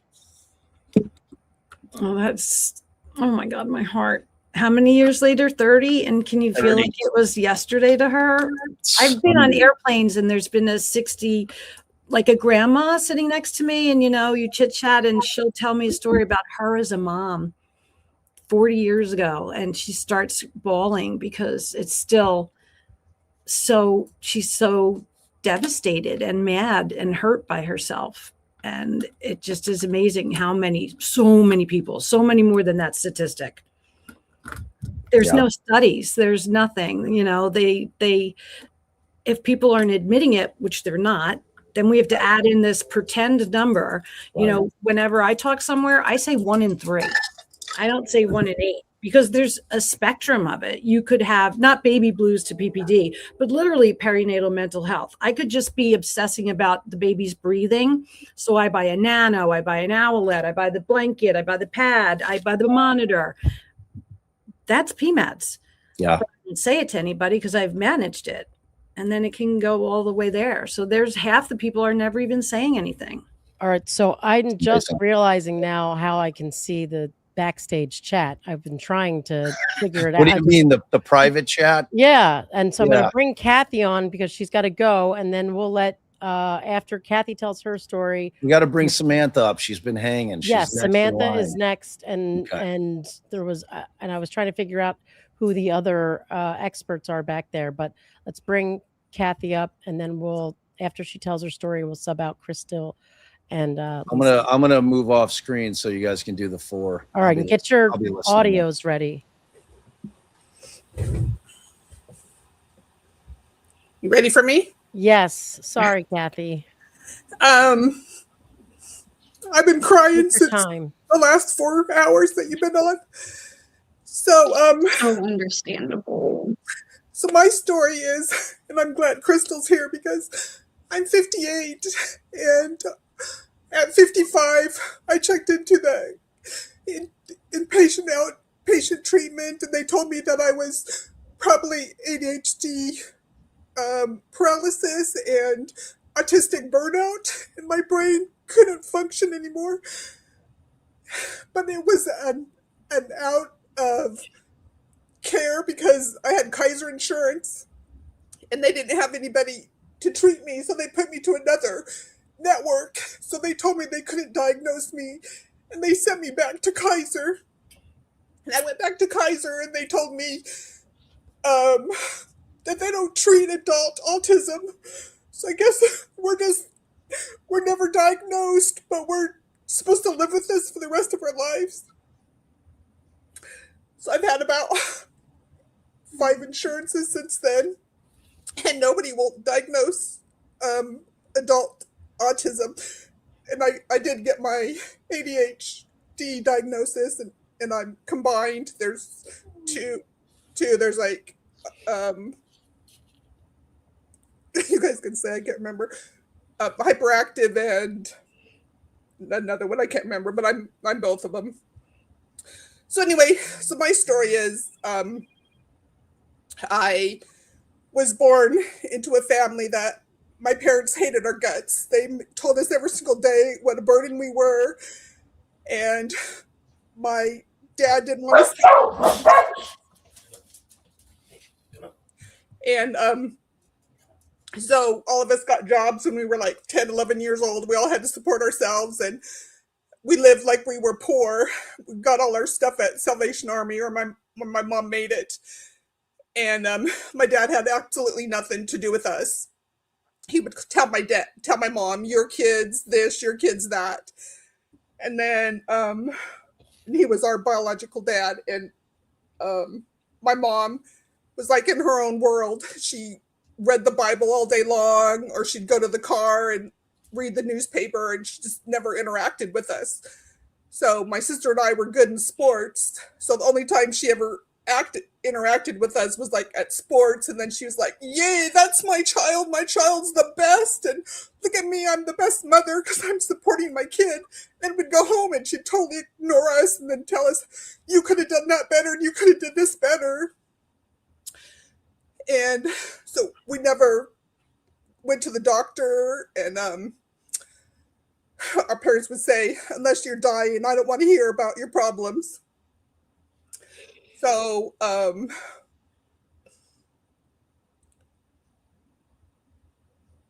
so when my sister was, so then my mom was a Bible thumper, and the 2 older ones are 2 years apart, and then me and my other sibling, the 3 of us were 1 year apart. And my mom would line us up front by our height in front of her Bible school class, and she would allow 2 men to take us upstairs and you know what to us. I can remember from like 2 years old until 12 when I finally told my mom, I'm not going to church anymore. I'm not going to. And my mom would triangulate us together, so we never told each other, because we just assumed. But I also know now, if I told my mom, I probably would have been a drug addict, prostitute, or something. So my brother was high on meth, and he killed his best friend. And so when he was in prison, he told my mom when he was like 20, and my mom called him a liar. And my sister told when she was in her 30s, and my mom called her a liar. And in my 30s is when I asked my sister, and my sister said, yeah, it happened. And she said there was another deacon at church that also did it to her, but there's 2 that did me. And So I told my mom when I was 45, when my dad was on his deathbed. And again, my mom called me a liar. So my other siblings already told her. She said I was a liar and I just want attention. So I'm 58 and I was no contact with my mom since I was 25. I just like, all you do is cause me harm and I don't want anything to do with you. So she's one of those mothers that for the last 30 years, she sends me snail hate mail and tell me what awful daughter I am. She'll get like a card and she'll say, I can't find a card that describes you because you're a horrible monster of a daughter. So she'll cross it out and she'll just say, love mom on it. And she does that to every one of us. There's 4 of us. People always say, I can't imagine parents being so awful, which pisses me off because there are people that are that horrible that do things to their children. It's like she gets her jollies off of doing this to us. So I tell my siblings, stop talking to her. She's evil. Don't talk to her. And my brother just says, I want a mom and I want a dad. And he's the one that murdered his best friend when he was high. And when we were growing up, we weren't close because he would steal all my stuff and my parents would give him everything on a silver platter and I had to work for everything. And so in a way I was like, deserves it right. You were such a spoiled child and you got everything. But in the end, I was like his mother and I supported him when he got out of prison. He was in the same job for like 20 years until he hurt his back and then he got hooked on Oxycontin. Then he was in and out of prison and he just lost his house. He's owned his house for 20 years and he just lost it to foreclosure. And so I just like to explain like his psychosis. Like I'd call the police, I'd call everybody for help and they would tell me, just as long as he can have a conversation, he's normal and we can't do anything about it. I'm telling him he's not normal. You guys are going to kill him. He's a Mexican dark-skinned male and you guys are going to shoot him and kill him. And they wouldn't do anything. So sure enough, they shot up his house with like 24 gas thingies and they made him strip naked and sent a dog after him. When they know that he's psychotic and have mental issues, it just, the police system just makes me so angry. So then, I'm sorry, I got ADHD, so I'm going to go back and forth. So my sister was 16, and all of us have like super bad anger issues, just like snap, and we're gone. Our anger is just out of control rage. And so my sister, I shared a bedroom with her and we were never friends. She was like one of my biggest bullies. And that's another thing. My parents were my biggest bullies. I couldn't keep my room clean and my mom would just say, you're such a disaster. Shut your room. I don't want to look at your mess. Instead of helping me clean it up. And then my oldest brother would tell me, if your head wasn't attached, you would lose it too, which is the story of my life. So here, 7-8-year-old can see that his sister is in a crisis. Her head is not attached. She can't find anything. And my mom would just shame and blame and humiliate me instead of getting me help. And then my mom would tell me, you're the most miserable person to be around. Everything hurts your ears and tastes bad and smells bad and everything hurts your skin and you won't wear this. And I had eczema growing up. So all the stuff hurt my skin and I was just like a big mess with eczema. And every night I'd have to get the courage to go ask her to wrap my arms because if she did it, they would just be raw from itching at them. And she'd just like, oh, why can't you do this yourself? You're such a pain. Why don't you just grow up? And my whole childhood, I had to beg to ask her to simply put things on my arm to protect me. Then, so I was in 15-year-old All-Stars.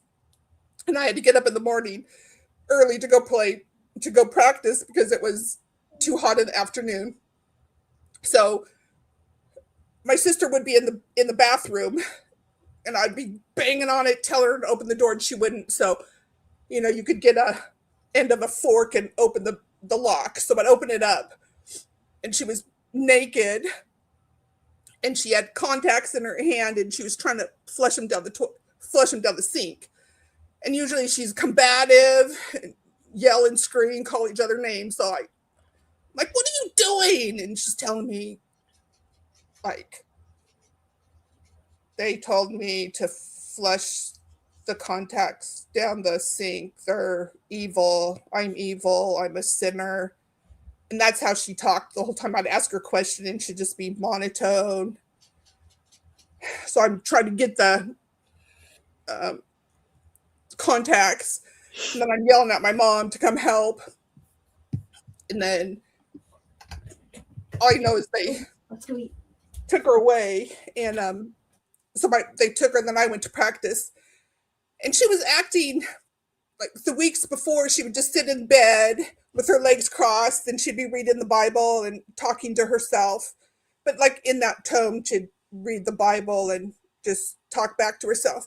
So anybody knows there's something wrong with her. But here I am, a 15-year-old, having to be an adult and tell my mom, there's something wrong with my sister. Yeah, I hate her guts, but go help my sister. Something's wrong with her. Go help her. And my mom would say, we don't have insurance. Your dad doesn't want to do anything. We can't do anything. So she had that first incident, and I'm begging my mom, there's something wrong with her. Do something. And she won't. And then, I don't know, a couple weeks later, again, she's locked in the bathroom. So I'm banging, and I go get the fork. She's completely naked. She's got my big, huge bottle of powder, talcum powder, and she's poured it over her head. And I'm asking her what's wrong, and she's just like, I'm a sinner. I'm evil. They're telling me I'm a sinner, and I need to get rid of all my sins. And so every time you just talk to her, everything was about being a sinner and how evil she is, and she had to cleanse herself. So again, I go get my mom and beg her to go do something. And I go off to practice, and she's just a zombie walking around, and she's not combative like she normally is, and she'll talk to you, but she's always saying these voices are telling her this and the voices are telling her that she's evil and stuff. So finally, when I got back from practice, my mom told me, go tell your sister that we're going to go on vacation. And I'm like, what does that mean? And she says, well, we're going to go to the hospital, but I don't want you to tell her that. I want you just to tell her that we're going on vacation. And I'm like, I'm a child, and you're making me do this? So I have to go tell my sister. And she literally packed up her whole bedroom. And there was my brother's friend was there who had a car just like my mom. And she was packing all her stuff into this guy's car. And I'd tell her that's not mom's car's over there. And so I'd have to take her stuff and put it in my mom's car. And it was just full of crap. When I kept telling her, okay, you have enough. Let's go. We have to go on vacation. Let's go. So I'm throwing stuff out of there so there's room for me to go in there and her to go. So then we went to the hospital. And I think they must have medicated her because I don't know, Baker Act, whatever. I think she didn't go in there voluntarily. She's a child. I'm sure she didn't have the right to do that. But so she went in there, and we couldn't see her. And then when we finally were able to see her, the first couple times she'd just sit there like a zombie, and she would talk to us. And then my mom got a call that we had to go to the hospital. And we get there, and she's just throwing things around, and she's being super violent and saying that she's not going to go on the drugs because they make her a zombie, and she refuses to take the medication, and she's calling everybody in the hospital crazy. And she's saying that she's not crazy and there's nothing wrong with her. And so they then would come home, and my dad would come home from work and say, "Is she still in the hospital? Is that crazy girl still in the hospital? You know how much money this is costing me? You need to go in there. You need to go get her out of the hospital." So my mom would go and tell my sister, "You have to take your medication. You know how much this is costing you, and your dad's mad. And they're not going to release you until you take your medication." And she's just furious, saying that she's not going to take the medication. So finally, we convinced her to take the medication. And I don't remember how long, but they said she had to be on stable for a couple of days before they would release her. So then when they released her, she refused to take the medication. And then another thing, the doctors told us that they weren't going to release her because our household was so toxic that it was making my sister sick. And they told us that my parents had to separate before they were to release my sister. So my mom had to file for a divorce, and then we moved to an apartment. All of us kids, there were 3 of us, moved to an apartment. But they went to court. My mom got the house and child support and alimony. But she says, "I didn't marry your dad for money, so I'm not going to take anything. We're just going to go live in this house, and we're going to live like we're poor." And this is what my mom did, was just like guilt us our entire life. And then I remember when I was 12, I had a paper out until I was 10. And I would tell my mom, about 12, I'd start telling her, "Mom, I saved up all this money. Can we move out and I'll pay the rent?" I tell my mom I couldn't do it anymore. And my mom would just humiliate me and like, "How am I supposed to pay the rent with your paper route money?" And for a parent not to know what damage that they're doing to the 4 kids. And my mom everything was about money. "I don't have any money. How am I supposed to do this?" And then when my dad was on his deathbed, I told her something like she was the cause of all of our mental health issues. And I told her, "I've been begging you to move out since we were 12. And she says, "Oh, you didn't ask me until I was 15. And I'm like, "I don't care how old I was. You shouldn't have been putting us through that. It was your job to protect us as kids." So that's kind of like when I was 25, I moved out. So my whole life they would tell me, "If you don't want to follow the rules, then just leave." So my brother started running away when he was like 12. He was constantly running away.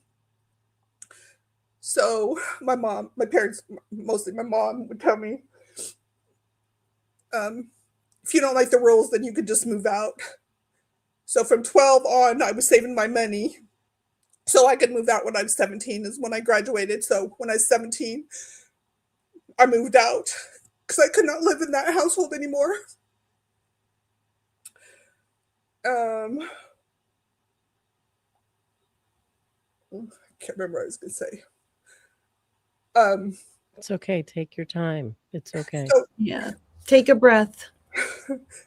So we moved out. So my sister was a year older than me, and so she was class valedictorian. So she would say that she wasn't going to take the drugs because it numbed her, and she couldn't think, and she wanted to be the valedictorian.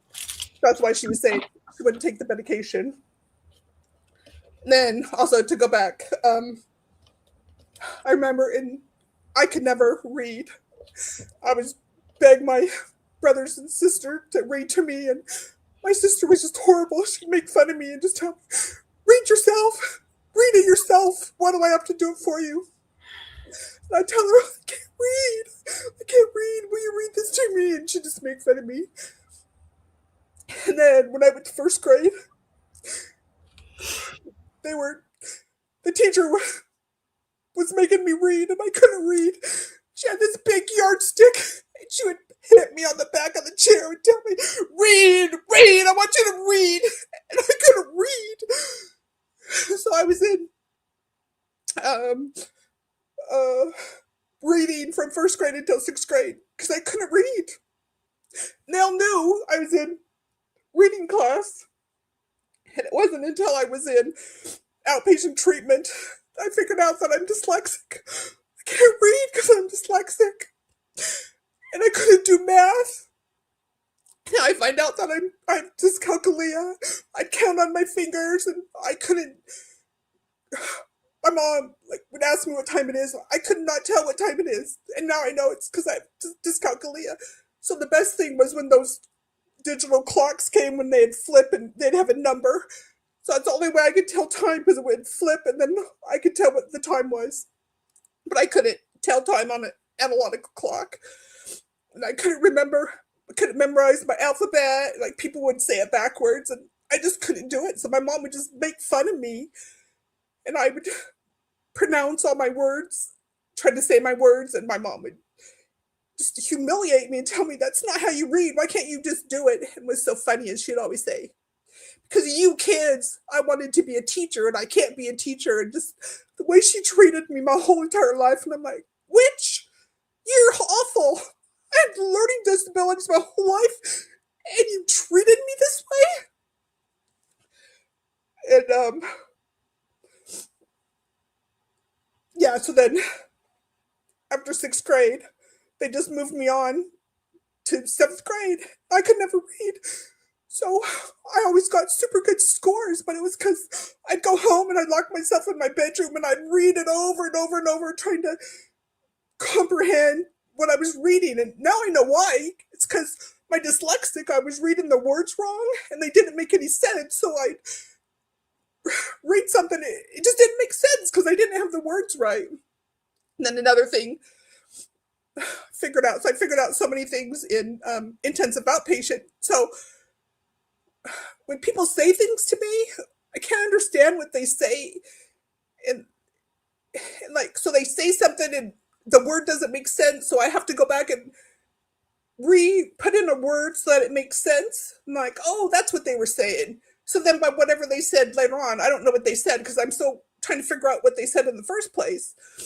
So I figure out I have audio processing disorder. So I don't hear my words right. So when people talk to me, it doesn't make sense. So then COVID-19 came around and my brain just blew up because people's mask, and I couldn't understand what people were saying with their mask on. And I didn't put it together again until I was in outpatient treatment. And I'm just like, I can't understand what these people are saying. And so then back to my sister. So she went off to college and I really didn't have anything to do with her. And then I graduated when I was 17. I moved out, so I just didn't have anything to do with my sister. And then in her senior year, she came back to our hometown and I was working and I lived someplace else. So I drive down the main street of our city and she'd be standing on the street corner with a Bible saying, you're a sinner, you're going to go to hell, you need to repent, lightning's going to strike you. I mean, it was so embarrassing. So I'd go tell my mom, your daughter's on the street corner preaching. So we'd go get my brother and we'd literally kidnap her off the street and put her in a car and take her away. And then we'd go all to work and I'd come back to work and she'd be there doing it again. I tell my mom, you need to go get her treatment. And my mom would she's stupid. So it was during spring break. So then at the end of the week, there were people that were doing it with my sister. And then my sister ended up getting in this church group and she had like 1 semester to go to graduate. She was in a criminology degree and she went to California with this church group and she's been there ever since. And she is my mother and my father put together. She had 3 kids and she abuses those kids worse than my parents abused us. I just can't figure out how people repeat those. So when I said, well, my mom would always tell me I had a boyfriend and I'd spend the night with him, and she'd tell me that I was a slut and that he was only using me for sex. And I forgot what I was to say.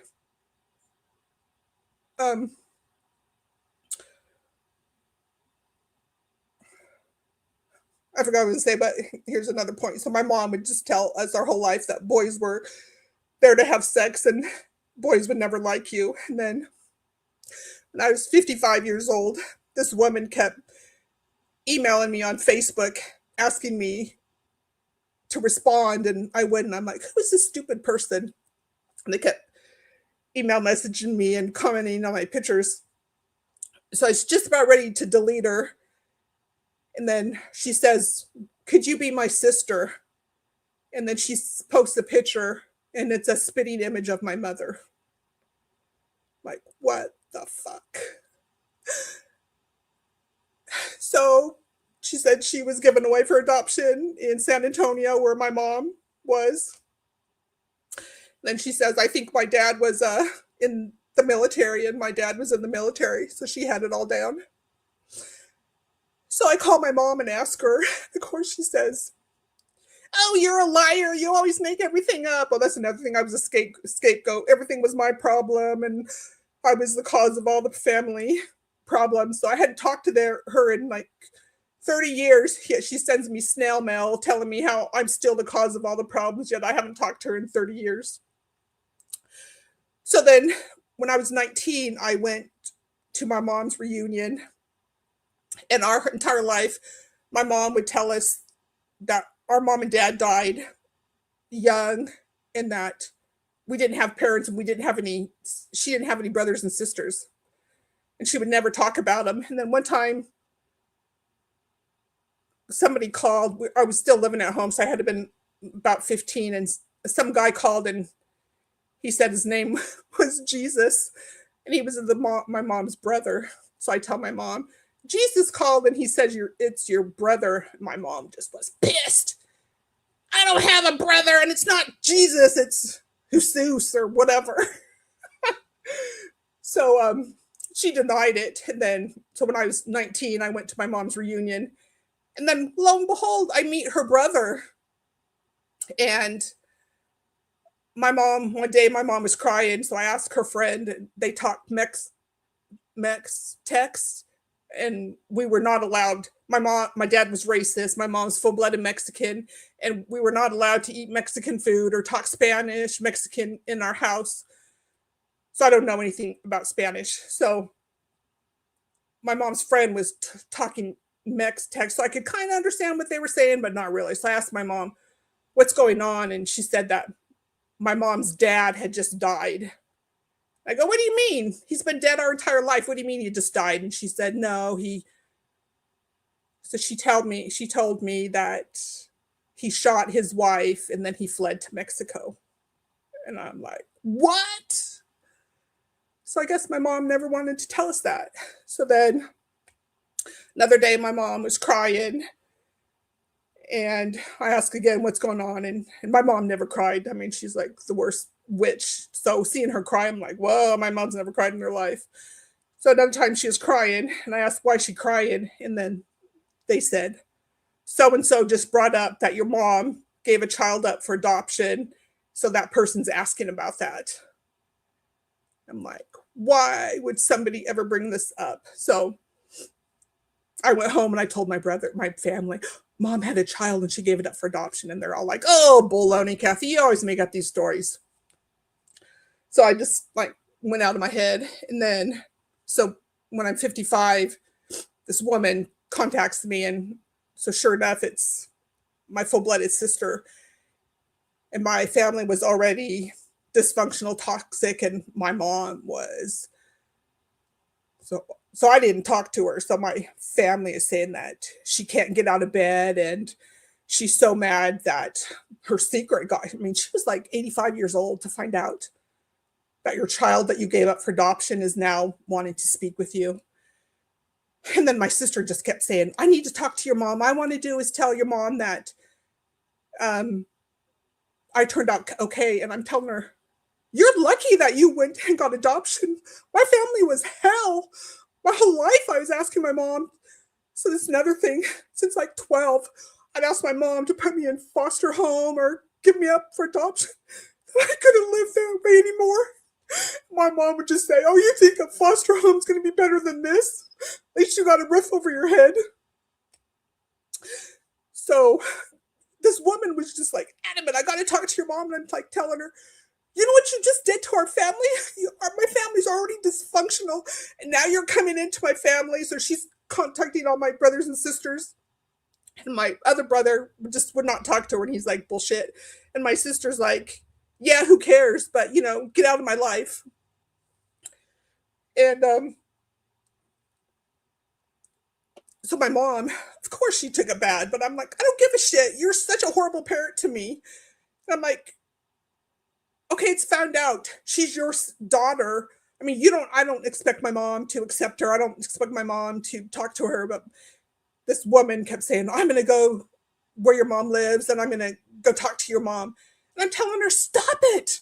My mom's already in a bad position and my mom's a monster. Just leave her alone. And this woman was just like, I have every right to. And I'm like, yeah, you do. But you know what? My family's already bad enough. And now you're bringing this into our life. You don't need to do this. Then to find out she's ADHD and autistic too. And so she would have been the first sibling. So she's like a spitting image of me, which is kind of scary. But I ended up blocking her because, I mean, just the entitlement that just because you're my sister that you have the right to go in. So I kind of want to advocate that for other people. It's like, yeah, you were given up for adoption, but if they're not looking for you, just drop it. You know how much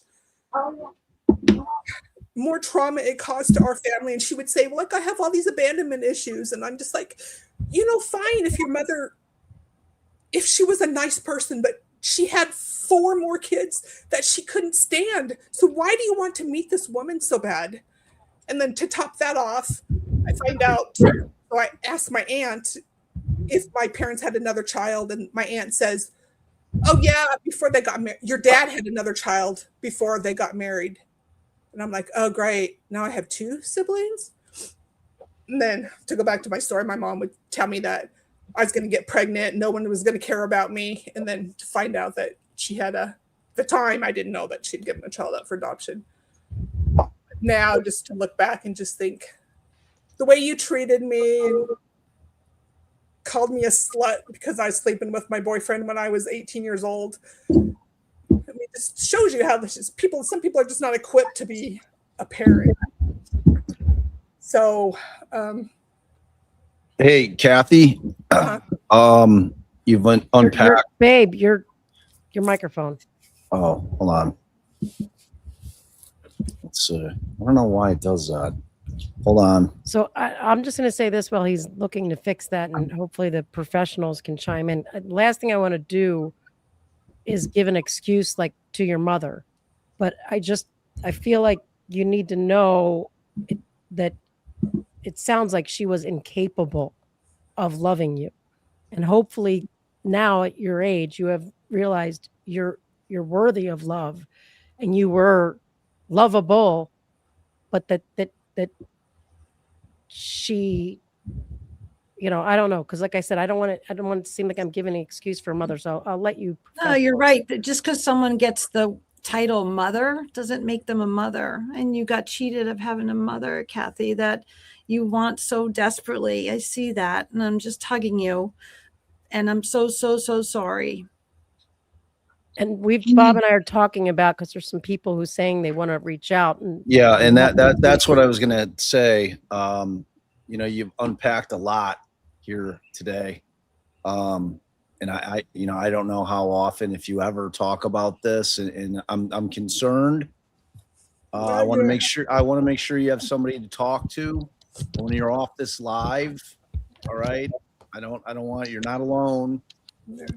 And I did share my email. I will help her get resourced to people in her area. So Kathy, I sent my email. Send me an email and I will absolutely do whatever I can to help you get set up with somebody. And Kathy, put your email in the private chat as well. But Bob and I have decided we're going to, we'll have to ask you guys which social media. I feel like Facebook's the easiest, but that's like, because that's where I used to go all the time before I stopped social media, to set up a private group of the people here that want to continue to talk to each other and share with each other, because this is it's such an emotional outpouring that, like Bob's saying, we don't want to just leave people with no continued support. So we're going to figure out something for that as well. So that you've got this private space that only people can get in there, that, you know, Bob and I have, or whoever we set up to help us with this, like approved, and we're part of this, or, you know, want to be part of this. And we can't leave you guys alone. Because Kathy's story really is so beautifully, I don't mean beautifully in terms of I am so sorry for what you went through, but really shows how layered trauma is, from both the trauma we experience, but the vicarious trauma of the things that we're seeing around us, because we live in a context. We don't live in a vacuum.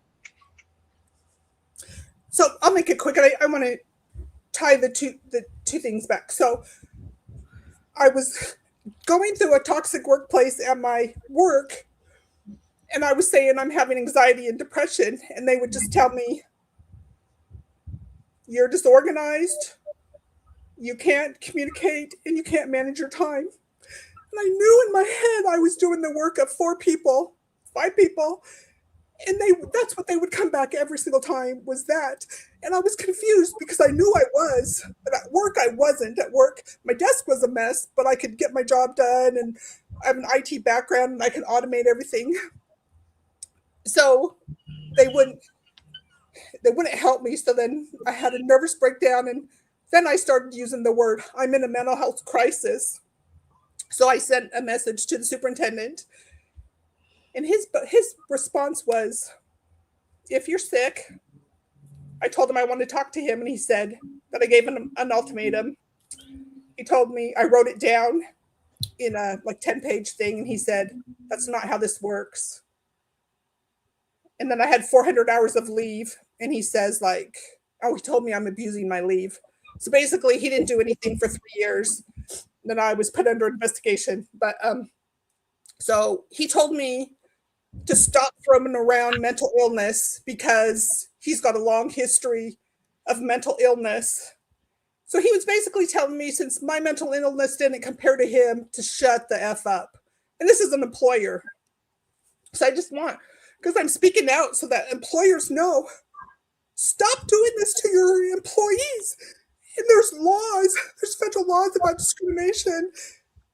And they didn't write the laws. There was he worked for the governor, and the governor gave an executive order to do this.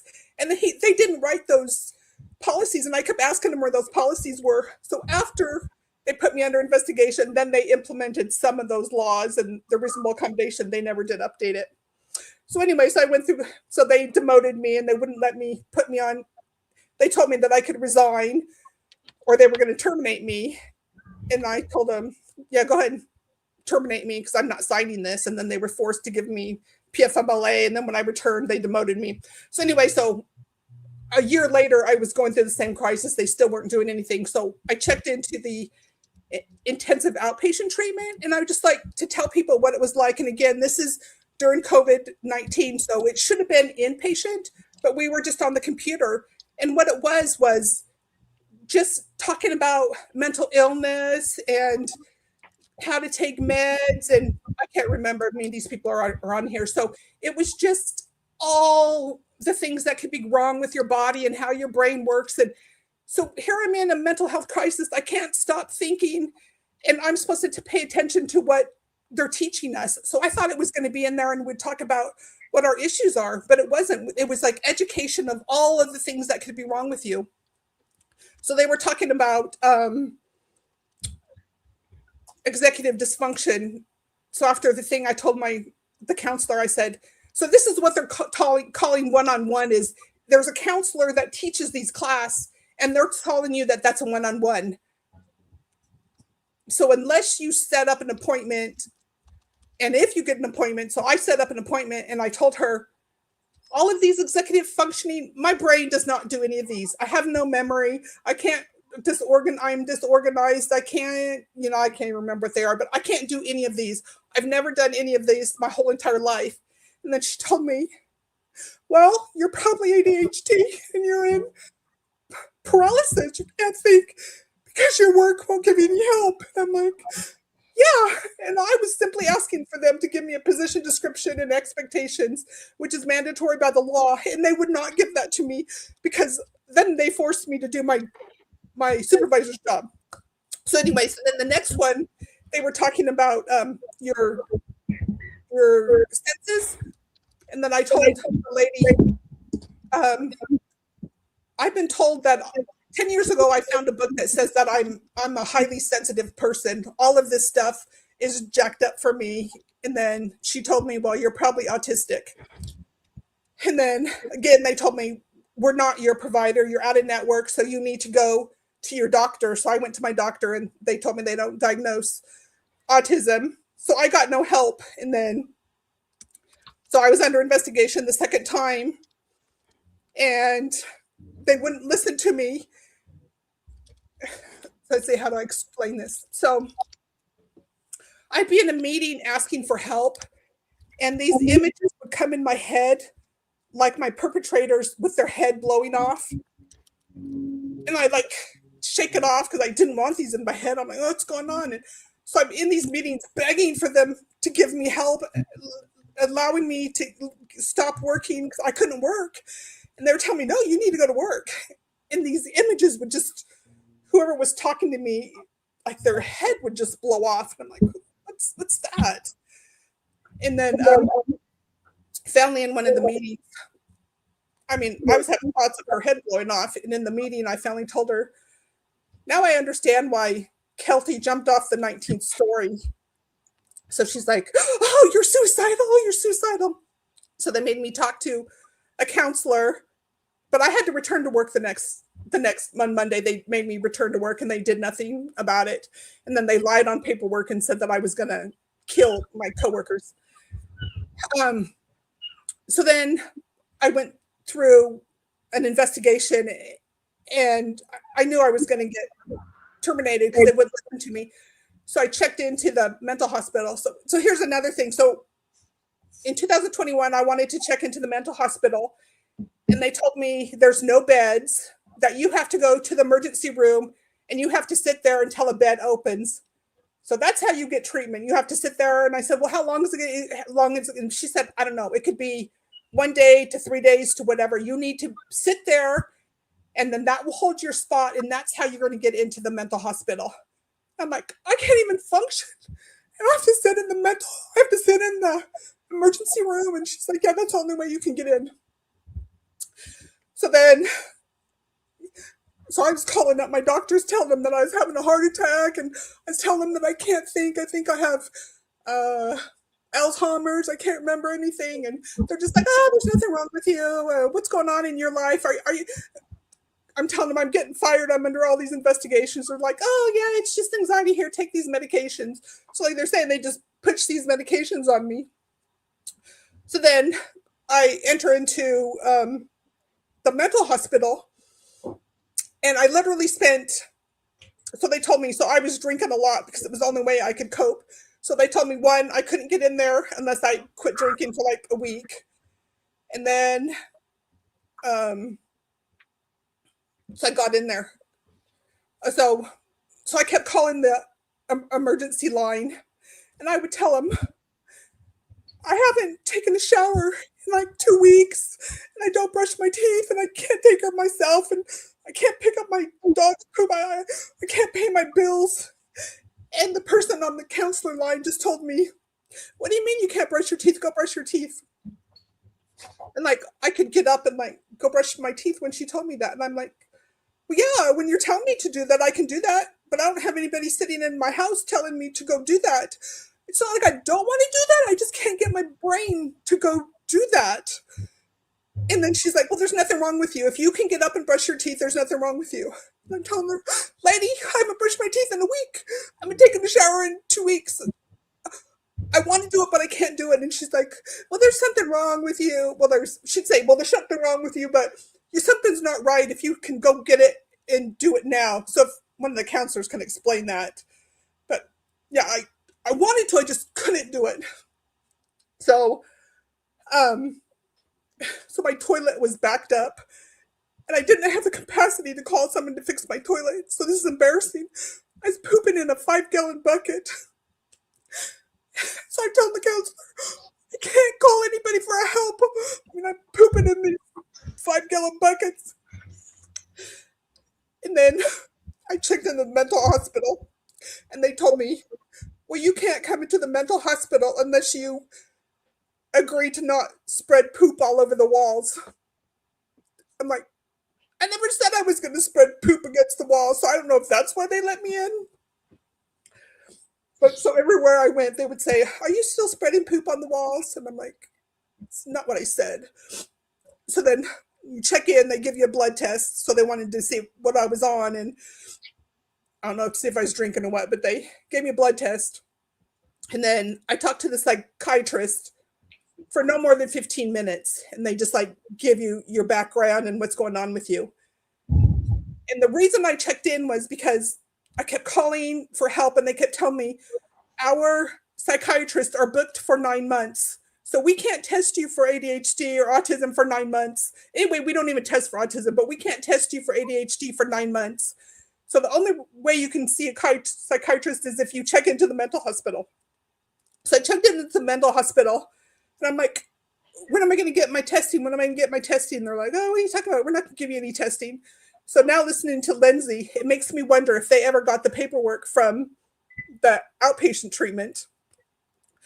So then again, the mental hospital was just like outpatient treatment. You just go to all these classes and they talk about mental illness and you just sit there. I mean, you can ask questions if you want, but it's not a one-on-one.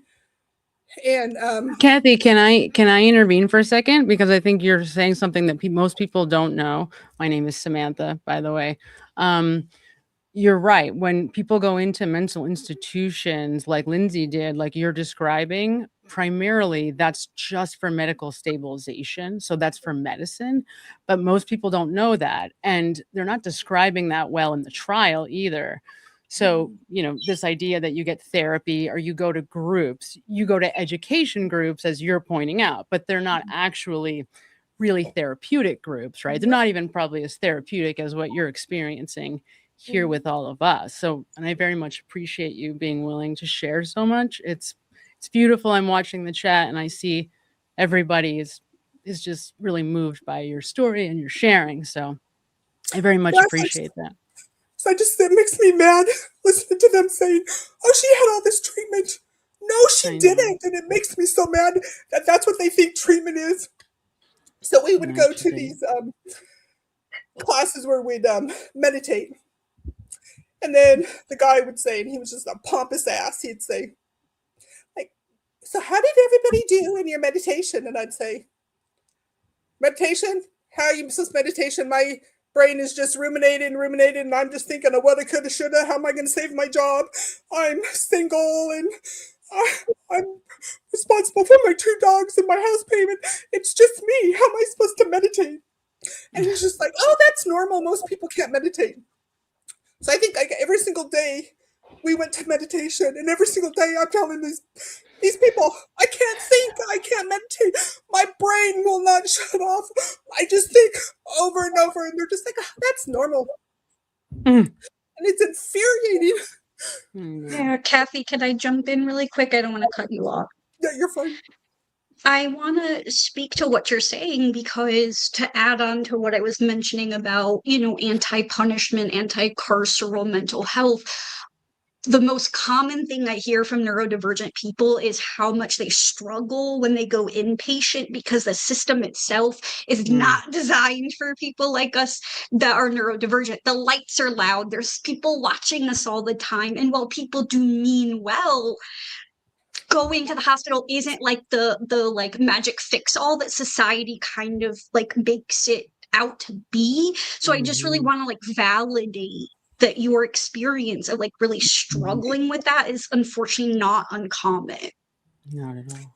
Yeah, so I go in on the first day and they put me right next to the door where people are going in and out all the time. And then there's a patient next door that's screaming and yelling all night long. And I was furious. I'm like, I'm in here because I can't sleep. I haven't slept in years. And you put me next to a patient that's screaming all night long. And I was furious.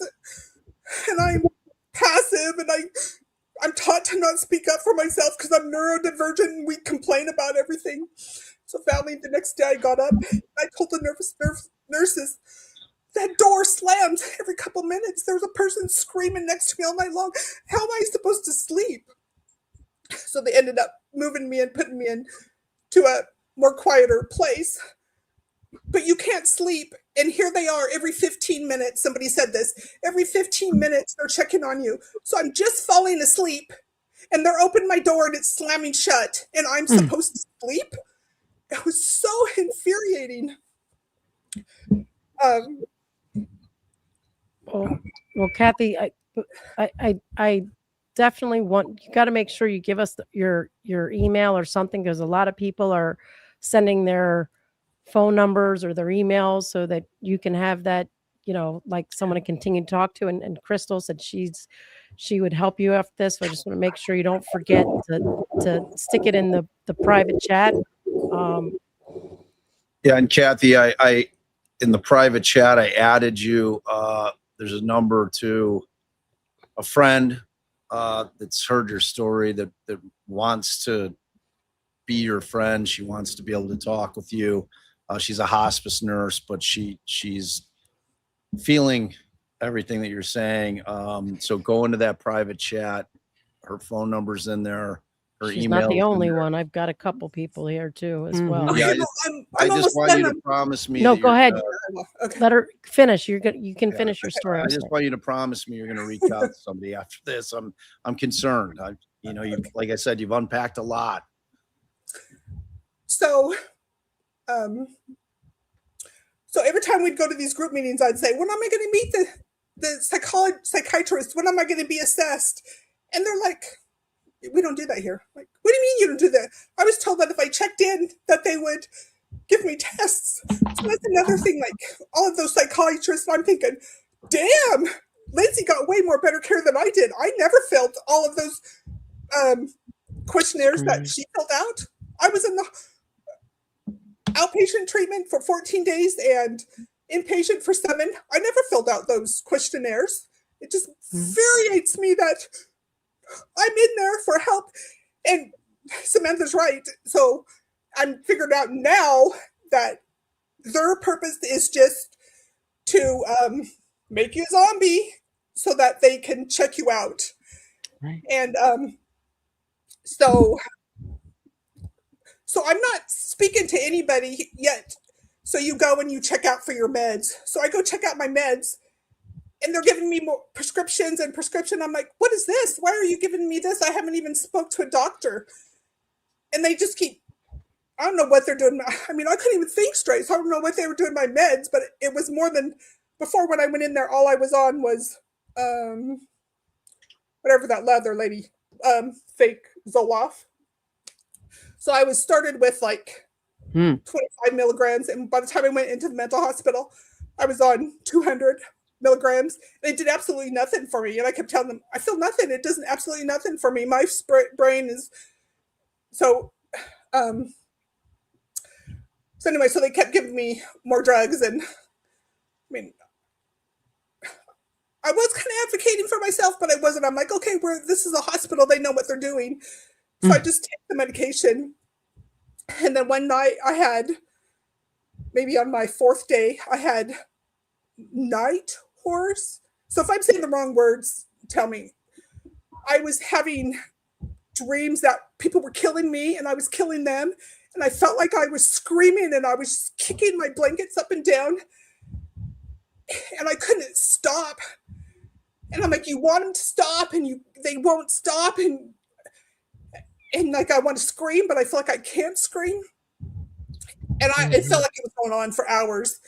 And finally, the nurse station was way far away, and I was laying on the floor, and I dragged myself crawling to the nurse's station. I remember being able to stand up, and then there's like this ottoman, and I fell down on this ottoman, and I was like perfectly straight, and they're yelling at me, sit down, straighten up, sit down. And I was just like perfectly straight. And they were trying to pick me up. I'm big and tall, and they couldn't pick me up, and they're just like, you need to sit down, you need to sit down. And I was like still in that dream, like I was like scared, but now I knew that there was someone to help me, and I could hear these people talking to me, but I couldn't talk back. And they were like furious. I could hear them yelling at me, snap out of it, snap out of it. Wake up, wake up. So I don't know what I was doing, but then all of a sudden, one of the nurses goes, okay, Kathy, we're going to breathe. One, breathe in, breathe out, breathe in, breathe out. And then she started doing that. And then that's when I snapped out of it. I could, I don't know, it's like I brought my brain back, and that's the only way that I could snap out of it. And then the nurse is like, okay, you're fine now. Let's go take you back to your bed. And I was like, what's the word? Terrorized, horrified. I didn't want to be alone. And every couple minutes they kept saying, can we go take you back to your room? And I'm like, I couldn't talk. And I'm like, no. I don't know how long I sat there, but they just kept telling me, you need to go back to your room. And I wouldn't go back. So I don't know when I was able to finally talk, but not one person asked me what happened. At night, I went to get my medication, and they wanted to give it to me again. And I said, no way in hell am I going to take that again. And the nurse said, oh yeah, I wouldn't either. And she said, all we can do is offer you meds. We can't make you take them. And I was just pissed off that not one person asked me about what happened. And I want to go back further, like in 2020, when 9/11, I call it Y2K. I was in IT, and it was Y2K, and I was having interstitial cystitis, which means you have to pee like every 5 Kathy, minutes. I'm sorry to interrupt you. I'm looking at the chat, and I know that some of our guests have their chats in here. I don't know if you just didn't look and see what this live's about, but Brian, I'm calling you out specifically. Knock it the fuck off. Go out and see what the thing's about. These are people sharing incredibly personal, incredibly painful stories, and you're sitting in my chat acting like an asshole. So knock it the fuck off, or we're timing you out. This isn't a joke. If you don't know what the live is, then go out and read the description before you come in here acting like a fool. This isn't a joking matter. And anybody else that's going to derail it, I'm not having it. You know, you come in here on a different day, I'm all about it. This isn't the day for it. If I haven't made myself clear, just let me know. I'm sorry, Kathy. Finish up. So it just makes me mad when people say, you know, she wasn't taking her medication, or they say, oh, just like some people will say, like it takes 6 to 8 weeks for the medication to kick in. So I have interstitial cystitis, so they were putting me on all this anxiety medication. And I was having these dreams before 9/11 happened. Was having these dreams that I was flying planes into big buildings. It wasn't the buildings, but I was having these dreams that I was flying, and then I was having these dreams that I was killing all of my coworkers I absolutely loved, my best friends.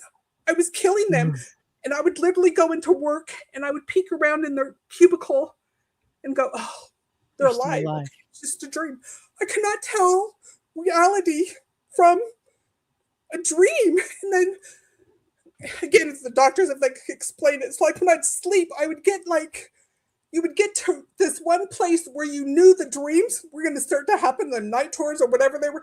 You could feel that they were going to happen. Like you're so exhausted that you need to sleep, but you just get into this one place and that you can feel when you hit it, your just body just starts shaking and you can, they like start immediately. It's just not like they work into it.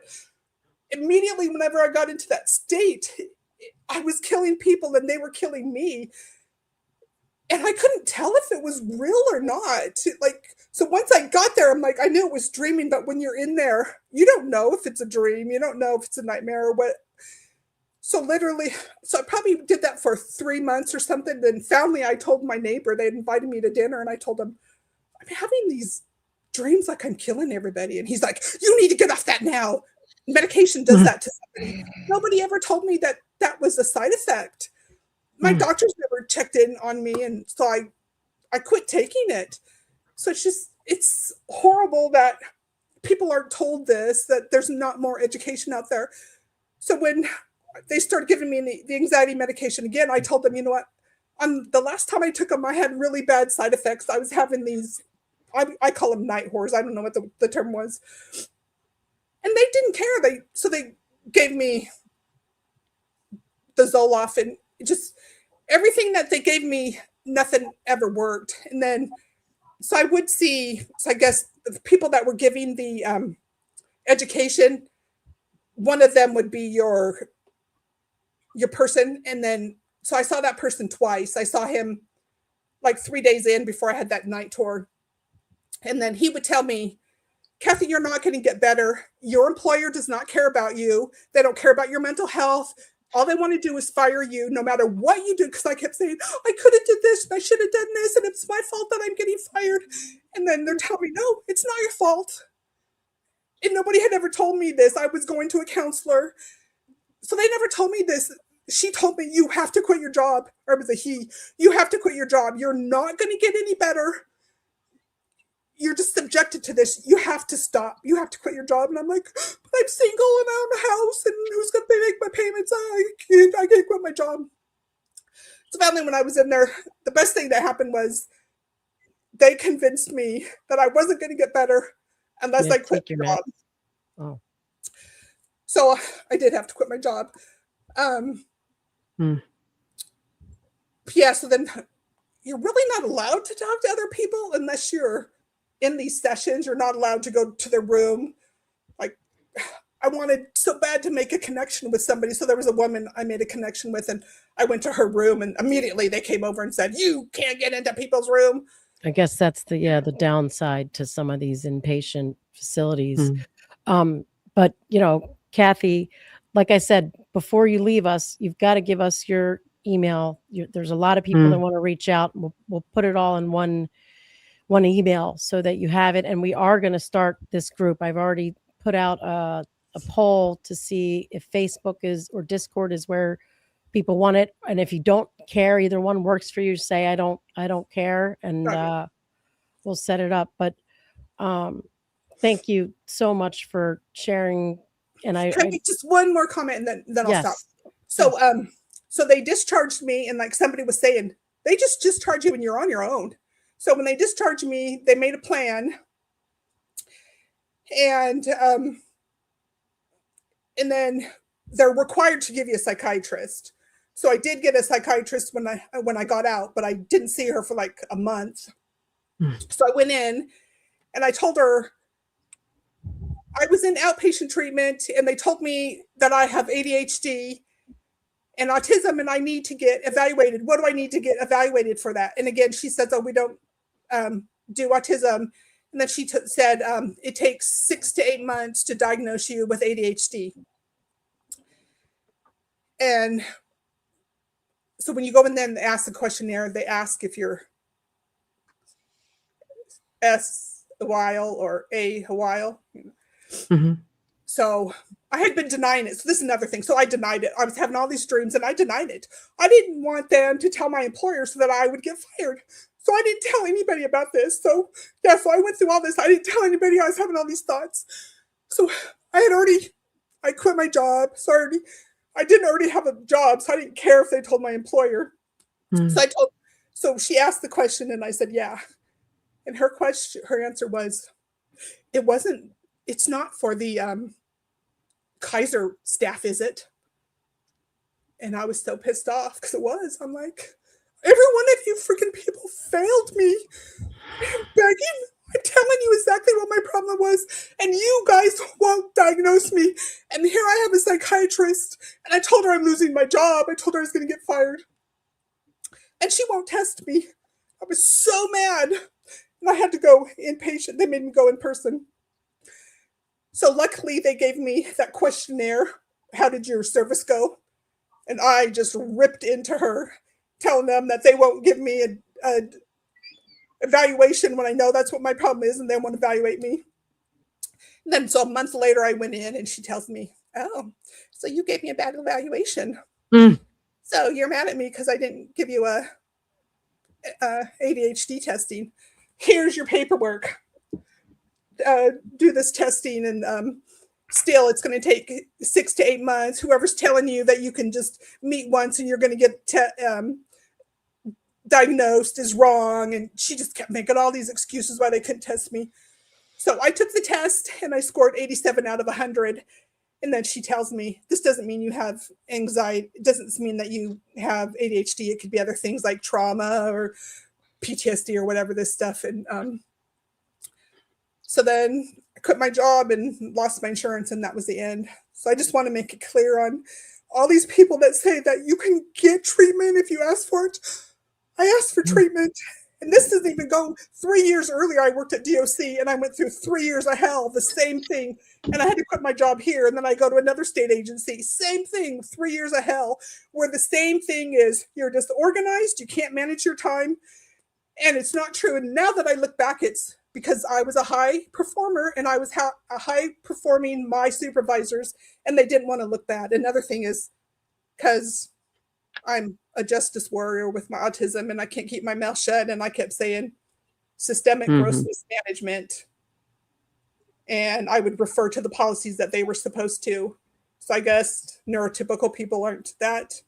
Yeah, there has to be more access, I guess, to disability in that venue as well.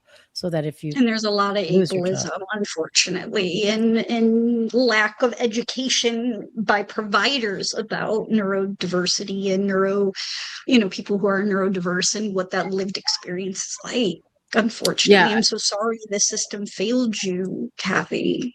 Yeah, so that's right. Another thing. A huge problem. I've probably gone through 12 counselors, and I tell them my symptoms, and all of them are like, I don't know what you're talking about. I've never been trained on autism. I've never been trained on ADHD. I don't know what you're talking about. I don't know why you just can't do it. If you want to do it, why can't you just do it? You're just lazy. You don't want to do it. And I had this one guy, counselor, and he would tell me that neurodivergence has only been around, or autism has only been around for like 100 years. So it's new and people aren't trained on it, which just blew my mind. And he's saying, I know words for it are new, but the concept isn't new. We know that. Right. Yeah. Well, thanks Kathy, again. you're right. Just to say, and I didn't mean to interrupt you, but you're absolutely right. Thank God for Krystles of the world, because most providers have no idea what adult autism looks like. They're not trained in it because it's something that providers train on when they are in early childhood or working with children. They're trained to try to diagnose it or to identify it, but not in the adult population. And I wound up actually, just because I had all these clients with complex mental health with 30 diagnoses, nobody knew what they were. They were schizophrenic, schizoaffective, bipolar, everything you could imagine under the sun. And it turned out that this was autism, was neurodivergence, but nobody, and I mean nobody, knows how to recognize it, knows what it means, knows what it is. It's so, so tragic. It's a huge problem in the field, and very happy to hear that, Krystle, that's something that you're doing, because it's underserved is not even the right terminology. Yeah. Thank you so much for sharing, Kathy. Please, as soon as you get backstage, send us your Go email. into the private chat. Yep. I sent you. So one more thing. So right now I'm with Vancouver Clinic, and they have a behavioral health thing. So I went to the doctors and they're all saying, oh, you need to go to behavioral health. So I went to behavioral health and they said, we don't know. We don't have one person working at our behavioral health that specializes in autism. So you need to go find your help someplace else. Wow. So this is how bad it is. So if you look on the bad. internet, all these women that are being late diagnosed with really neurodivergence, because once we hit menopause, our brain just blows up and we're no longer. So I put myself through college. I paid for my house and all this stuff. And then once I hit 55, my brain just blew up and I couldn't take care of myself anymore. And then just to read people out there saying, no, everybody's ADHD, everybody's autism. And the reason I'm speaking out is so that people understand it's real. We're just not trying to get attention. Very real. We're people, and there's so many people that I have to get my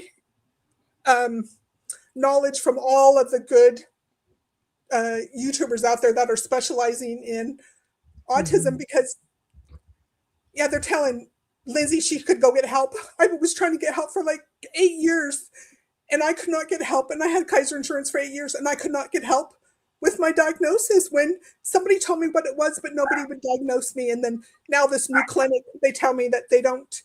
Yeah, so our medical a real system problem. is broken. Yes, yes, and hopefully Krystle will be able to get you some good resources. Again, I'll stick you backstage, and you can definitely put in the private chat.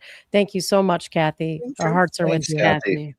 You know, it sounds like there's this thing running throughout some of the stories that we've heard today, where you've got a parent who completely abandons their child, and then it seems like that might be how we're leading to this. They're not diagnosed with autism as a child because no one's taking them for the care that they need. They're not being heard by anyone. So then you get adults, and like you guys are saying, that it's not like in the typical adult thing to be looking for, because they assume that kids got found out when they were a child, but you have all these people who no one paid attention to, cared for, or took care of as a child. Well, and oftentimes what happens is when I give a diagnosis of ADHD or autism for a child, the adult is like, oh, wait a second, this behavior wasn't normal. This isn't the usual. And I was like, oh, okay, this makes so much more sense because when you are a family of neurodivergent people, all your behavior is normative because that's what you know. Right, right. Or I parents just wanna don't love throw- the diagnosis. I just That wanna too, throw- absolutely. Let me jump. I just want to, if you're in Samantha's chat, because I know Samantha's streaming to a few different places, just be cognizant of what we're doing here today. All right, because like our mods can't bounce you. Oh, is that what's happening? I would have bounced the Brian guy a long time ago. Somebody got him. Yeah, somebody. I think one of Samantha's mods got him. But Samantha, just let your mods know. Just you can read a room. Like the dude, that guy was just, I don't know what he was doing, but take a Krystle, context clue. Yeah. And Krystle, Mm-hmm. I greatly appreciate the time that you have spent with us, and I'm so glad that luckily you stayed and can hopefully give some resources to Kathy. And I'll just stick you backstage and make sure we have your email or whatever you want us to give to her. We'll figure it out. And your book, the link for your book, and we'll make sure the mods are putting it up there. All right. Yeah, thank you so much. Thank you. Thank you, To Krystle. bring Yeah. on with Samantha, we've got, I'm bringing on Karen. You are next because I know you need to leave. And then we have Dr. Rose and I think M. So Karen's got 8 kids. So when Okay. she said Wow, she's got to go, Karen. she's got to go. all right, Dr. Rose, are you there? Oh, see, people aren't ready because I didn't tell them. Karen's ready. I know Karen's ready. And then M, are you there? Because I think you're also a professional. And either one of you, Dr. Rose or M, if you guys want your cameras off, but give me a wave or put something, I guess, in the private chat now that I know how to read that. Oh, M's here. So I'll stick M up with us. Oh, Dr. Rose is here. All right. So we'll do this. And I know Karen doesn't have long, so I'm going to let Karen tell her story and then introduce Samantha and Dr. Rose official like. So go ahead, Karen. It's okay. Just wait 1 second. I'm so sorry to interrupt you, Karen. I have No, to don't jump be off sorry. in 10 minutes. I just want you Oh. guys to know if I Oh, go disappear, ahead. it's because I have to All go do right. something else. Well, Sorry. tell us Thanks, what your Samantha. background is real quick, Samantha. Yes. Oh, sorry. Yeah, 'cause I just pulled you up. You weren't even paying attention. I know. I was watching the chat. I'm like in the chat. Just so sorry. Sorry, Karen. Don't be sorry. My background. So I've been working in mental health since, the late 1990s. Started out in substance use disorders for a very long time. And then actually kind of like what Krystle was describing, working with very complex cases. Happened completely by accident. I work in New York City. I'm a clinician in New York City as well. And I started, these things happen. We thought we opened up this new fancy clinic. We thought we were going to be substance use disorders. And of course, because of dual diagnosis, we were not substance use at all. We just wound up taking cases from mental health institutions, and they wound up being psychiatric. So I wound up, really dealing with these very complex cases for many years and became the person who could help to assess and ultimately discern what's going on with complex cases, kind of like we've been seeing even here today. So, there is a very significant mind and body component. So my background is in physiology and in how the mind and body system works together to create our perceptual experience, and then how to intervene with that knowledge and information. And one thing I want to make sure that everybody knows, because I haven't heard it, it may have come up earlier today, but the postpartum illnesses, mental health conditions, are not in the Diagnostic and Statistical Manual of Mental Health Disorders. So in order to diagnose, and I think this was important with Dr. Tufts, because she was 4 years of residency. I give her credit. 4 years is 4 years. But in mental health, I would say till you're about 11 years in, you're probably still on the greener side, right? I mean, it's a big learning curve. You're dealing with lots of clients in the beginning of your career, and you learn a tremendous amount. But that experience is critical, because the categorical model, the DSM, likes to put people in boxes. Humans don't really belong nicely in boxes. And really, it's a facade. It's a subjective situation, right? And nobody tells you that. We all want to medicalize mental health, and we want to make that easy. We want to make diagnosis easy. So we make these boxes, but they're entirely fabricated. They are entirely subjective. They are not discrete conditions the way a broken bone or, some, diabetes or cancer, God forbid. So that's important, though, because I think with Dr. Tufts, we didn't see anything about postpartum. And there's a reason, right? You have to, in order to be, and she actually made a statement that I want to point out. She said, well, in order for me to diagnose bipolar, I would have had to have seen it in front of me. And that to me was very criminal, because you have 27 minutes max, and any good psychiatrist knows you don't get enough face time with a client to be able to really know what they're doing the vast majority of the time. So you pick up the phone and you try to get as much collateral information as possible from the other providers. And I think what she did was, when she found out that Lindsay Clancy was seeing South Shore at that critical moment, oh, you're transferring your care. Now it's not my responsibility to intervene. And I've been going through the medication timeline. You guys will probably all see it at some point soon, to really try to suss out what part of this is medicine and what part of this is a likely underlying diagnostic situation. And December 1st was this critical moment in the journey, where she goes to 3 or maybe even 4 providers in the same day, or the same 2 days, 4 in 2 days, 3 in 1 day. And it's clearly a 4-alarm fire. Tufts does not catch it. They do not catch the severity of it. They're recommending a higher level of care at South Shore, but Tufts just drops the ball right there, knowing that she's seeing other providers. To me, that was a criminal offense. So I just wanted to say those No, I'm things, glad because you said that, because when she said that, like when it was happening and we were live, I was like, are you effing kidding me? Like you cannot tell me like that's normal. I'm like, I need a professional in chat. Please tell me that's not part of the thing. I gotta see it with my own eyes. I'm like, It's insane. how the hell does that happen? And they're probably not showing up for their psych appointment if they're super manic. Talk about not believing a patient. Right. Oh, yeah. Or Right. covering your ass. I think the other thing too, right? These people are just covering their rear ends. Yeah, 100%. Because the poor insight gave it all away. Like she knew. She did know. She knew from the very first visit because she tagged it and she did not raise any alarms. And, to me, Tufts is no longer going to be working in psychiatry. So, let me ask you this before. I'm sorry, Karen. No, don't be sorry. That one note, the note that she not hyper, pressured speech. What do you really think? Do you think the not went to, does the hyper deal with the speech so that those all go together, or is hyperactive and pressured speech is pressured speech?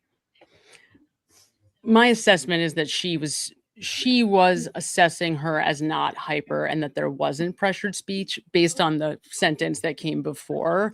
However, the thing that's the most alarming to me, you guys know this, but it freaks me out because based on her behavior alone, no matter which of these providers we're talking about, by the way, they should have been able to see that her behavior was what was alarming, not what she was reporting. Her behavior, none of the way she was behaving was normal.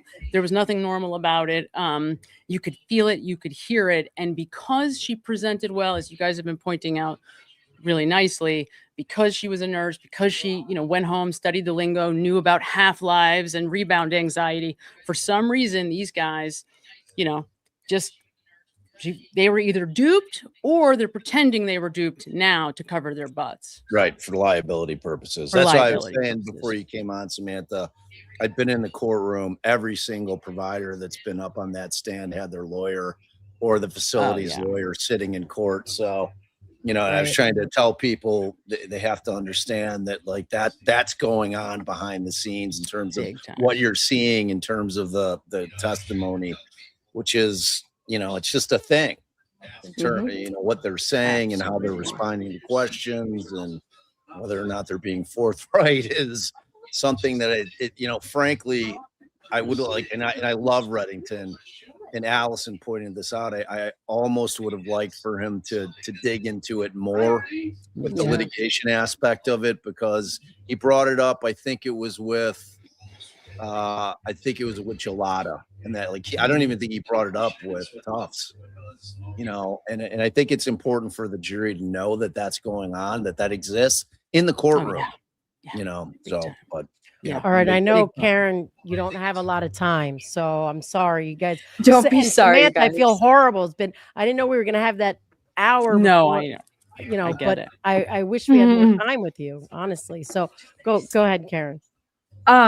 Hey, Bob. Allie, thanks for donating your husband to the court for the week or the next couple of weeks.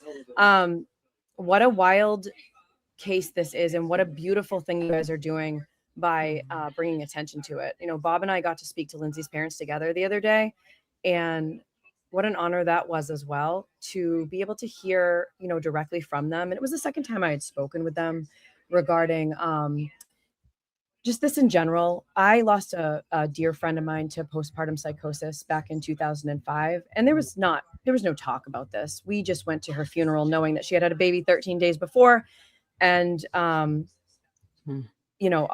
took her own life, and in a very, very violent way. And thankfully her child just turned 21, but I had already had a child or two at that point. And I do have 8 kids. That's not a lie. But no one talked to me about it as well. I had no idea. I can't even begin to tell you which child. My youngest is 5. My oldest is 28. I can't tell you when anyone spoke to me about postpartum depression. I actually have no recollection even 5 years ago of it. Maybe they thought I was a pro and would know at that point. I'm not a pro, but you know what I mean? It's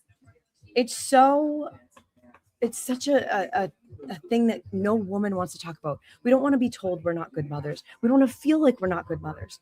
We don't even want to seem like we're not doing it right, or have it all together. And to be honest, I remember having child number 7, the nurse coming in, who I'm now friends with, but she said, well, I don't even need to be in here. You know what you're doing. You're a pro.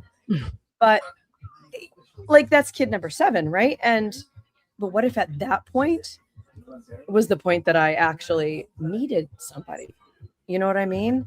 And just sitting here through this trial and seeing how many times Lindsay asked for help. If you listen to her, I don't know why the Commonwealth thought it would be a great idea to bring up her her journal up the other day. That wasn't for, all it did was give us more insight into her real, like, when you have your phone extracted, you do not think that anyone's ever going to go through that. Your most private moments are in your phone.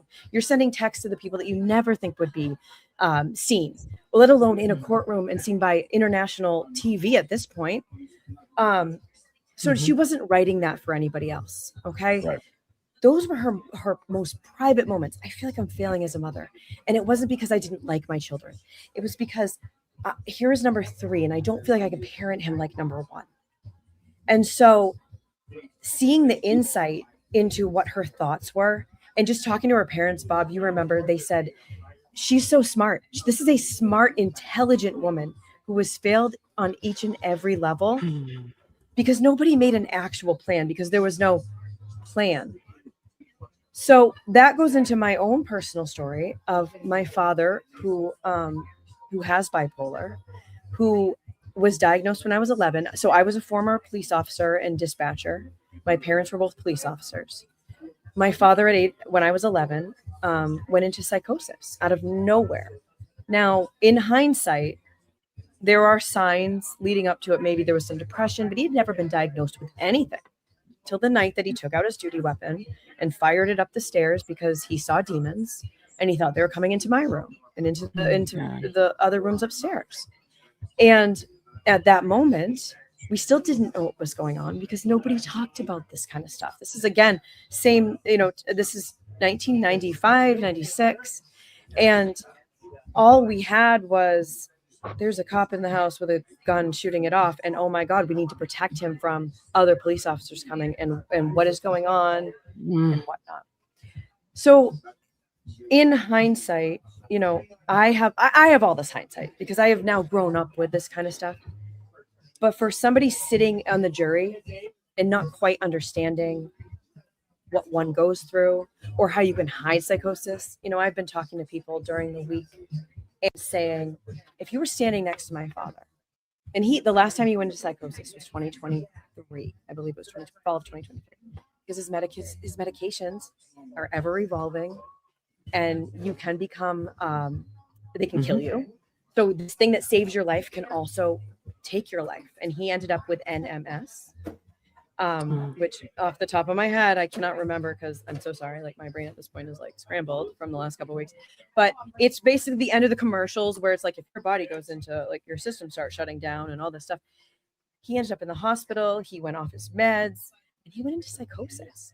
Now, if anybody else around us was talking to him, he would have seemed like a very intelligent, smart, thoughtful, caring man. Yet I'm standing there going, you didn't just work out with the Marine Corps across the street, which is a field. You weren't actually doing this or that. Like, none of that is accurate. And we watched him slowly fail. And in the course of that time, he had no plan to, have suicide. He was having thoughts every day. So let me back up. My father lives on the next street over. So I was there every day and listening to my own dad say things like, I'm going to walk out in front, I just want to go out in front of the street and take my life. And I'm going to let a truck take me at 2 a.m. Nobody else will be able to be dark and a truck can just run me over. You can't actually say that's not a good idea because they're in a psychosis and they're very calm and the police may not quite believe you. And you don't know if you don't know if you're actually at that level of care at that. It's such a wild experience to go through. And I'm just saying, hey, Dad, the kids live, I have all these kids and you don't really want them to go out and see that. Like, you're really trying to reason with someone unreasonable. But it got to the point where he did get hospitalized. And Kathy was right. He had to sit in an ER for 5 days, unmedicated, because at that point, they don't know what to do to manage his care. And it's just keeping this person in this space until we can find a bed for you that opens. And I live in Maine. That's 2 states from Massachusetts. But I know that in Massachusetts, it's the same thing. You don't have an excessive amount of doctors ready to go on the ready. And you don't have all of the, you can't get care. You're waiting till a person gets to this level of extreme psychosis to be able to get them the care that they need. And I believe I've taken that note in the course of since this trial has started multiple times. The note I've written down is, God forbid we actually get them the care they need before they get to a level of crisis. That is something that has to change. But my dad, thank God, after 5-6 days, a bed opened up in the locked unit. And he had 19 rounds of ECT, which is electric. Samantha, you might know the exact my brain. Electric shock therapy is what we always refer to it as. Yeah, my mom convulsive wrote an shock article. therapy. Yeah. That's what I thought. Electric convulsive therapy. They induce essentially a seizure and try to reset the brain. And my dad had bipolar for X amount of years, and he is now so sensitive to antipsychotics, which you need. And so this was like, the next day the judge was going to order him to have electric shock therapy because there was no more routes left to take. And we did sit him down and we said, they'd be so proud of you if you did it. And as a police officer, wouldn't you want that judge to be so proud of you? And it worked. And he did get 19 rounds, you guys. That's a lot of rounds. And that will show you how aggressive he needed therapy at this point. But what I'm saying is, we can't be scared of talking about this stuff because he had only known Rose Kennedy, who became a vegetable, or the neighbor from 1943, the woman that they put in electric shock therapy. My mom wrote a story for the newspaper and said, let this be an awareness that if you get to that point, this is something. And it can kill your memory. I see in the chat, I haven't been looking at the chat, but it can kill your memory. It hasn't, though. It didn't. There was a short period of time where he, it took a little time to readjust and such. But my dad is what we call doing normal people things at this point in his life. There's one of my kids walking by. I apologize. In the 30 plus years that he's been in bipolar, we could never do normal people things because you're always on guard that something's going to fail or you need an adjustment in medication. But he, I'll call my mom on the next street. Like, what are you doing today? And she'll say normal people things.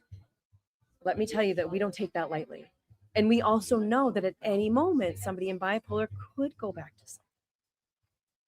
So you have to be able to be open. You have to have a team. And he's a grown white adult male at this point. So let's go back to Lindsay, who was a young nurse on the front lines who may or may not have been afraid to say certain symptoms or whatnot. But we know from last week she was Googling other symptoms. And I just want to say again, this woman wasn't drug shopping. She wasn't going around looking for different people because she didn't want the real diagnosis. She is a smart, intelligent woman begging for help from a system that couldn't put a plan together until she had a plan. That's criminal. That is, I don't even know if you have the right word for that, but it got to the point where here we are now. She's on trial for taking the lives of her 3 beautiful children. What's at my house?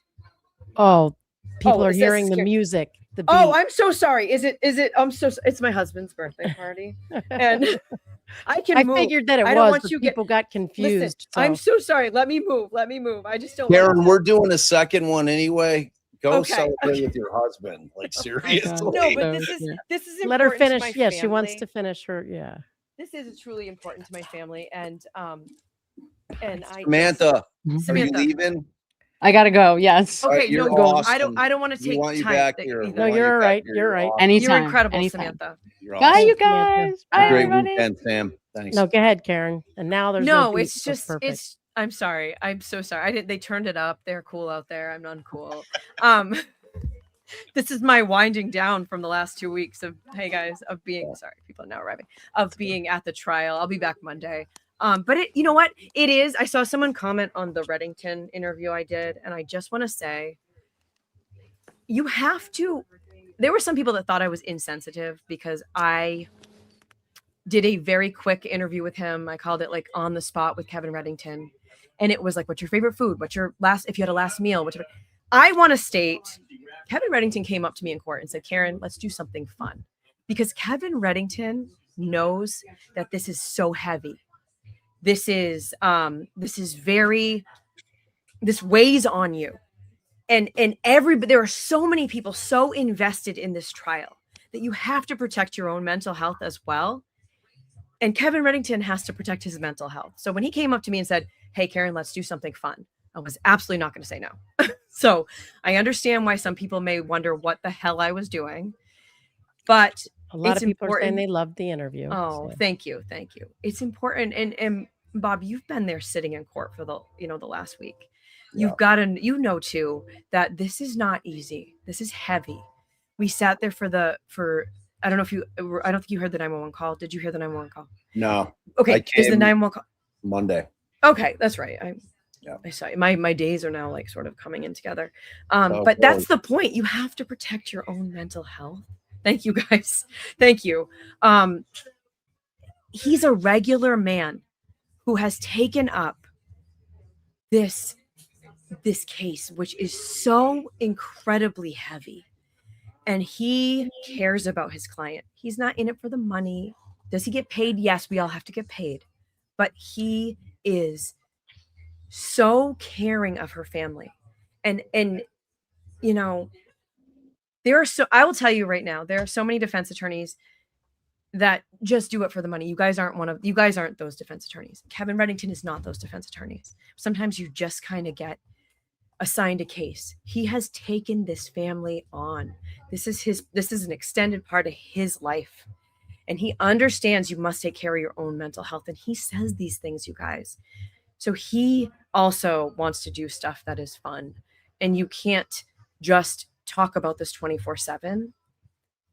But we really do need to talk about this. And the fact that Allie and Bob have taken this on, this is part of my life. My husband and I are mental health advocates for the largest mental health program in Maine. And it is something that we are so tied to, and it is so important to our family. So I'm so thankful for you guys. Am I making everyone disappear? Am I scaring everyone off, Bob? No, you're not. You're not. But thank you guys truly for, I listen, I was in law enforcement, and I did hear Kathy say that they don't know a lot about what they're doing, and they don't. It's not talked about for cops. My mom ended up writing a book. She came to us, 5-6 years ago, almost, saying, if I write a book about our experiences we had as a family on the front line, I'm going to have to really tell our story. And I need you guys to agree to it. And of course I said yes. My brother said yes. And my dad so bravely said yes. And it has been received, and police officers in Maine are getting to hear it. And thank you. I see the chat. Thank you guys. I truly appreciate it. I'm not going to stop. A few scary people aren't going to scare me. Do I know your sister Joyce Seat of Maine Mental Health? I do know who that is. What a small world. What a small world. God bless the frontline workers and the people, and a shout out to Maine. But my mom did write a book. It is an important story. Cops are starting to be able to talk about it.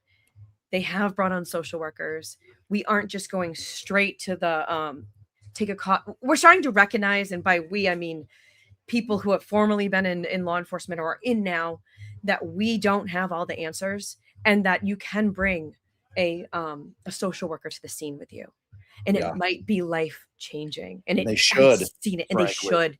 And it's not afraid. We can't be afraid to say we don't have the answers, and we may not have been doing it right. And that goes for all people in all sources of frontline work, including nurses, doctors, the psychiatrists, and such. You have to be able to evolve and say, I haven't been doing this right. We haven't always been doing this right. Let's make changes. because if you're doing it as a business and not because you have that calling, you're doing the wrong business. You're doing the wrong thing. You're not in your line. You're not in your line of work. Makes a difference, 100%. right? Yeah, for sure. No doubt about it. There's no doubt about So it. I really do appreciate you guys. Thank you for doing this. It's a heavy day, and you guys have been incredible. And the fact that you're going to bring it, bring people up again and do it again is we haven't even, we're 6 hours. right. You in. haven't even scratched the surface. We haven't even scratched the surface. It's like, I'm not going to be able to go like, I a have 24-hour stream. I've got, I don't know, 40 emails to read. I've got, wow. If I don't, and like some of the voicemails are like 25 minutes long. Oh, Lord. Like, right. I mean, well, coming into this, it's like, you're sitting there like with Kathy, it's like none of us were in a position to be able to say, because I mean, she had to tell her shit. She had to tell her story, and it was and we time had for her to get it off her chest. Yeah, we had to let her finish, and it's like, and I mean, that's the thing about this type of live is like we're going to give people, because it's hurting if I'm like, oh well, we've heard enough. You can't do that. That's the right. exact Right. opposite. So sorry. Be done. That's right. no. Yeah, no. we can't do it. So But yeah, thanks so much. You're awesome. You're awesome. So are you guys. Truly, I am so thankful that you guys are bringing awareness to this. And Bob, I have watched. I got my Twitter banned, or X, whatever the hell it's called. It got suspended last week because I was talking too much about this stuff, and there was apparently a planned attack to suspend it. Whatever. I have a new one. You cannot quiet me down. Well, what is it? Share it.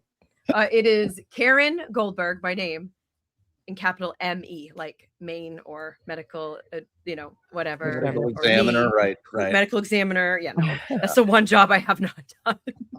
Well, thanks so much for sharing. We appreciate you. I really appreciate you guys. Wait, you Thank were telling a story. What were you doing? Oh, what the hell was I doing?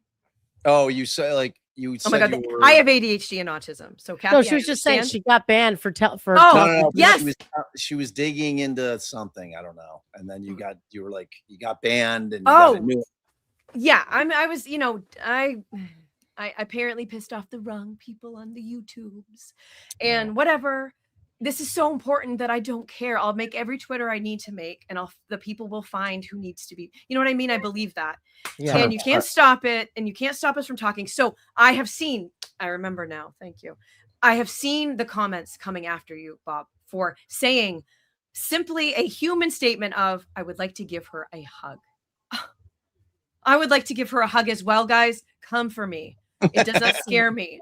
I would give her a hug in a heartbeat. And someone's like, well, would you leave your children with her?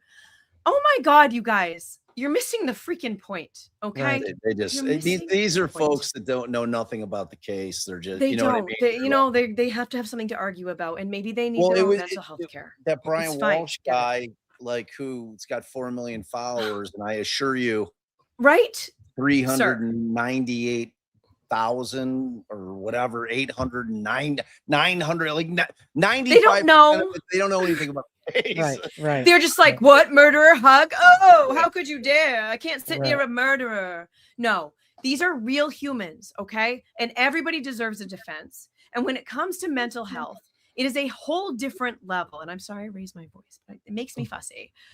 You know what I mean? Like, beyond that, you're on the right place. She lacks criminal responsibility. I'm there. Right. 100, like you can't listen to this and not think and understand that. It is what it is. So how do you think the jury is seeing it, Bob? It's hard to know. They're very stoic, right? They are very, very stoic. I keep telling you. I've never seen a jury so stoic. I can do an imitation. Yeah, that's what I keep telling Allison. She's like, people want to hear what they're doing. I'm like, I know. There's the second row woman, two from the end. Oh yeah, the handsome woman. Yes. She showed some emotion. She hasn't, and she just started to. Right. She cracked. Well, when it was the debacle day, as Kevin called it, where Lindsay just broke down twice. Like that was the day, because a lot of them would sneak a peek, look at Lindsay, and then kind of look away. She was like quickly looking eyes trained on Lindsay, and was like dabbing her eyes with the tissue. I was like, all right, that was the most I've seen. I'm gonna bring up Dr. M and Dr. Rose and M. Thanks, Karen, so much. Thank you so much, you guys. See Have a ya. great See time. ya I'll see you Monday. Monday. All All right. righty. Bye Bye, bye. Allie. Thanks. Bye. So we've got Dr. Rose and M. Dr. Rose, tell us about yourself. Thanks for your patience, Dr. Rose. Yes. Yes. Okay, I can't hear anything. Uh-oh. Oh no. Let's see if she's Can you guys hear me? We can Yeah. hear you. Yes, you can. Okay. Yeah. I will speak. If you need to interrupt me, like do something visual because I can't hear anyone.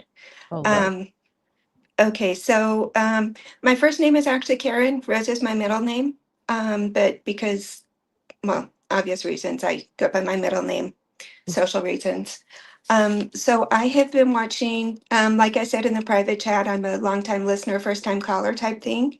I've been watching you guys for a while and I love the way that you guys present the court cases and the way that you go into detail and stuff. I have paid a lot of attention to the Lindsay Clancy case.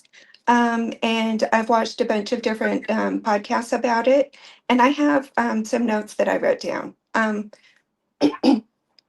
Okay, so my undergrad is in psychology, and then I recently graduated from medical school. I haven't been to residency yet, so my experience level is not even that of Dr. Tufts. But one thing that I noticed in court was that I'd like to clarify is the difference between the way that psychologists and medical doctors will assess patients. What I remember from psychology was that you want to go in with a fresh slate, a clean slate. You don't want to read like the previous assessments because you don't want to go in with preconceived notions. So for me, that would be like the first meeting with a patient to go in with a clean slate.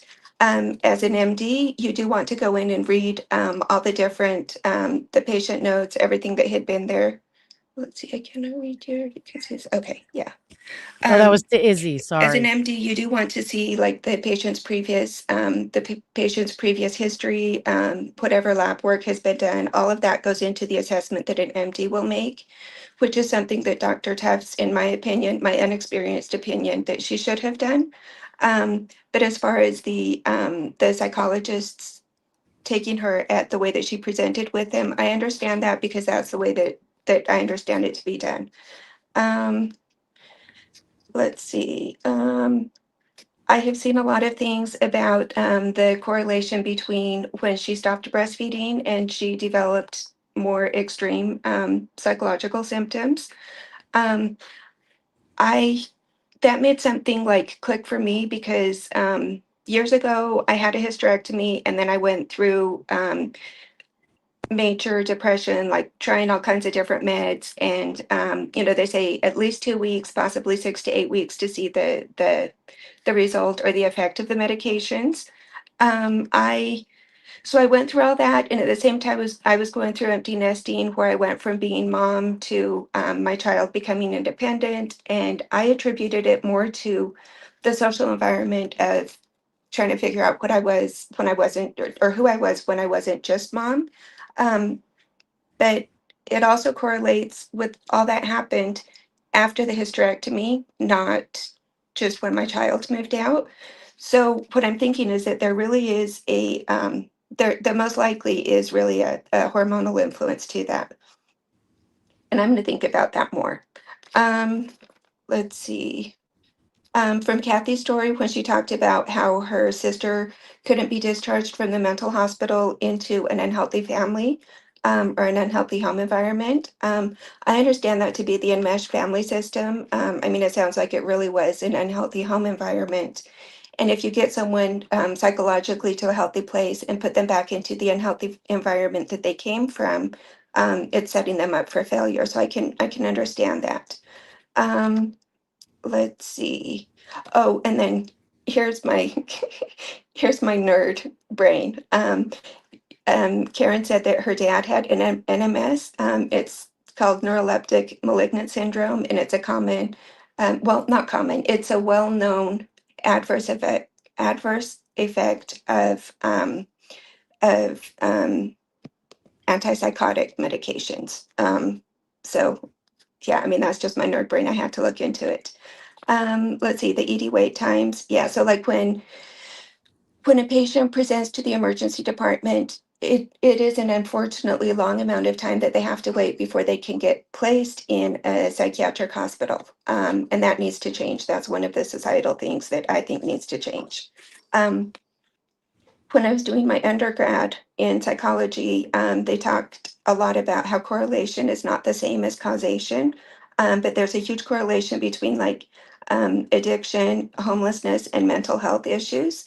And when Obamacare and the Affordable Care Act came about, I was hoping that that was going to improve that situation because access to health insurance is necessary to be able to get treatment for mental health issues or for addiction issues. And without health insurance, you can't do that. And without a full-time job, you usually can't get health insurance in the US. So, I mean, that's another like systemic system that needs to be fixed. When they were talking about Lindsay Clancy's thyroid, whether they had checked her thyroid, I know someone in my life who, well, had many children, and she was emotionally going through a lot because with so many children, but when she did get her thyroid adjusted, it made a huge difference in her personality in a lot of ways, and just the way that she's able to face life. So that's also, that also could be a factor with Lindsay Clancy. And then,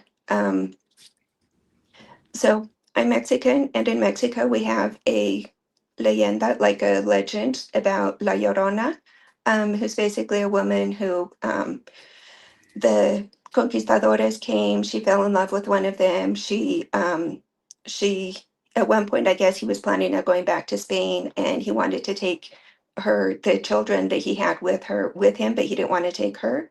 And so she ended up killing her children. And then the legend is that she, I guess, like in the riverbeds, she'll go down there at night as a ghost, and she's crying out for her children. And to me, that's like I see that as being like a postpartum psychosis, which is like a well-known legend, and it's based on something. And if she felt like her children, whatever age they were, that they were going to be taken away from her to a completely different continent, it makes sense that, I mean, it makes sense in a way that she would feel like she needed to protect them. And if the only option that she had available to her was to kill them, I mean, that's a really sad option, but I feel like that's another example of postpartum psychosis, or yeah, probably postpartum psychosis. I mean, we don't know the lady, we can't, assess her really. But anyway, yeah, so that's my input.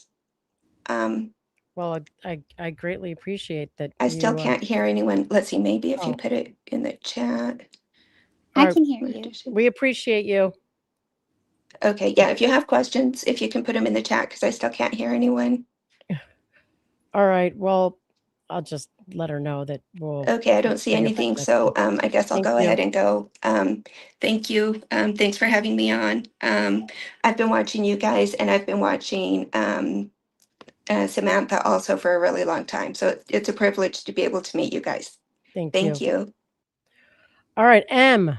Hi, Are you can there? you hear me? Yes. All Okay, right. awesome. You are a mental health professional. Tell us your Well, background. okay, so I have a master's in music therapy, which is a modality where we use music as a therapeutic tool. So a lot of times people will, and I've worked, I mean, from pediatric to geriatric, from cancer to psych unit. I was a Medicaid waiver provider for years as well in the Midwest. But so we, it can kind of, and that's what I hear in the trial, like, oh, she just colored, oh, blah, blah, blah. It was probably an art therapist. There's also drama therapist, dance therapist. What we're trying to do is give people different tools to express themselves, because not everybody expresses themselves through talk, right? So that's my background. That's what you need to know. I was Lindsay. I experienced postpartum psychosis with my third child, and it was terrifying. So to rewind a little bit, I have been around kids my whole life. I'm the youngest of 10. And my mom was one of those people. She always said she could go out in a field and squat and have a baby and keep doing work. Like, that was just how she was. I was not so fortunate. But anywho, so we're all neurodivergent in my family. I think you need to know that because I'm seeing some sort of a little possible link to things. Not because of my parents, but I had a sibling, and I do say, thank God he is dead. He was a diagnosed sociopath and very violent. So I carried that stuff with me, and I've gone to therapy. I've done lots of things over the years. So I meet my husband, blah, blah, blah. I leave New York City. I move to the Midwest. I call myself an accidental Midwesterner. And we have our first child. And I had told my OBGYN, like, look, my mom died when I was 17. My dad had just been diagnosed with Alzheimer's. And I said, I want to make you aware, right? Because I feel like, I've had depression in the past when my mom died. I want to be aware of this. Okay, great. 6-week thing. I had an emergency C-section. Everything was fine. Not a big deal. Go in, do the little, questionnaire thing. And I don't test for anything because I wasn't depressed. What I didn't know in 2012 was that postpartum anxiety existed, which I had already been diagnosed when I was diagnosed in college with ADHD, because they didn't diagnose girls back in the 80s and 90s. They had also said you have an anxiety disorder, which usually goes hand in hand a lot of times, especially if you're a late diagnosed ADHD person. So I didn't know about postpartum anxiety. So the first year of my first child's life was an absolute living hell. I didn't sleep.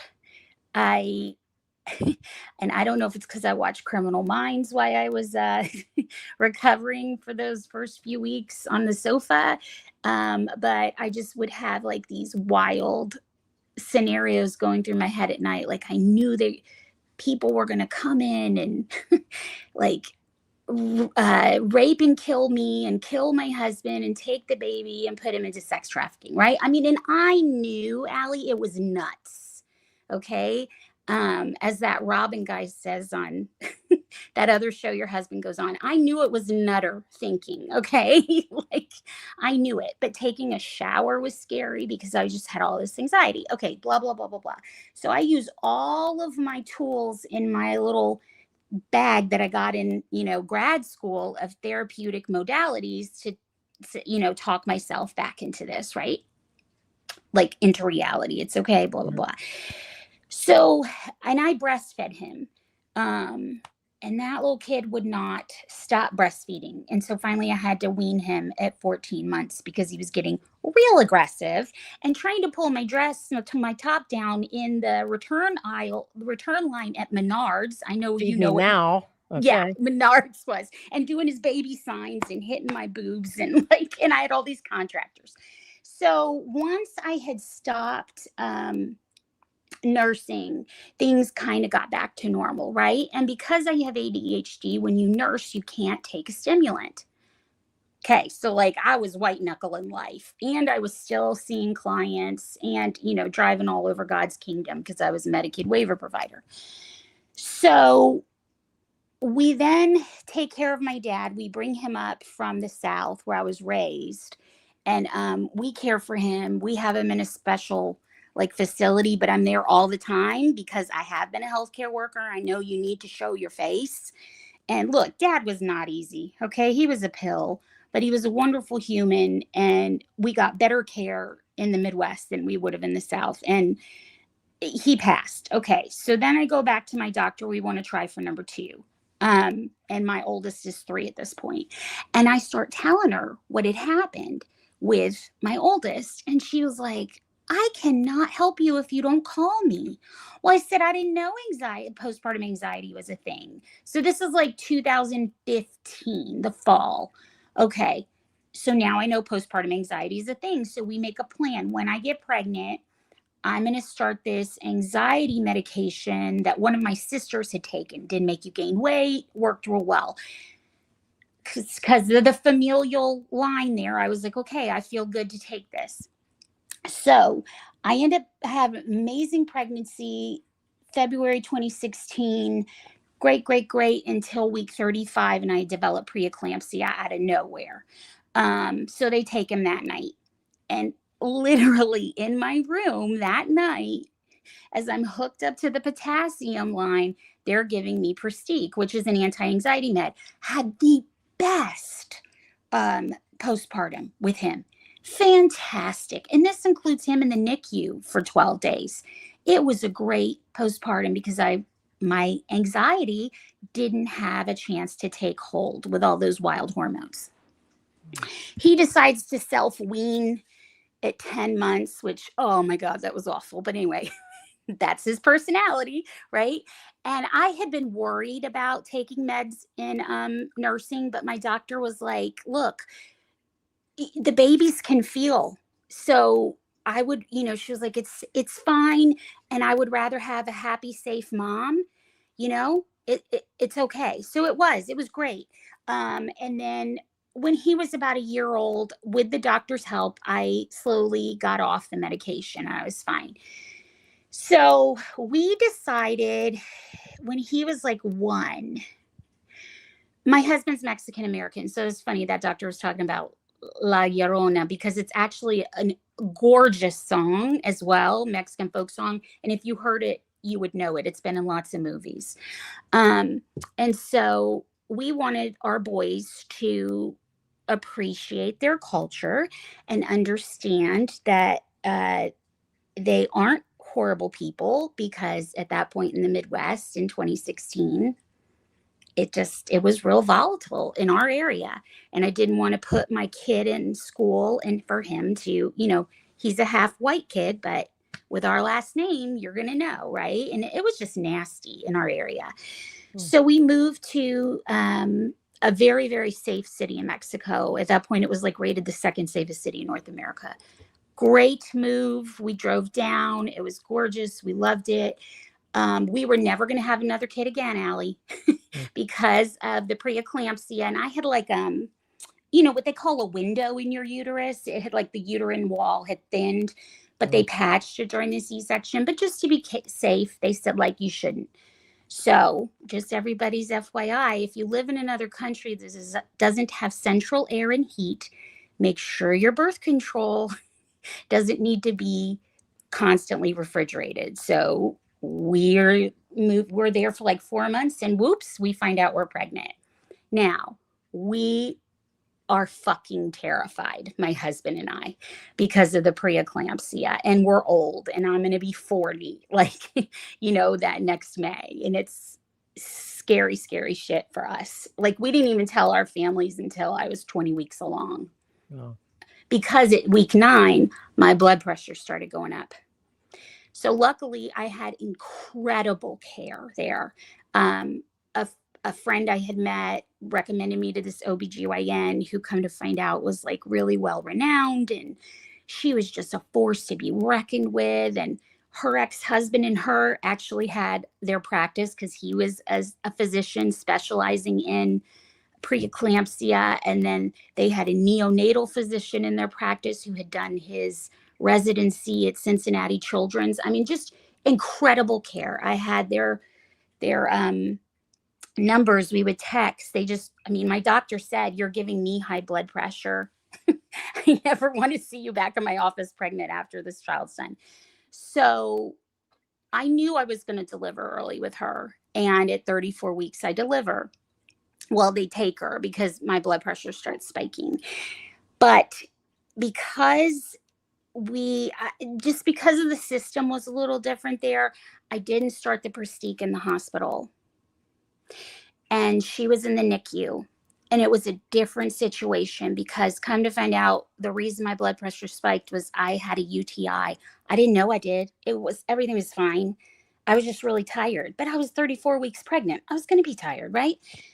So she ended up with an early sepsis infection in the NICU. And in that facility, they would not let you go and live in the NICU with your baby like they do in the US. So we would only get to see her 3 times a day for 15 minutes. And my husband and I could not go in together. I mean, it was very small and they were very strict. So I remember during this postpartum time, so like she's not even home yet, and she was in the hospital for a week. I had been released. We took our boys to eat pizza. We had a great evening. And, you know, I get home and I'm like, have the toilet, you know, lid down, and I'm sitting there and I'm like trying to wash my oldest's hair. And our shower had like really jagged tile. And all of a sudden, and Allie, I don't know, I knew it wasn't me saying it, but it wasn't, I had a male voice eventually, but it wasn't a male voice this time. And I heard, you should bash his head into the wall. Oh, Lord. And then I thought, oh, don't do that. Your husband will be so mad at you. Not it's going to kill him. Not you're going to hurt your baby. Your husband, not that it was wrong. Your husband's going to be mad at you. And I excused myself and I went and told my husband immediately. And he texted my doctor. And in Mexico, you don't even have to have a prescription for anti-anxiety meds. So the guy delivered it from the pharmacy that night and I started on it. And it was pretty good. You know, things were fine. And then like I could tell the medicine kicked in. I was still terrified. And he wasn't leaving me alone a lot with them. But then his uncle died. He had to go to Chicago. I was fine by that point. This had been like a month and a half in, and I was having no suicidal ideation, nothing like that happening. And then when he got back, when she turned around 3 months, the depression and this suicidal ideation and homicidal ideation started back. And it was usually, it would kick in. And this is where I completely identify with her. It would kick in when he was not around because he was constantly interrupting me. You know, like, you know how husbands are. Hey, do you want this? Oh, do you want that? Like they go to the grocery store, they're constantly texting you because I don't know, I love him, but oh my God. So then, and then my kids were constantly interrupting me. So it was like I couldn't complete a thought. But during this time, I started to lose words. I was in bed all the time.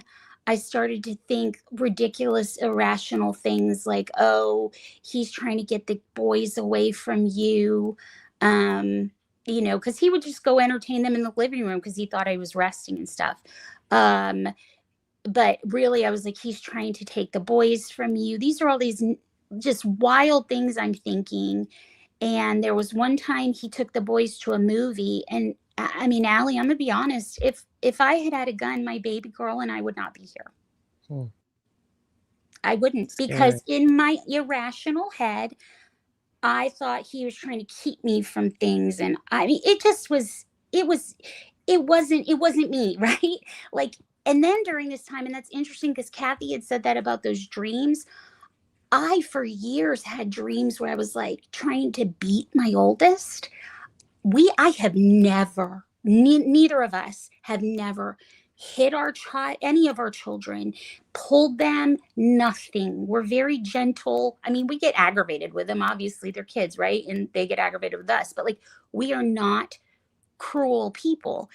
And it just would terrify me. So my little girl got sick with, I don't know, one of the kid viruses or something.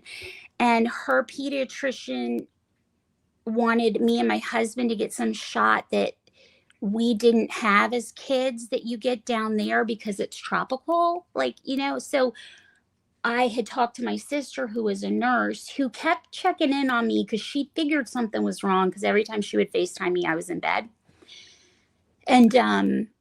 And she was like, well, be careful because I can't take the flu shot. I turn bright red. I'm going to pass out. I've tried for years. I just can't do it. It's something in one of the tithers, right? So we were talking and she was like, you know, and she's had an adverse reaction, like where she had a sense of doom from, I don't know, some vaccine or something years ago. And I'm not anti-vax. at all. I'm just saying some people are a little bit more whatever, right? I mean, I call myself a runt of a litter. If there's a weird side effect, I'm going to get it. Well, so this is like probably in October, and I'd had her in June. We decided to get the shot, and I don't know what happened, but it was like it kicked me out of the depression. Wow, that's good. It was really weird, right?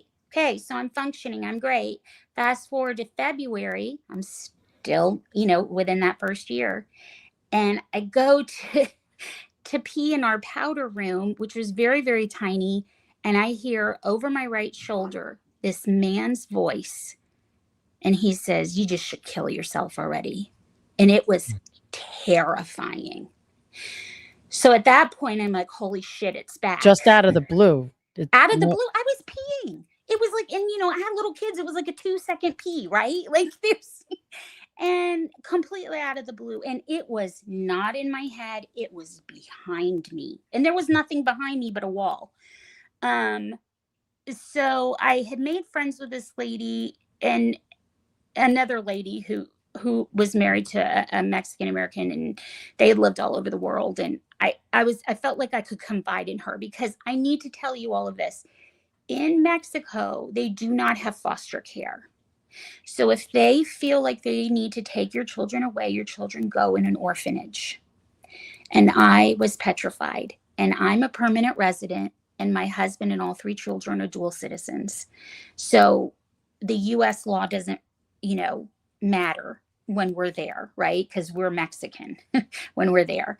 So I had that looming over my head. So she hooked me up with this psychiatrist who she said was very discreet out of Mexico City. And we had a phone call, and he was brilliant. And he started the phone call with, "When did you have your first period? What was it like?" And we went through everything, and the horrible cramping and blah, blah, blah, blah, blah, all of my symptoms. And, he said, "It sounds like you had PMDD over the years," which is the premenstrual dysphoric disorder. And it seems like the way you describe it, it got worse after you had kids as you got closer to 40. And I was like, I get that.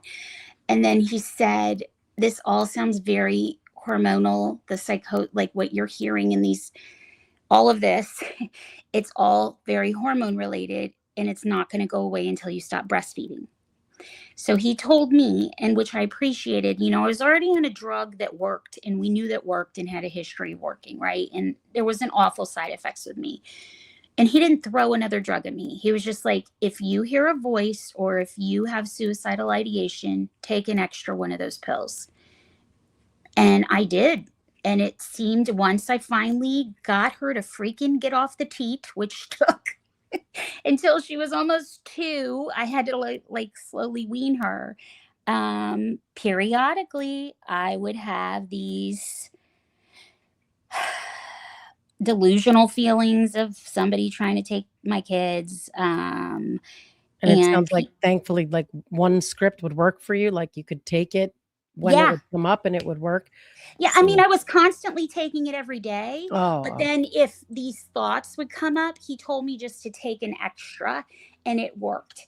And then we ended up moving back to the US, and I got into more, I went to therapy, telehealth, because it was like end of COVID and stuff. But what one of my therapists told me, and they were able to diagnose me, I also ended up having OCD, which I always thought I had like a little, right? Like a lot of people think they have a little. And I'm not a cleanliness OCD. It's thoughts, it's rumination, it's that kind of OCD. And she said that there had been a note, that there had been noticed in studies that show women with OCD and anxiety tend to have a higher risk of developing postpartum psychosis. Anyway, we end up, then I feel like my last kid was like my last egg, because I swear perimenopause kicked in right after. So it's like, it was just a hormonal up and down, up and down, up and down. So then we were able to add Wellbutrin, and I was able to get back on ADHD medicine. The Wellbutrin is actually for the PMDD. and that works really well. And then we were finally able to get my iron levels up because I had been chronically anemic for like almost 10 years. I just couldn't get them up. And my vitamin D, we were able to get up, and things started to just relax. And I started to feel normal again. And then, then comes full on perimenopause. So like I'm on hormonal therapy, but it was just such a roller coaster.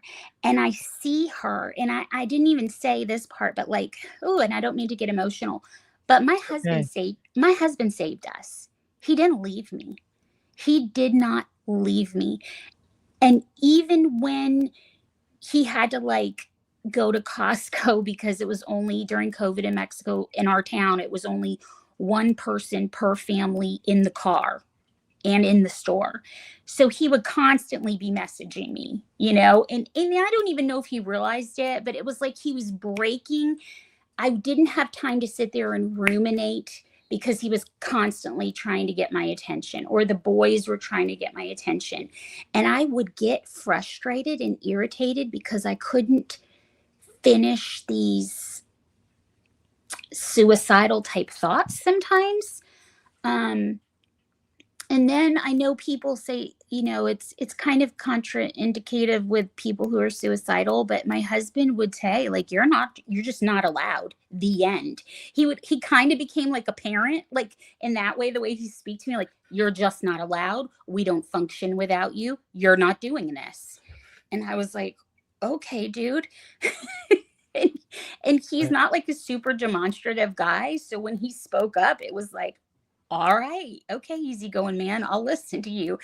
I mean, but it was a fight. It was such a fight because I lost my words.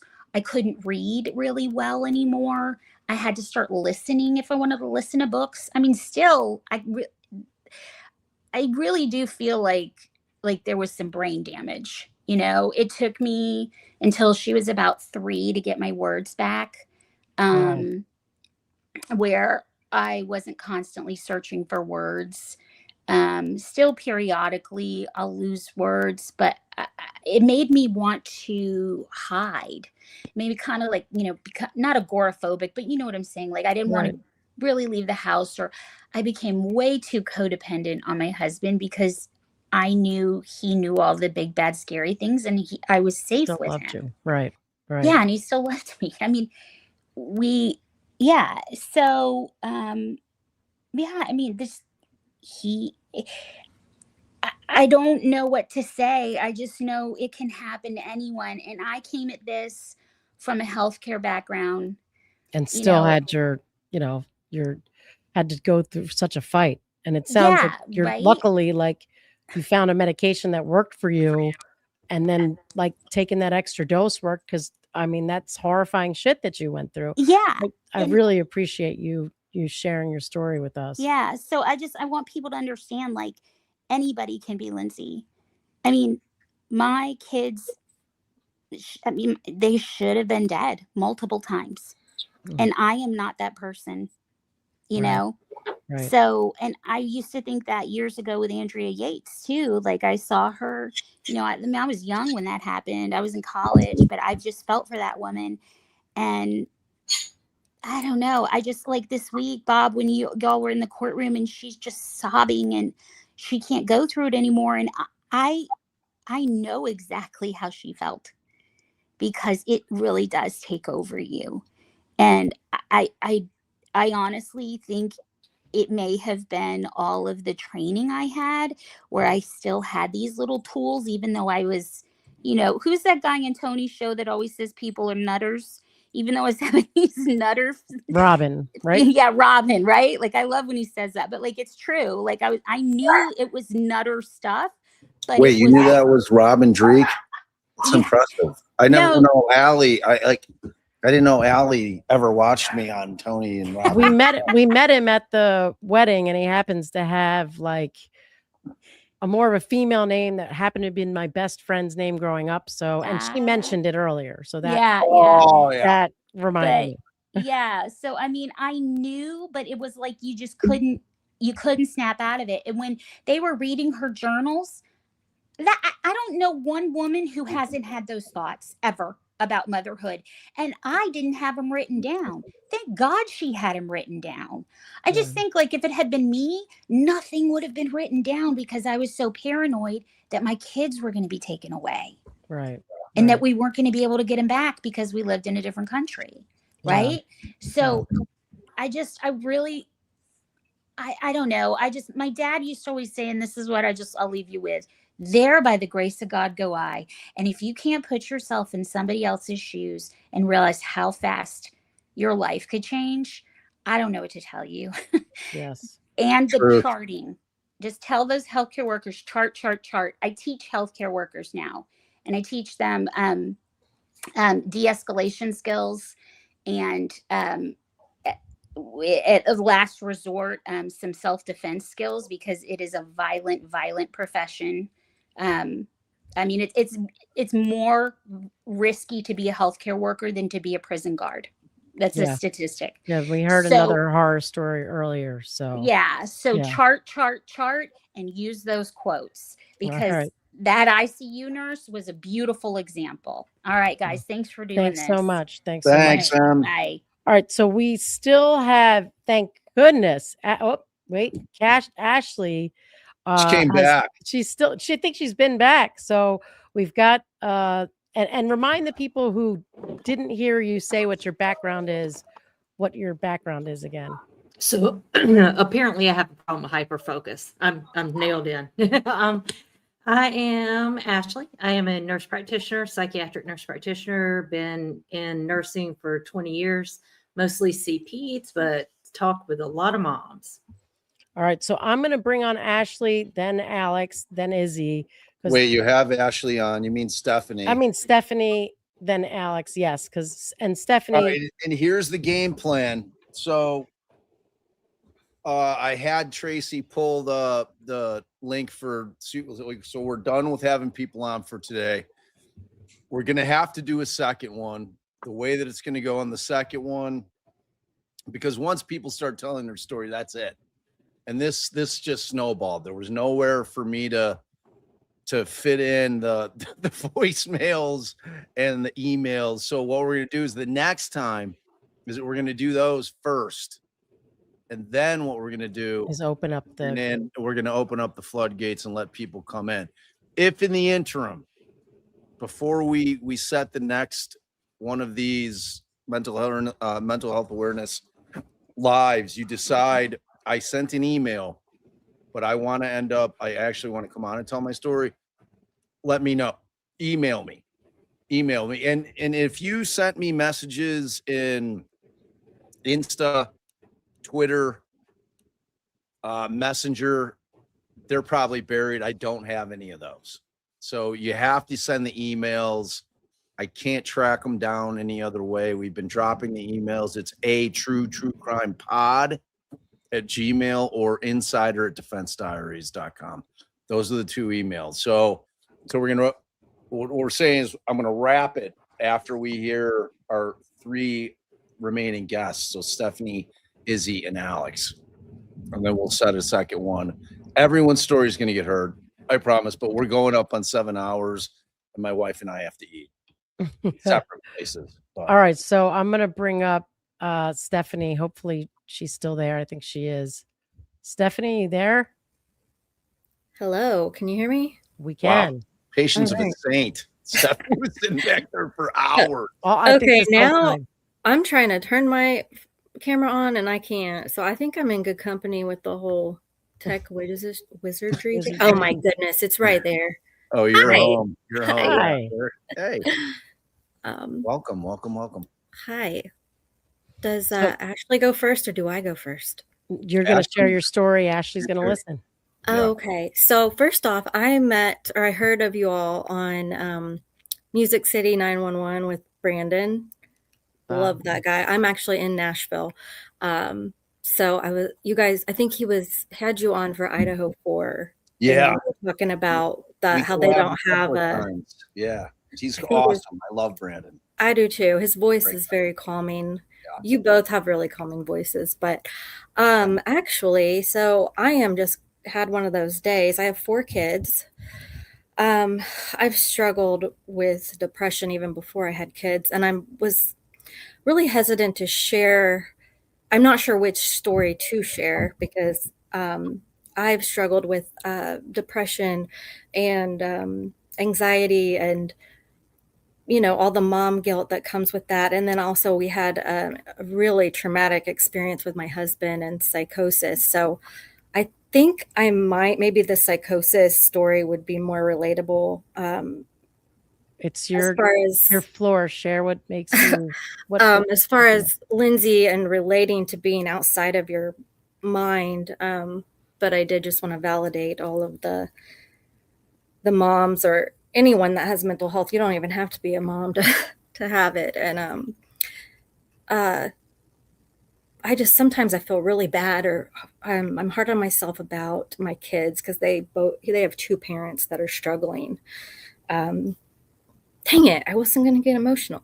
They just have two parents that have struggled. So, and we just got divorced. But what I'm about to share is, if you can think of it in a box, his psychosis life has not anything to do with our divorce, if that makes sense.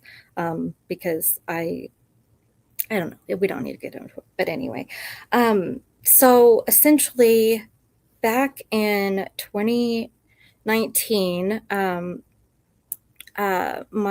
it's really weird saying my ex-husband, but anyway, my ex-husband was really into listening to like sermons and stuff online. And we're Christians. And I also just wanted to say in a non-creepy way that if you've been hurt by the church and people doing weird stuff, I'm sorry. And I'm not gonna preach to everyone here because I don't think it's not my jam either. But I just wanted to say, if people have hurt you and judged you, and the whole street preaching thing like triggered me bad, because that's where I'm going with this. But anyway, we're believers, and I don't know what happened, but in a moment of him having stress at work and me being a stay-at-home mom, 4 kids who are struggling with mental health issues, super dependent on him, like having him come home from work, triggered something. So ultimate compiling stress. Something happened in his brain when he was watching these sermons and these certain, I don't know what you want to call them, prophets or whatever, and they were doing all the healings. Like they'd go into Walmarts and stuff and like see people with crutches and wheelchairs and wanting to pray over them, and which I guess that's okay to do. It just kind of weirds me out. But he got really obsessed with that. And just by nature, he's kind of an obsessive personality anyway. So it's like he finds a shirt he likes. He buys 17 of that shirt with the brand and all the numbers. So when he gets into something, he is into something. Like if you saw his closet, it was like 75 shirts of the same pattern. So in this instance, when he started listening to these prophet stuff, something in his brain just went off, and he got on this religious spiritual obsession. And it was really hard also being with my in-laws and friends and stuff, like trying to explain things that were mentally, like I thought that they were mental problems versus spiritual attack problems, which that's a whole other conversation, and I'm sure a lot of people can relate to it. But so it was really hard when I was trying to voice, and like, something's off, something is wrong. And I just was not being heard by especially family in the church, because I think they can both exist. Like we can have mental health problems, we can got evil things going on, whatever.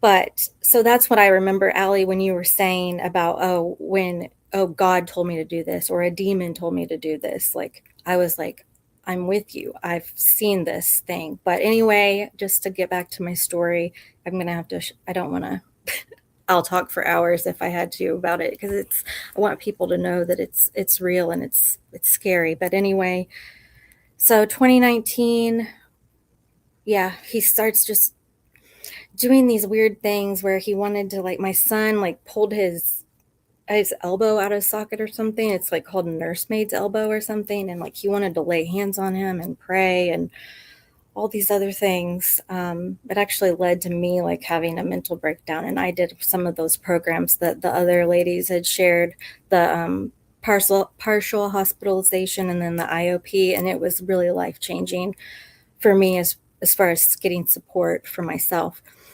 But then we know how 2020 went. So I had been fresh out of IOP for like 2 days, and then the world shuts down.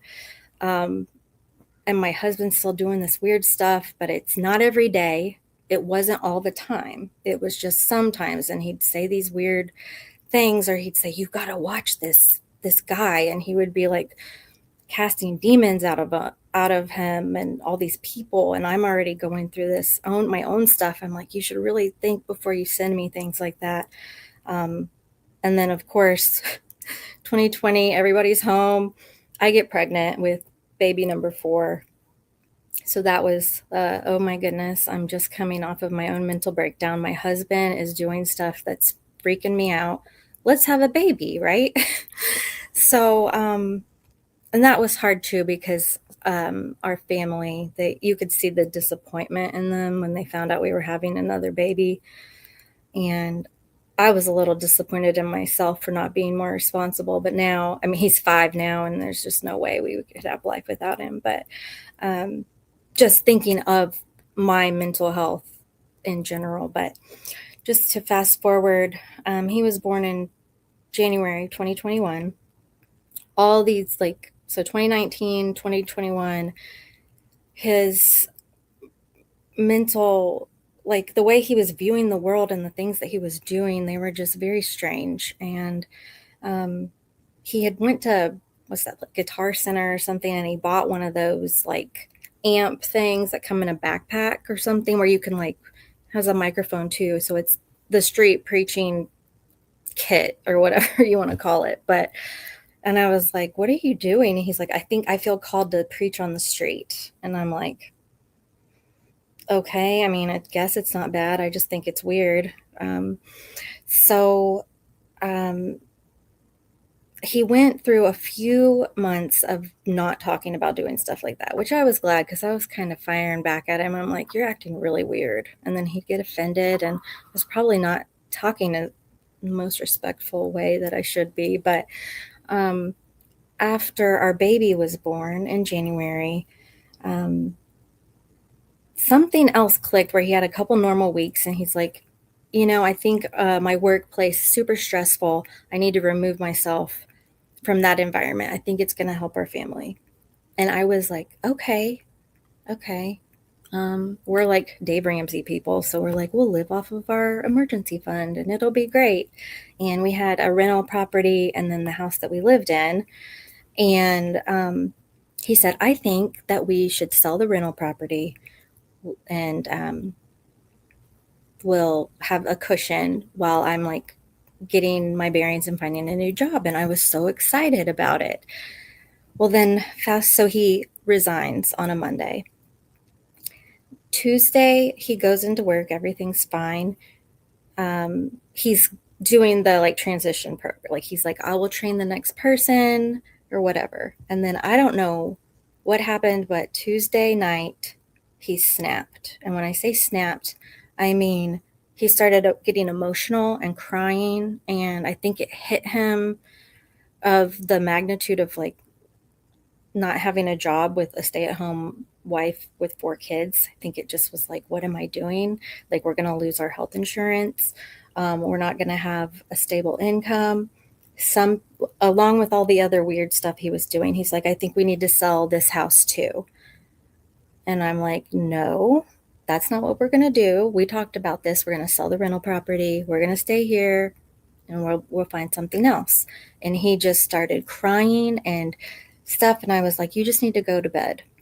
Well, in the morning, this is Wednesday morning, he woke me up I was feeding and feeding the baby. And he said, the baby's 7 weeks at this point. And he said, "We need to sell both houses. We might have to live on the street." And I'm like, okay, I'm done. I'm done. So I grabbed my baby and the other three kids, and I took one to kindergarten, one to speech therapy, and the other two, we went to McDonald's and I got some hotcakes and living the dream. And I just was like, please let him be at work. Please let him leave for work when I get home. I got home. He wasn't there, thankfully. A few hours later, I get a call from his coworker. He said, have you noticed that he's been a little off today? And I said, yes, he's been off for a while. And he's like, okay, well, we think he might be having some sort of psychotic episode. And I was like, from what I witnessed this morning and him telling me he thinks we need to live on the street and sell all of our stuff, I would agree with that. And they said, do you want us to call somebody to come get him, or do you want us to take him somewhere? Because at the time, we thought you could just go to a place and admit them besides going to the ER, because he's saying all this weird stuff. But I didn't know that. So anyway, they're driving on the interstate and he tries to jump out of the car. And the coworker, so it's the boss driving, the coworker is in the car and he pulls him back in. And the boss is like, lock the doors, lock the doors. Well, in his mind, he said that you're going to leave me there and demons are going to torture me. They're going to torture me. And he got out of the car.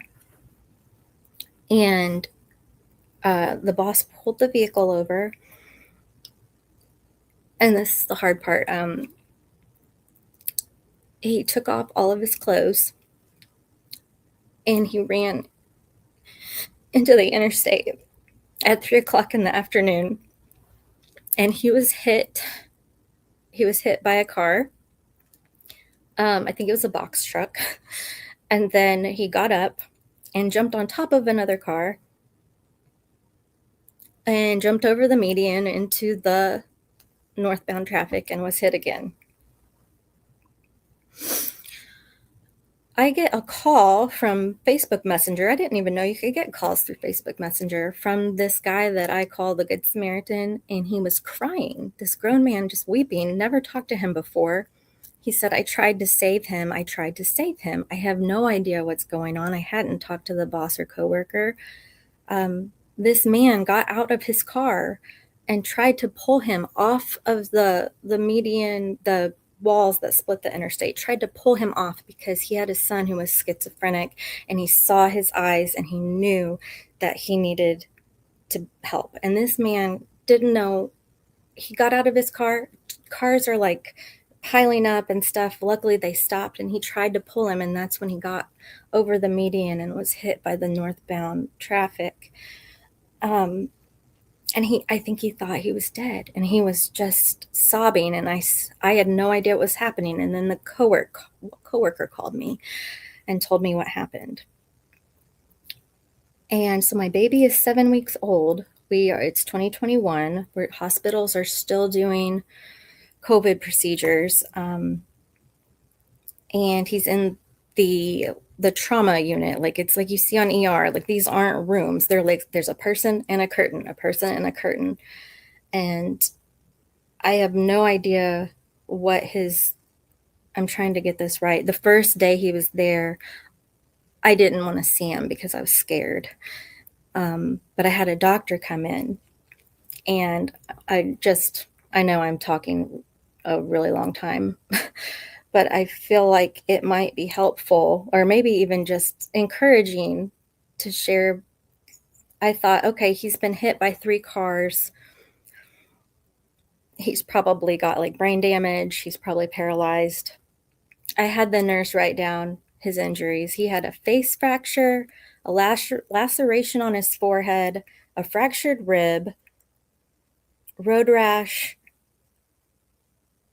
and edema in his pelvis, and that is it. No spinal cord injury, no brain trauma. Like, it's a miracle. When they brought him in, he's doing the whole thing of casting out demons in the ER and all the things that they're terrifying. And when I finally did see him, he was telling me again that we still needed to sell the things. And I said, well, we'll figure those things out later.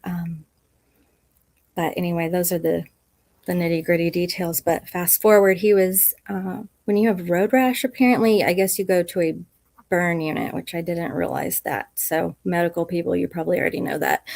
But so he had several procedures to get the wounds cleaned out, and they finally got him in with they had a psych evaluation like the day after.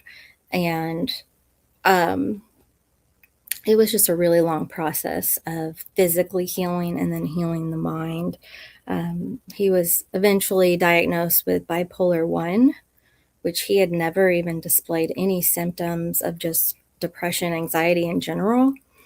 But that was the diagnosis, and he came from a family that was really anti-meds. He was on a few of the, almost all of the medicines that they've spoken about in Lindsay's case. He or I have been prescribed them. And, but the one that has seemed to help him is Vraylar, and he takes Zoloft now. And with those two together, he hasn't had, he did try to wean off of the medication at one point. The psychiatrist did give the okay to do that. I don't know. I don't understand all the brain doctor stuff, but he felt confident that he didn't have to be on medication forever. So he weaned off of it, and about 2 months later, he was regressing, and I saw it, and I knew the signs this time. And that's when I just had a very frank conversation, and I said, "You're sick. If you had a cold or the flu or a broken leg, like I would take you to get help." And it finally, he must have been lucid that moment. He was like, "Okay, I'll go back and get help." So we did it together. And it's not been easy. It's been hard, physically recovering, mentally recovering. But yeah, that's our story. And I thought it might be helpful to share just another perspective of when someone is out of their mind. Sidebar, if you were dealing with a long-term disability company and trying to convince them that your husband wasn't trying to off himself by running into traffic was really difficult. Wow. I'm like, lady, we're in the South. Like, we have guns. We've got, easier ways to do it than running into traffic. Yeah. And so, finally all the records and stuff got sent over or whatever. But we did end up getting it for 2 years, thankfully. But wow, I just thought, yeah. Scary story. Yeah. So I thought maybe it would be another layer of psychosis that maybe doesn't involve children, which is so heartbreaking. But I thought maybe just a perspective that doesn't involve children being hurt could maybe just give more perspective of people that are in those states of mind. No. Yeah. And the point of this was not to just focus. Like I wasn't asking people with only, PPD and PPP to come on. Like there's all kinds of mental illnesses that need to be discussed, because it's just it's a general proposition that mental illness is just stigmatized. So now people look out on our community page, because we are going to start this private group for people that want to continue to converse with each other, that have bonded over this. So we'll get it out there. Yeah. Well, I don't want to keep you all. I know that was long, but we but I love you guys. I love the candid. I love that your dog just runs through the screen, or your kids come in and say hi. Like, I just love it. Oh, and I have a Scarlet as well. Oh, nice. Okay. Yeah. And I'm assuming the Scout is the To Kill a Mockingbird reference, obviously. Yes. But I'm like, I love these people through a screen. Through the televisions. Yeah. So that meeting was through the television. Yeah. That's what he said. But thank you all. Thank you, Steph. You guys are hilarious, and I love it. I feel like I found my people. So that's good to hear. Thank you. Thank you. Thank you. Thank you for sharing. All right. So we've got, I don't know, was Izzy waving her hand? I feel bad about Alex. Well, Alex just disappeared. Izzy, you need to come on. All right. So let's see if Alex is here. Alex, are you there, Alex? I hear little people. There's babies. Yeah. Yeah. I hear little people. Hold on Maybe one second. Okay. So, you know, it's Yeah, ain't this the truth right here? That sums it up right there. Yeah. Can I point out one idea. thing? I'm sorry that I've seen like course. across everyone that's been speaking today, and I think this gets lost on people who aren't in the mental health field. There are so many diagnoses that have an add-on with psychotic features. So like Stephanie that just talked, her husband was diagnosed with bipolar 1. Obviously, at some point in time, he had psychotic features. So when I think people tend to get confused. There's been a lot of talk about Lindsay's diagnosis. Was she bipolar? Was she depressed? Was it PMDD? Was it, postpartum psychosis? And I think that gets lost. Like so many mental illnesses can have a psychotic component, but what matters is if we're treating the person, not so much putting a label on it. So. Right. Exactly. Exactly. Exactly. Alex, are you there? Yes. All right. I know you've hear been me? waiting. Yes. Can you hear us? Yes. And I'm assuming that was you in the supers that I highlighted early on about that you had sent Yes, an the email. email. Okay, good. Yeah.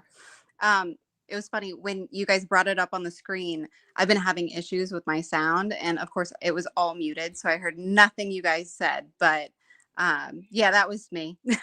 Okay. Well, good. I'm glad we found you. So go ahead, share your story. So this case has really hit me hard. I've had to skip anything having to do with what happened to the kids as I've watched it, just because I'm 36.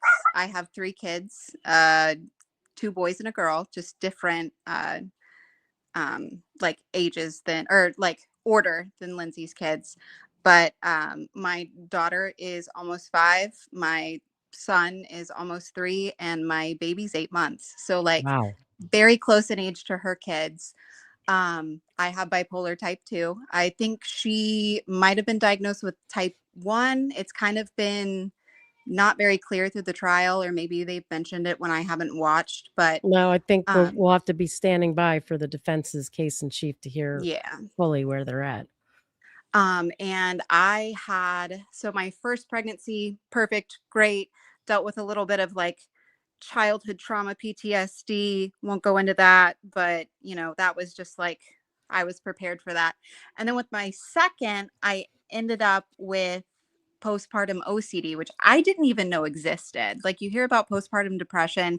I had no idea. And I didn't really know a lot about OCD anyway. So when I was having those intrusive thoughts, I didn't know what was going on, because you hear about baby blues. I already dealt with anxiety. So I just kept on rationalizing it in my head. But I don't think a lot of people understand it's progressive and slow. So the first ones start off pretty innocuous, when they took my son out for his first bath and they left the room with him, I was sitting on my hands, stressed out, because I was thinking of all the bad things that could happen to him, right? What if they bring me back the wrong baby? Just what I now realize are kind of crazy things, but also you can rationalize normal mom worries. And then it just slowly over time, without me realizing it, until I hit the one that caused me to call my therapist, just they got more intense. And the one of them that I can think of, we were at a splash pad, and I was there with my sister-in-laws and my husband and our kids, and there was this old man just sitting on a park bench, and he had his phone out and was taking pictures. And my brain went to where some people's brains might go, right?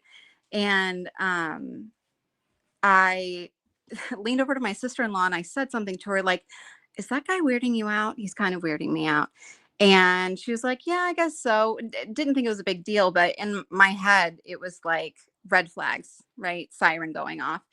And this older lady was standing, not right next to us, but very near us. And she walks over and ends up next to the park bench where he's at. and yells over to the kids on the splash pad. And she's like, hey, kids, come get snacks from grandpa. And she's emphasized the grandpa part and looked right at me.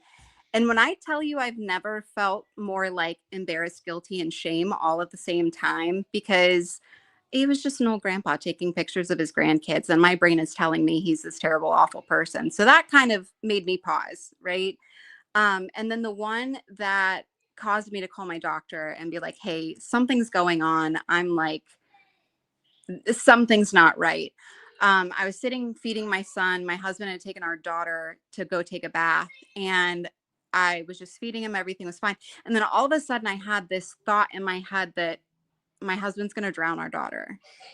Like, and it was real. And it was, I need to go check on her right now. And so I found myself going up the stairs and sitting at the top of the stairs because our bathroom was right there, and just listening, because I was like going to bust in and save her when it happened. Right. And it was so real and scary. And then it like went away, and I felt so much guilt and just like hurt, and like I couldn't tell him about it because I didn't want him to know that I had those thoughts about him. So it was like I couldn't talk to him about it, because my husband and I've always talked to him about like any of my mental health issues. We have a very good communication, and he's a rock star. He's the best dad ever. And so, and that's the other thing, like he's such a good dad that I just felt so awful that I would ever even think that about him. So that's when I was like, I need to call my psych. We need to have a conversation. So the next day I like set up an appointment, shot him an email, was like, hey, I need to talk to you. And here's the difference between my experience and Lindsay's experience. So I'm on Zoom with him, and we're talking, and I'm like, hey, I'm having these really intrusive thoughts. I don't like them. I want them to go away. And he's like, okay, what are your intrusive thoughts? And this is another thing I haven't heard anyone talk about. I didn't want to say them out loud, because the second I said them out loud, they were going to happen. Right. And so I didn't want to speak them in the universe and then have all of these terrible things happen. And then I would blame myself. Right. It would be my fault for saying them.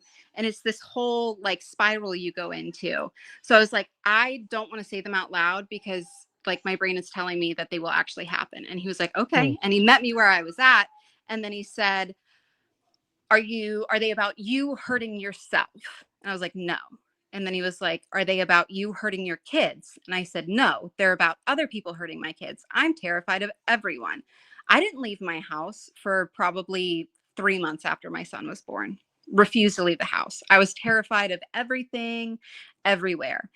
And so we talked about it, and he prescribed me medication, low dose. He said we would titrate up as we needed, but we're going to start here, see if it does anything.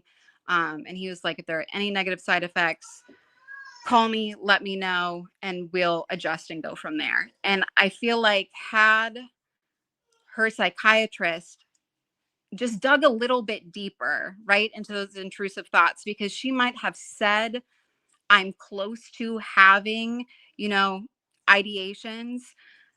She was already having those. She was just scared to say it out loud. And I just wish that they had pushed her just a little bit, not like over the edge, not hard, but just dug a little bit deeper and showed her that they were listening and that they cared. Because the way it is looked with just about every single provider she went to, it's like they were just brushing her off or just going through the motions. And from what her journals say and everything, it just sounds like she didn't feel that she was like speaking to the void, right? And when you're in that mindset of being scared of your own brain, because that's how it feels, you're like fighting your own brain, which is a terrifying place to be. You're desperate to find answers, right? You want to know what it is, what's causing it. And then you want to know how to make it go away. And I empathize with her so much. And I feel just so lucky that I had a spouse who listened to me, whatever I said. Like my grandma was actually hospitalized for postpartum depression. So when and I didn't find out about that until I was like 30. So when we started talking about having kids, I was like, the second you think anything is wrong, you take me to the hospital. Like, I do not want to hurt myself. I don't want to hurt my kids. Like, I don't care if I tell you, no, I'm fine. Like, if you see anything, we're going. Like, pack my bags. So, and he was like, I don't think that's going to happen, but I absolutely will. But he's always been super supportive of everything. And so I had that in a spouse. And then I had providers. I had been with my psychiatrist for almost 7 years at that point. We had rapport. I knew him. I trusted him. He also knew what like my ups and downs looked like. So he could like kind of tell, okay, she's being serious. Like, this is an issue. We need to address it. And she did have a supportive family, so that was good. But it was just, I was already on my medications too for my bipolar. I had had the diagnosis for like a decade at that point. I knew what I needed, if I needed to go up, if I needed to go down, like all of that. And I just, my heart breaks for her, because I feel like had things gone a different way, and had she had the resources that I had, we would not be here. And it's just so heartbreaking. And I empathize with her, and I see my kids and her kids. And it's just, I don't even want to imagine what it would be like in that situation. I can't, because it would just, I would spiral. But yeah, this case, I feel like, is definitely causing a conversation in mental health. In fact, my husband texted me yesterday when he was at work, and he was like, because we've been talking about like the psych department at his job, and having discussions about like psychiatry in general. And he was like, hey, just want to let you know, psych took a patient that they normally wouldn't have, because it wouldn't have been as severe as they like would typically take in. He's like, I think this case is like affecting how they do their job. And I was like, unfortunate about the situation, but good thing that people are having these thoughts and conversations about, taking people more seriously, and addressing people's issues, even though it might not look immediately like a crisis. So that was good. But yeah, that's just kind of, I as I've watched the case, I just like, my heart breaks for her. And I feel lucky, because I very well, like with my mental health history and diagnoses and what happened postpartum, like I very well could have been her if I didn't have the resources and the partner and the family that I have. So yeah. Well, no, I mean, I'm really glad that you shared your story. And I mean, it does just show, I don't know, what are your thoughts, Ashley? I think it loops right back around to the beginning of this live stream. If somebody had just asked the right questions. Yes. And I mean, this is perfect example between Lindsay and Alex, how things can go differently, just depending on how skilled the person asking the questions is and invested. Yeah. Thank you so much for sharing your story, Alex. We greatly appreciate it. Really? Absolutely. Oh, I did want to throw out there. So my husband works with, and I'm not going to say the name, but he works with a psychiatrist who is very infamous in the true crime and LawTube community. And he says that he is exactly how he presented in court. So I'll just throw that out there. But you probably know who I'm talking about. But you guys have a great night. Thank you so much for doing this. Like I said, awareness saves lives. When people understand what's going on in their head and what's causing, their thoughts, their feelings, it definitely helps address it. And then they can feel like, oh, this isn't my fault. I'm not a bad person. So thank you. Thank you. And Alex, I don't know who you're talking about. Email it to me. Okay, I will. All right. Bye. Thanks, Alex. All right, we've got Izzy backstage. Izzy, hi. We would love for you to share your story. Hopefully you're able to hear us. I can. Oh. I'm not. Oh. Hello. Yeah. Sometimes I can't hear the other ones in the stream here, so I've had to had the Wi-Fi or like the YouTube in the back. I'm not a mom. I never obviously then suffered postpartum, but I have a lot of empathy for what's going on. And I can understand how Lindsay got to where she got, because she wasn't getting helped.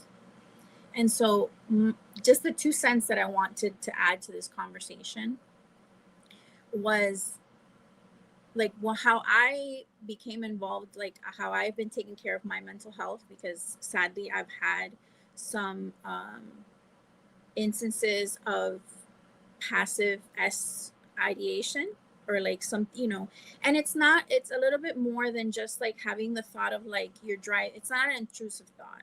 It's like, because, you know, we've all had that thought of like, we're driving down the road and all of a sudden, what if I, you know, do this and like hit this barricade or whatever. I feel like that's not like a super atypical, like out of nowhere. Like people have those thoughts sometimes. I know I have. But I have never had like other issues like psychologically. Obviously, it's been a hard couple of years.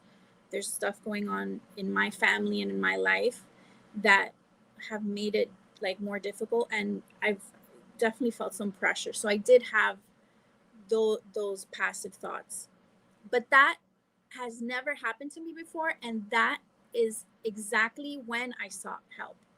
And I truly believe the only reason that I was able to get help is because I already had a doctor that I trusted, like a primary care doctor.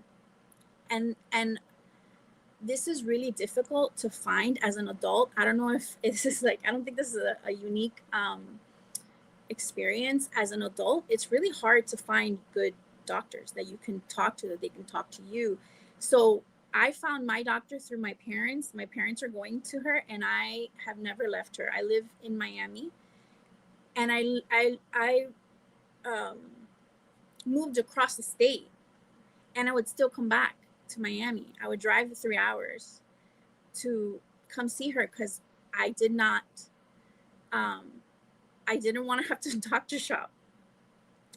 And so, also, side note, she's the one that caught that I had thyroid cancer just off of a blood panel, a yearly blood panel. I was going to get off of my insurance because I didn't have work, and I'm like, okay, one last annual with the doctor and I'll go. And it was 2020, in the beginning of 2020, and I had gone to do my blood work, and I had an appointment with her the next day. I was coming up, it was a Thursday, I was coming up for the appointment on Friday. They called me on Thursday, hey, your doctor has a problem, she's not going to be there. So I go, and they said, you can be seen with her on Monday, or you can be seen with her, a partner of her practice, tomorrow. And this is why I trust her. Let me go to her partner, because Monday I won't have insurance, so I'm not going to be able to pay you guys, because I was unemployed at the time in 2020. So I go, and this lady just puts me on meds without even ever touching me, never talking to me. She puts me on levothyroxine, the smallest dose, and you'll get fixed right up. And I go, okay. Well, again, I trusted her because of the adjacent, like the connection with my doctor that I trusted so much. And she said, take this for 8 weeks, come back, we'll do more blood work, and I'm like, well, now I need to keep the insurance. So I kept the insurance. I came back in 8 weeks, and my doctor looked at it, and it said, what happened? And I said, well, you know, I explained to her what I just explained to you. She told me, oh, the smallest dose of levothyroxine, and you should be fine. And she closes the documents. I thought it was interesting how it happened. She closes my file and says, okay, we're going to stop that, and you're going to get off of that, and in 8 more weeks you're going to repeat the blood panel, and if something comes up, you're going to go get an ultrasound, because that's the protocol. You've never presented with any problems of thyroid, and so for this to be changed, this is why it's so important to have a good PC, like a good primary care person. I know, like, it's hard, it's expensive. I don't have insurance now, and I still go see her. Try to find a good doctor or local clinic that you click with, and they will charge you less if you have insurance. Insurance is a thing that messes up, like, it gums up the system. So they charge more for people that have insurance because they can charge the insurance. But if you are just like a person without insurance, you can be seen, and sometimes for less, and sometimes even your medication is going to be less because of the insurance aspect. So I understand the concept and the issues that we're dealing with in this country when we have to have insurance and we think we have to have insurance, and it's been drummed up in our minds that we have to. But I want to just couple things. Check your thyroids, everybody. It's so important, especially for women. The adrenal glands, it's how we, from what I understand and the research that I've done, it's how women get balanced, our hormonal balance. It's part of it. It's if we're not well rested, if we're not, that all comes from the thyroid. So check your thyroid, have a good doctor that sees you constantly, get your blood work done. There's also a lot of resources, and I can give them to you, the guys, and I'll give you resources if you need to get blood work, and it's cheaper. And you go to Quest just like you would normally, but it's just you paid less. But have people that you can trust, because when it came to a point where I did have those issues, I knew I could go to somebody that I would listen to me. So Izzy, it was a medical issue. They were trying to diagnose you with the mental health issue, or No. This was 2020. My mental health problem happened in early 2025. oh, okay. I had a really hard situation at work that just kind of like exacerbated a lot of personal things that I was already dealing with. Like I did not need to be worrying about work when there was a lot of stuff going on in my life already. And it just kind of, my thought was, I went to a high, that's what I do when I need to cry at work. I go to another floor and I went to a higher floor, and my thought was, I'm so glad these windows are locked. And that scared me. That thought, and it was so like, but it was scared me because I had never thought of that, of harming myself ever. And that freaked me out. So, but again, I had already started writing in my notes, again with Lindsay and her notes. I had started writing in my notes all of the symptoms that I was feeling, because I would get to work and all of a sudden I would obviously never want to go to work. Like that's not normal. When you get up in the morning and you never want to go to your job, we know we all would love to be unemployed and happy and not have to work. But the idea of like that you get up and you dread going to work, that's not normal. That number one. Number two, I would get to my job and I would sit at my desk and I was all of a sudden warm. I would just get hot. So I started also writing those symptoms down, because I knew at that point, especially once had that thought, I needed help, but I needed to give them like just things that I had already noticed in that had changed by like physically in me. So just have those like real like retrospective ways of looking at yourself, or like reflective ways, and be honest with yourself about yourself, because if not, there's nobody that can tell you about yourself, you know. And I think that's another thing that was happening with Lindsay. She wasn't really, she thought she knew, and she thought she should have known. And I think that's part of what happened with her, besides the fact that they didn't ask her enough questions. They didn't really like dig deep. But I think she also thought she should have been able to take care of herself. And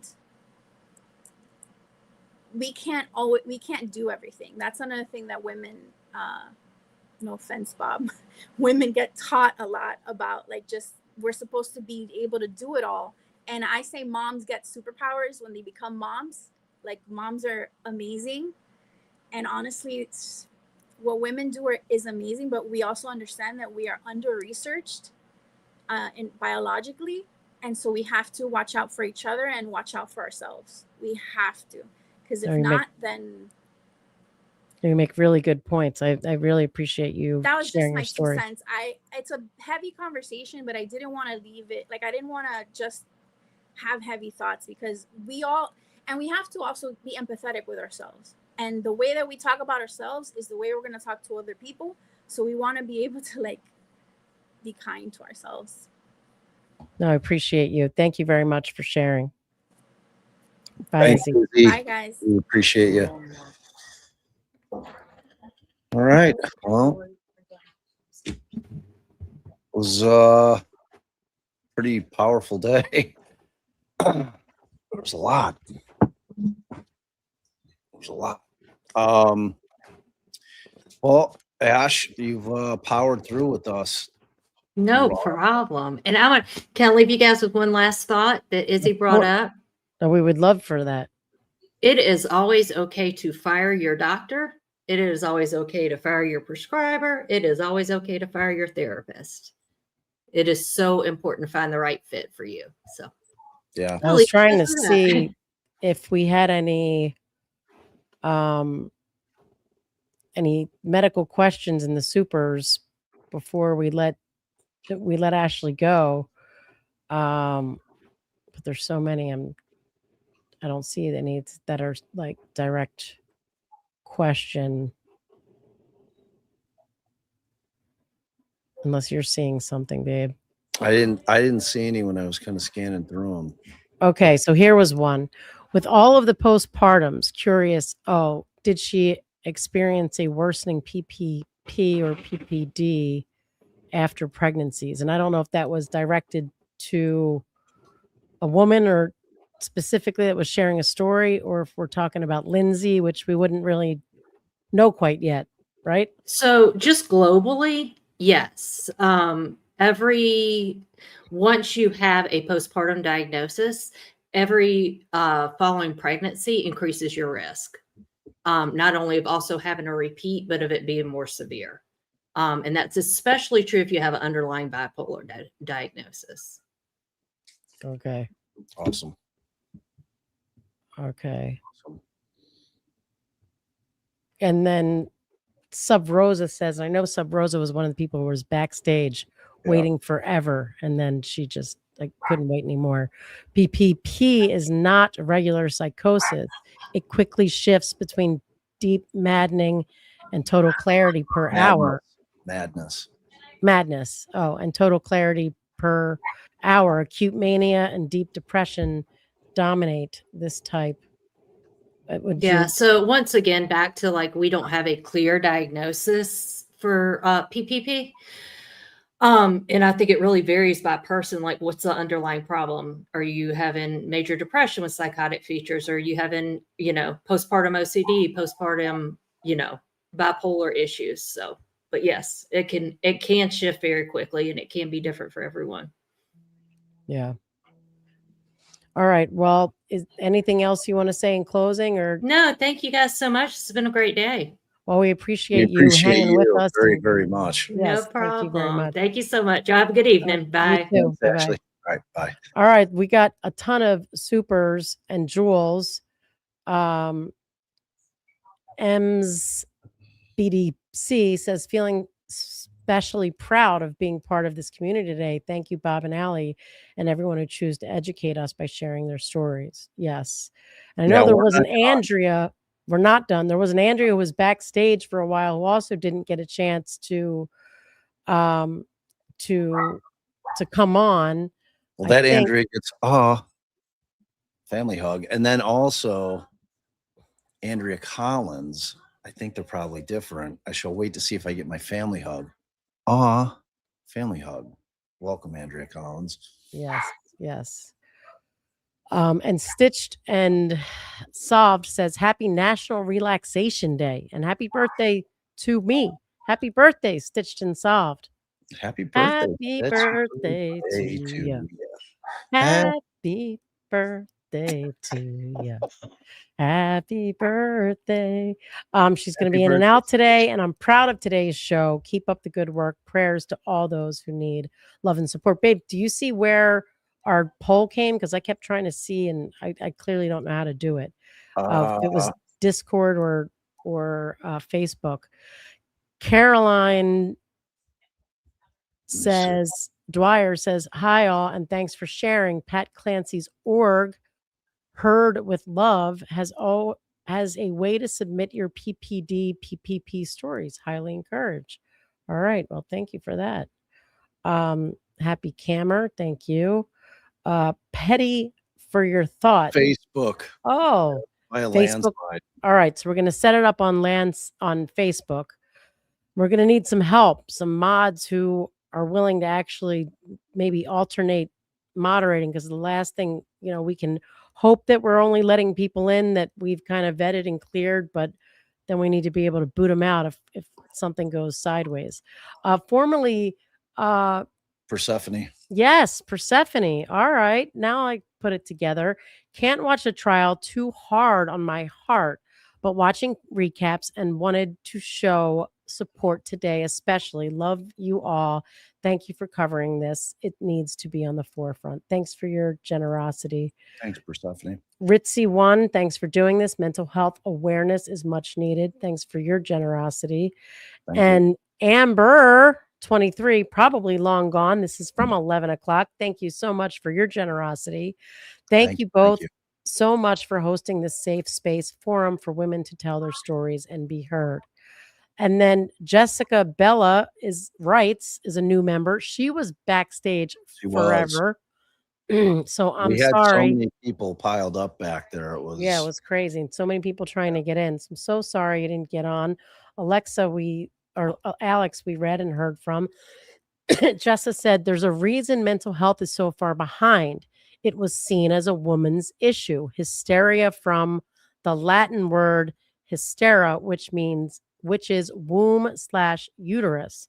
Wow, that's interesting, because it's something that we've all been saying, and starting with my story, which was just like a little kind of just microcosm of it, feeling like they're acting like you're just hysterical. Some more Jules. Always love the Jules. Appalachian Esquire says, anyone else been misdiagnosed bipolar? I was, based on my family history, when I actually had MDD, which is major depressive disorder. Abilify gave me high. Sorry, guys. Now happily on antidepressants. I think that's probably an issue that people have. Ideation. Yeah. Oh, gave me high homicidal ideation. Okay, sorry. Yeah, that's crazy, because they assume if it's in your family history. So I mean, the first thing I ask my clients when I suspect some sort of major psychiatric issue, I'm like, do you have a family history of bipolar disorder, depression? Because I'm expecting that family, from this layman as far as medical. But thank you for your support. And thank you, Chicago Marie, for your generosity. Thanks for doing this, Defense Diaries. Thanks, And Chicago. Shannon's Cooper. And you get a family hug for Becky Law Nerd. Family hug. And Sub Rosa came back and says, after forcing them to admit me because I knew something was seriously wrong, they still misdiagnosed me for 6 years. Then I found my diagnosis and my meds myself and have been fine ever since. Wow. Crazy. And thanks for your continued support. And again, sorry about that. Linz and Chilo, thanks for your support. If you if you do speak to Red's team, please find out if they're going to discuss the stoppage of breastfeeding at the same time as starting all those meds. Hugely impactful on mood. Thanks for doing this live. And we've heard some of that today. And that's something that I was unaware of, like even in my realm of things I was thinking about. Thanks, Ohio Coffee. Mari Corey's a new member. What does Mari get? Well, a family hug. Welcome. Dog Mom, thank you. Deep Light, thank you.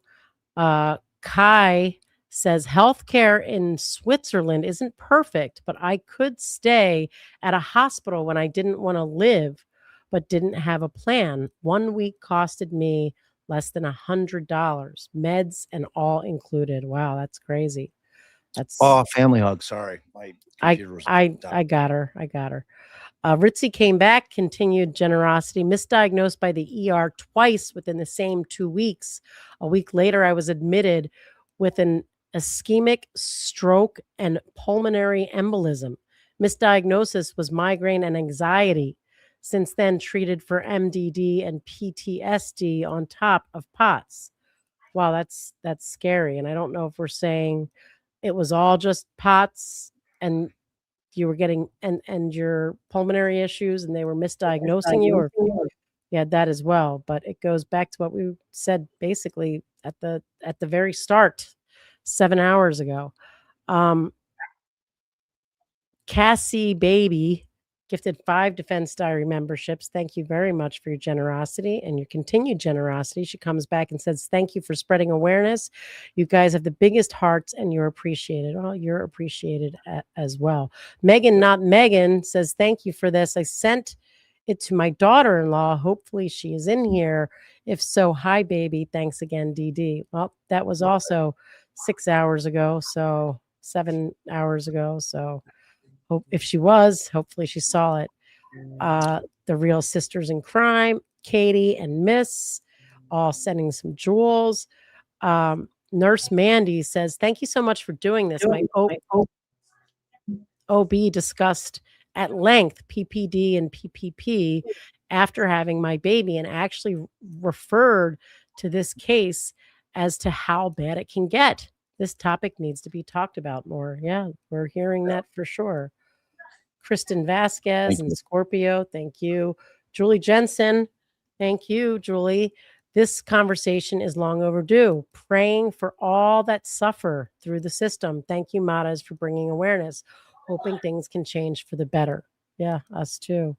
Yeah. Haley and Tam T. Give me all the tea. Yeah. And no putts. And then Jessabella also came back. Can we volunteer to come on or is it too late? Oh, she was back there. I'm so sorry. So long she was back there. Fronella and Echo Evergreen are new members. What do they get? Frodnella. Oh, family hug to both of you. Mikael and G Unit and Little Mommies and Lawful Law and Lori and Virtual Juror with all the jewels. You really butchered that one jewel. Sorry. Mikael. Critical True Crime. Thanks for your continued support for 7 months. Thank you so much for doing this. Well, thank you for your support. Jay Conrad, fire breathing bitch queen, seeking justice. Thank you for the jewels. Critical True Crime comes back. I can't thank you guys enough for doing this. Well, we can't thank you enough either. Jen P is a new member. What's she get? Oh, family hug. Welcome, Jen. Miss Dina and Lady Jane, thank you for the jewels. Creative Photos. One says, we are often seen as weak, but we got grit.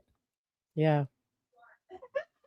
Saw it today. People fighting through some incredible. Kathleen, thank you. Carla, thank you. GA Cat Mom, thanks for your continued support. In Georgia, most of our inpatient center are closed. That's a scary thought. Scary. Sarah Mess says, closings, I just feel like I'm not being heard. Yeah, I'm sure it'll be in there. And Lori CT Dot gifted 5 memberships. Thank you. And welcome to those who got it. Casey, thank you. Ain't so plain Jane says, appreciate all the brave souls that are telling us their stories. Thank you, Bob and Allie. I love you all. You're worthy and meant to be here. Yes.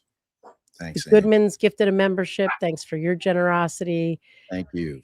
Daisy Mart and Bittersweets. Thank you. Same with Ice Queen for the jewels.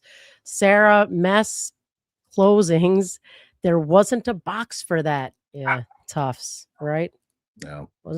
I know I'm saying it was like she was depreciating. I mean, that sounds bad, but the box was there. The box was there.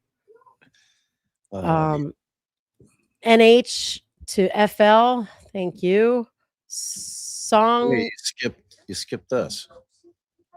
Oh, James Harder gifted 10 DD memberships. I don't know how I missed that. Thank James you. Harrer, James Hare, thank you. The Uh, butchery. The Song name. Bits Laura, thanks for your continued support. Everyone, new mom now. I'm going to ask, how is mom? Yeah, that's what, instead of how is baby, you got to add how, instead of just how is baby, you got to add how is mom. 100%. Debbie 2050, thank you. Gifted 5 memberships and welcome to Thanks, those Debbie. who got it. For the kids, thank you. At Villanelle, right? I think so. Villanelle, yeah, that seems right. Thank you all for bringing this real problem into a light in a positive way. Sending love. Yes, thank you. Cat Dog and Tiff, thank you. I hope we're figured out how to connect Fitz and Kathy. I did. Sleuth Investigates. Thanks for your continued support. 7 months. Bob and Allie, love your hearts, damn it. Thank you. Thank you. Yeah, thank you. ML Wildchild, thanks for your generosity. Thank you, Mata family, for helping. Bluebird, 1 year anniversary. Happy anniversary. Indeed. This was an acute, was an I saw absolute. Bluebird came back too. She was buried though, way down there. Oh, sorry, Bluebird. There was an absolute awesome thing to do. Yes, yes. Bewildered in Texas. Thanks for your generosity. Please talk about perinatal and postpartum psychosis in fathers. Well, that I need to know about. I mean, I guess we kind of just heard about one. I don't know if it had anything to do with being a father, but the last story that we heard, we need to hear more about this on the next one. Bewildered in Texas. Bluebird comes back and says, I just want to tell you guys, thanks for giving people a place to have their voice heard. Your stories matter. You are not alone. Remember self-care and reach out to others if you feel totally drained, re-traumatized by sharing. Yes, thank you, Bluebird. Great comment. Yes, yes. And I know critical true crime was bawling at the ER nurse story. Yeah. Yeah. Holly Johnson, member for 8 months. Thanks for your continued support. Thanks for sharing your story. She might be a member for different channel. For what was her name again? Now I just blanked on her. Samantha. Who waited back there forever. I really wish we could have had more time with her. But I'm sure she can loves your continued support. You are a hero. It took so much courage for you to speak your truth. I pray and feel the love and vibes healing. And then we got some jewels from Likio and one Ironaut. Yeah, there we go. Tennessee Lake Gal. Thanks for your generosity. My heart is broken for you, Kathy, and all the guests, Bob and Allie and the experts. God bless you. Yeah, it was a rough one. She was really brave to tell her story. That's not for us. If it has that little link thing there. Okay. New member for Samantha. I'm sure she's very thankful for that. Lisa Graham, thank you. And there's Kathy, Hostile Workplace Exposed, gifting Kathy. a membership. Thanks, Kathy, and thanks for sharing your story today. Fanny Johnson and KK Non, thank you guys. And thanks, Wake Up American. Some more new members for Samantha. We got Kristen, Jane, and Debbie. I'm sure she's appreciative of that. Thank you, Wyoming. Thank you, Daphne. Daphne and Mad World. Sarah Be Creative, thanks for your generosity. Says thank you all for your beautiful stories, and thank you to Bob and Allie for making this a safe space. Thank you, all of you, for making this a safe space. Really. Classic overthinker. Thank you. Thank you, DD, for trying to bring awareness to mental health. Yes. Darlene, thank you. Nothing, thank you. Tortoise has been a member for a month of Samantha. Says you guys are the best for doing this. Thank you. And thank you. Bumblebee, thank you. Afton says, thank you everyone who shared, supported, and learned today. Special thanks to Bob and Allie for bringing everyone together. Thank you for your support, Afton. Sarah Mess, and I put this up, thank you, reminds everyone Thursday, 8/20, 7:45 at the courthouse. Stand in peace for Lindsay Clancy. And Bob, is everyone supposed to wear pink then? And do you have pink with you? I don't have pink with me. All right. Some more jewels. We appreciate that. Views through a lens. Thank you very much. Another member of Samantha's says, has she ever heard of a second parent in an LGBTQ relationship suffering from PPP? My daughter did. I mean, I wish we could have gotten this up because we just heard someone saying a father suffering it. So it sounds like there's more going on there than we know. I guess that's something we'll have to keep in mind for the next Mental Health Awareness Day Live. Welcome to Tortoise. What does Tortoise get? Family hug. Yeah. The virtual juror says, hey, Bob and Allie, thank you for providing a space for this kind of discussion. And thank you for being there to support people in this discussion and sharing your own stories. It's so important to have. I appreciate everyone that was able to share in whatever way. Thanks for having me too. Thanks, Yes. virtual. Yes. Joelle and Carrie, thanks for the jewels. Lori gifted a Defense Diary membership. Thank you. Thanks, and Lori. Hostile Workplace came back again.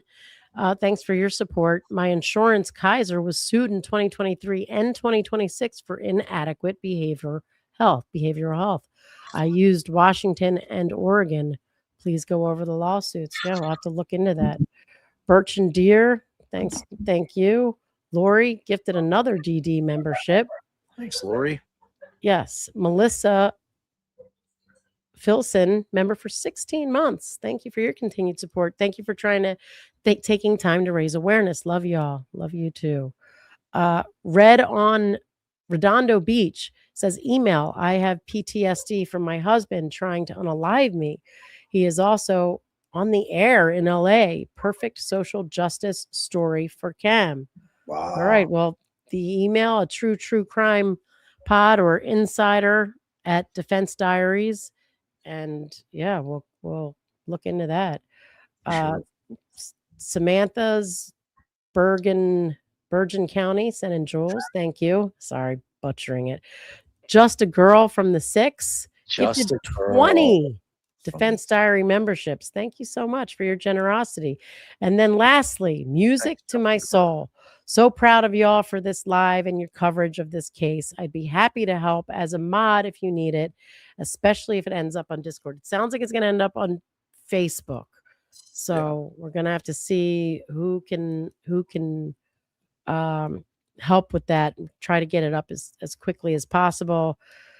And then when you're joining, maybe tell us your YouTube name as well, or we'll have to put a question in there. Tell us something about the live, or tell us something about the case, or so that we know we're not letting people in who are just trying to troll. All right, I got a few Venmos. Lobster roll, Unk JB on X. Can you please confirm receipt? Got it. Confirmed. Thank you for your Hoping generosity. this is right. Hoping this is the right Bob from DD. Picture looks like it's from a couple 3 years ago. Oh, that was Mountain Jam. It's with me, you, and Cam. Got that. Thanks, Unk. Appreciate you. And then Kyla sent 20. You guys are awesome for doing this, Bob. What part of Mass is in your background? It's Hull, Mass. That's where I be. Destination undisclosed. Location undisclosed. Undisclosed. Secret location. Thanks, though. Martha, 25. Thank you so much for highlighting mental health issues. Treat everyone you meet as if they're going through the toughest day ever. Excellent advice. Excellent advice. And thank you so much for that. And then just a girl from the 6. Not only did she crush 20 DD memberships, she sent 40 and Venmo. I can't thank you and Allie enough for today. It was hard, but much needed. Hopefully I'll catch you at court sometime next week. I'll be there. Let's come up, get you a family hug live and in person, if you're into that kind of thing. Let me just check one other thing. Cash App, PayPal, and Apple Pay, because we've been putting it out there. because they don't take, YouTube takes a big Yeah. old 1/3 of everything. So I know people have been using What is Cash App. today? Today is the 15th, but if you see Oh, anything from the 14th, throw that out there too. I don't know if you Okay. did it on your lives. Yeah, Lisa sent 20 on PayPal. Thank you. Thank you both for who you are and how you show up for people. Well, thank you for noticing. supporting us. We appreciate that and noticing. Yeah. The great Mark Cunningham on the 13th through 10 at it said, get a coffee and enjoy that sunrise. And it's been a tough week. You've earned it, sir. Thank you, Mark. We always love you, man. And then I'm going to go all the way back to the 12th because I don't know that I gave love for this and like wasn't on. So Linda sent $34. It was probably 35 actually at some point for your Lindsay Clancy coverage. Thank you. Thank you. Thank you. And then thank you you've so got, much. sorry, we're going to say another one because we got a couple. The therapist, became a member. I don't know if that's a new member or you've been around the chat. So glad to have you. What's therapist get? Big giant family hug. That's what she Yes, thank you. And you forgot mom of a gladiator. Family hug. How'd I do that? She was the first one up. First one Oh. up. I And seen then her. Sarah Jane says, I wish Mr. Reddington would call a witness via Zoom, show the jury firsthand the difference in the tech issues versus the in person. # on the television. Yeah, right. I hear you. Yep. Thanks for your support. And Lily sent 5 on Cash App and said, Thank for you. mental health awareness, keep it up. Thank you. Thank you. Thank you, Lily. J-Man H2S says, not just sleep quantity, but sleep quality disorders. Sleep studies, sleep clinics should also be in the toolbox. Absolutely. Absolutely.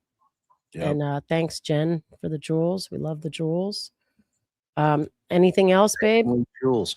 No, so we will definitely have the second one. I have still a ton of emails. And again, if after today or if today you came on and you sent an email, just do me a favor, let me know because I pulled them all out and they're like in a folder for a conversation. So I have all of them in there. I just don't want to be reading. Yes, Sarah, we will. So Sarah Moxie, thanks Yeah. for your generosity, says, so you still be accepting stories to share? Yes. If so, would someone kindly post info as to where to send it? I also love and appreciate both you and Bob. So there's 2 ways to do it. One is you can email your story to a true crime pod and make sure you say in there whether you want your first name shared or not shared, whether you want your whatever you want shared. The default's going to be not to share unless somebody says to share. And then there is the speakeasy, which is where you can leave your voicemail. SpeakPipe, where you can leave your voicemail. It's on the YouTube community page. Maybe we can pin it, babe, or move it up. I don't know if that's like an option. And then I know I've got it right here. So let me, and it's also in the description to this chat, to this live. It's in the description to the live, both ways to do it. Yeah, I forgot about that, which is why I had. And I did get a Zelle from Carla. I know Carla was trying to send it. I got the 25. Thank you very much, Carla and Zelle. Appreciate that. All right. So first of all, I just want to thank everybody who was and thank you, the therapist, for the one gifting a membership. Thank you. Sorry, babe. Sorry. I thought you were about to end it, so I wanted to get that I was in. thinking, so everyone that was brave enough and courageous enough to share their stories, number one, we're honored, truly, that you have enough trust in us, because I know that was really, really hard for a lot of you. So thank you for trusting us with that. And I think it made for a really powerful day. And, we're not done.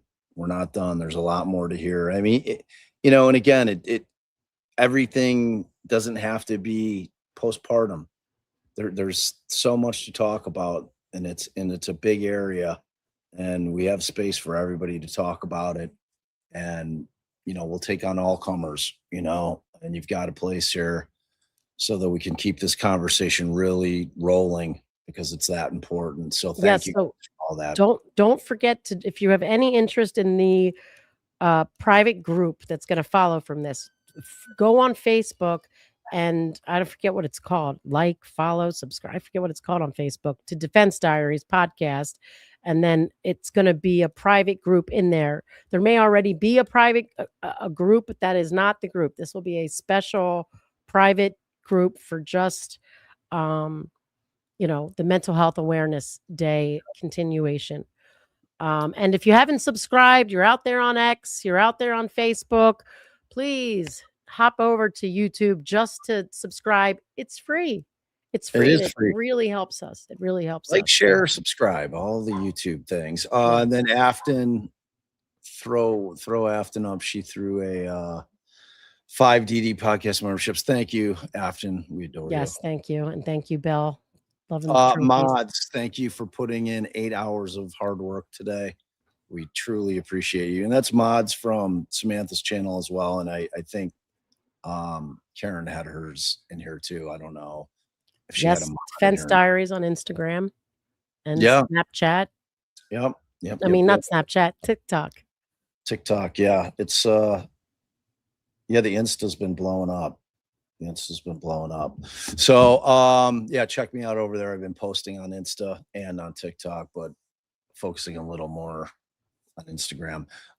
So Mods, thank you for everything that you do. And you guys, you were amazing today. You need one more hug before you go. Family hug. J Cakes, thank you. Thanks, Welcome. J Cakes. We love you guys, old, new, members, non, all of you. We adore you. You're an amazing community. You showed up, showed out today. Prove it every time. You know, it was a tough and necessary live today, and I'm proud of all of you. I'm thankful. So just remember one thing, that without you guys, I'd just be an old man Sitting around talking to his wife.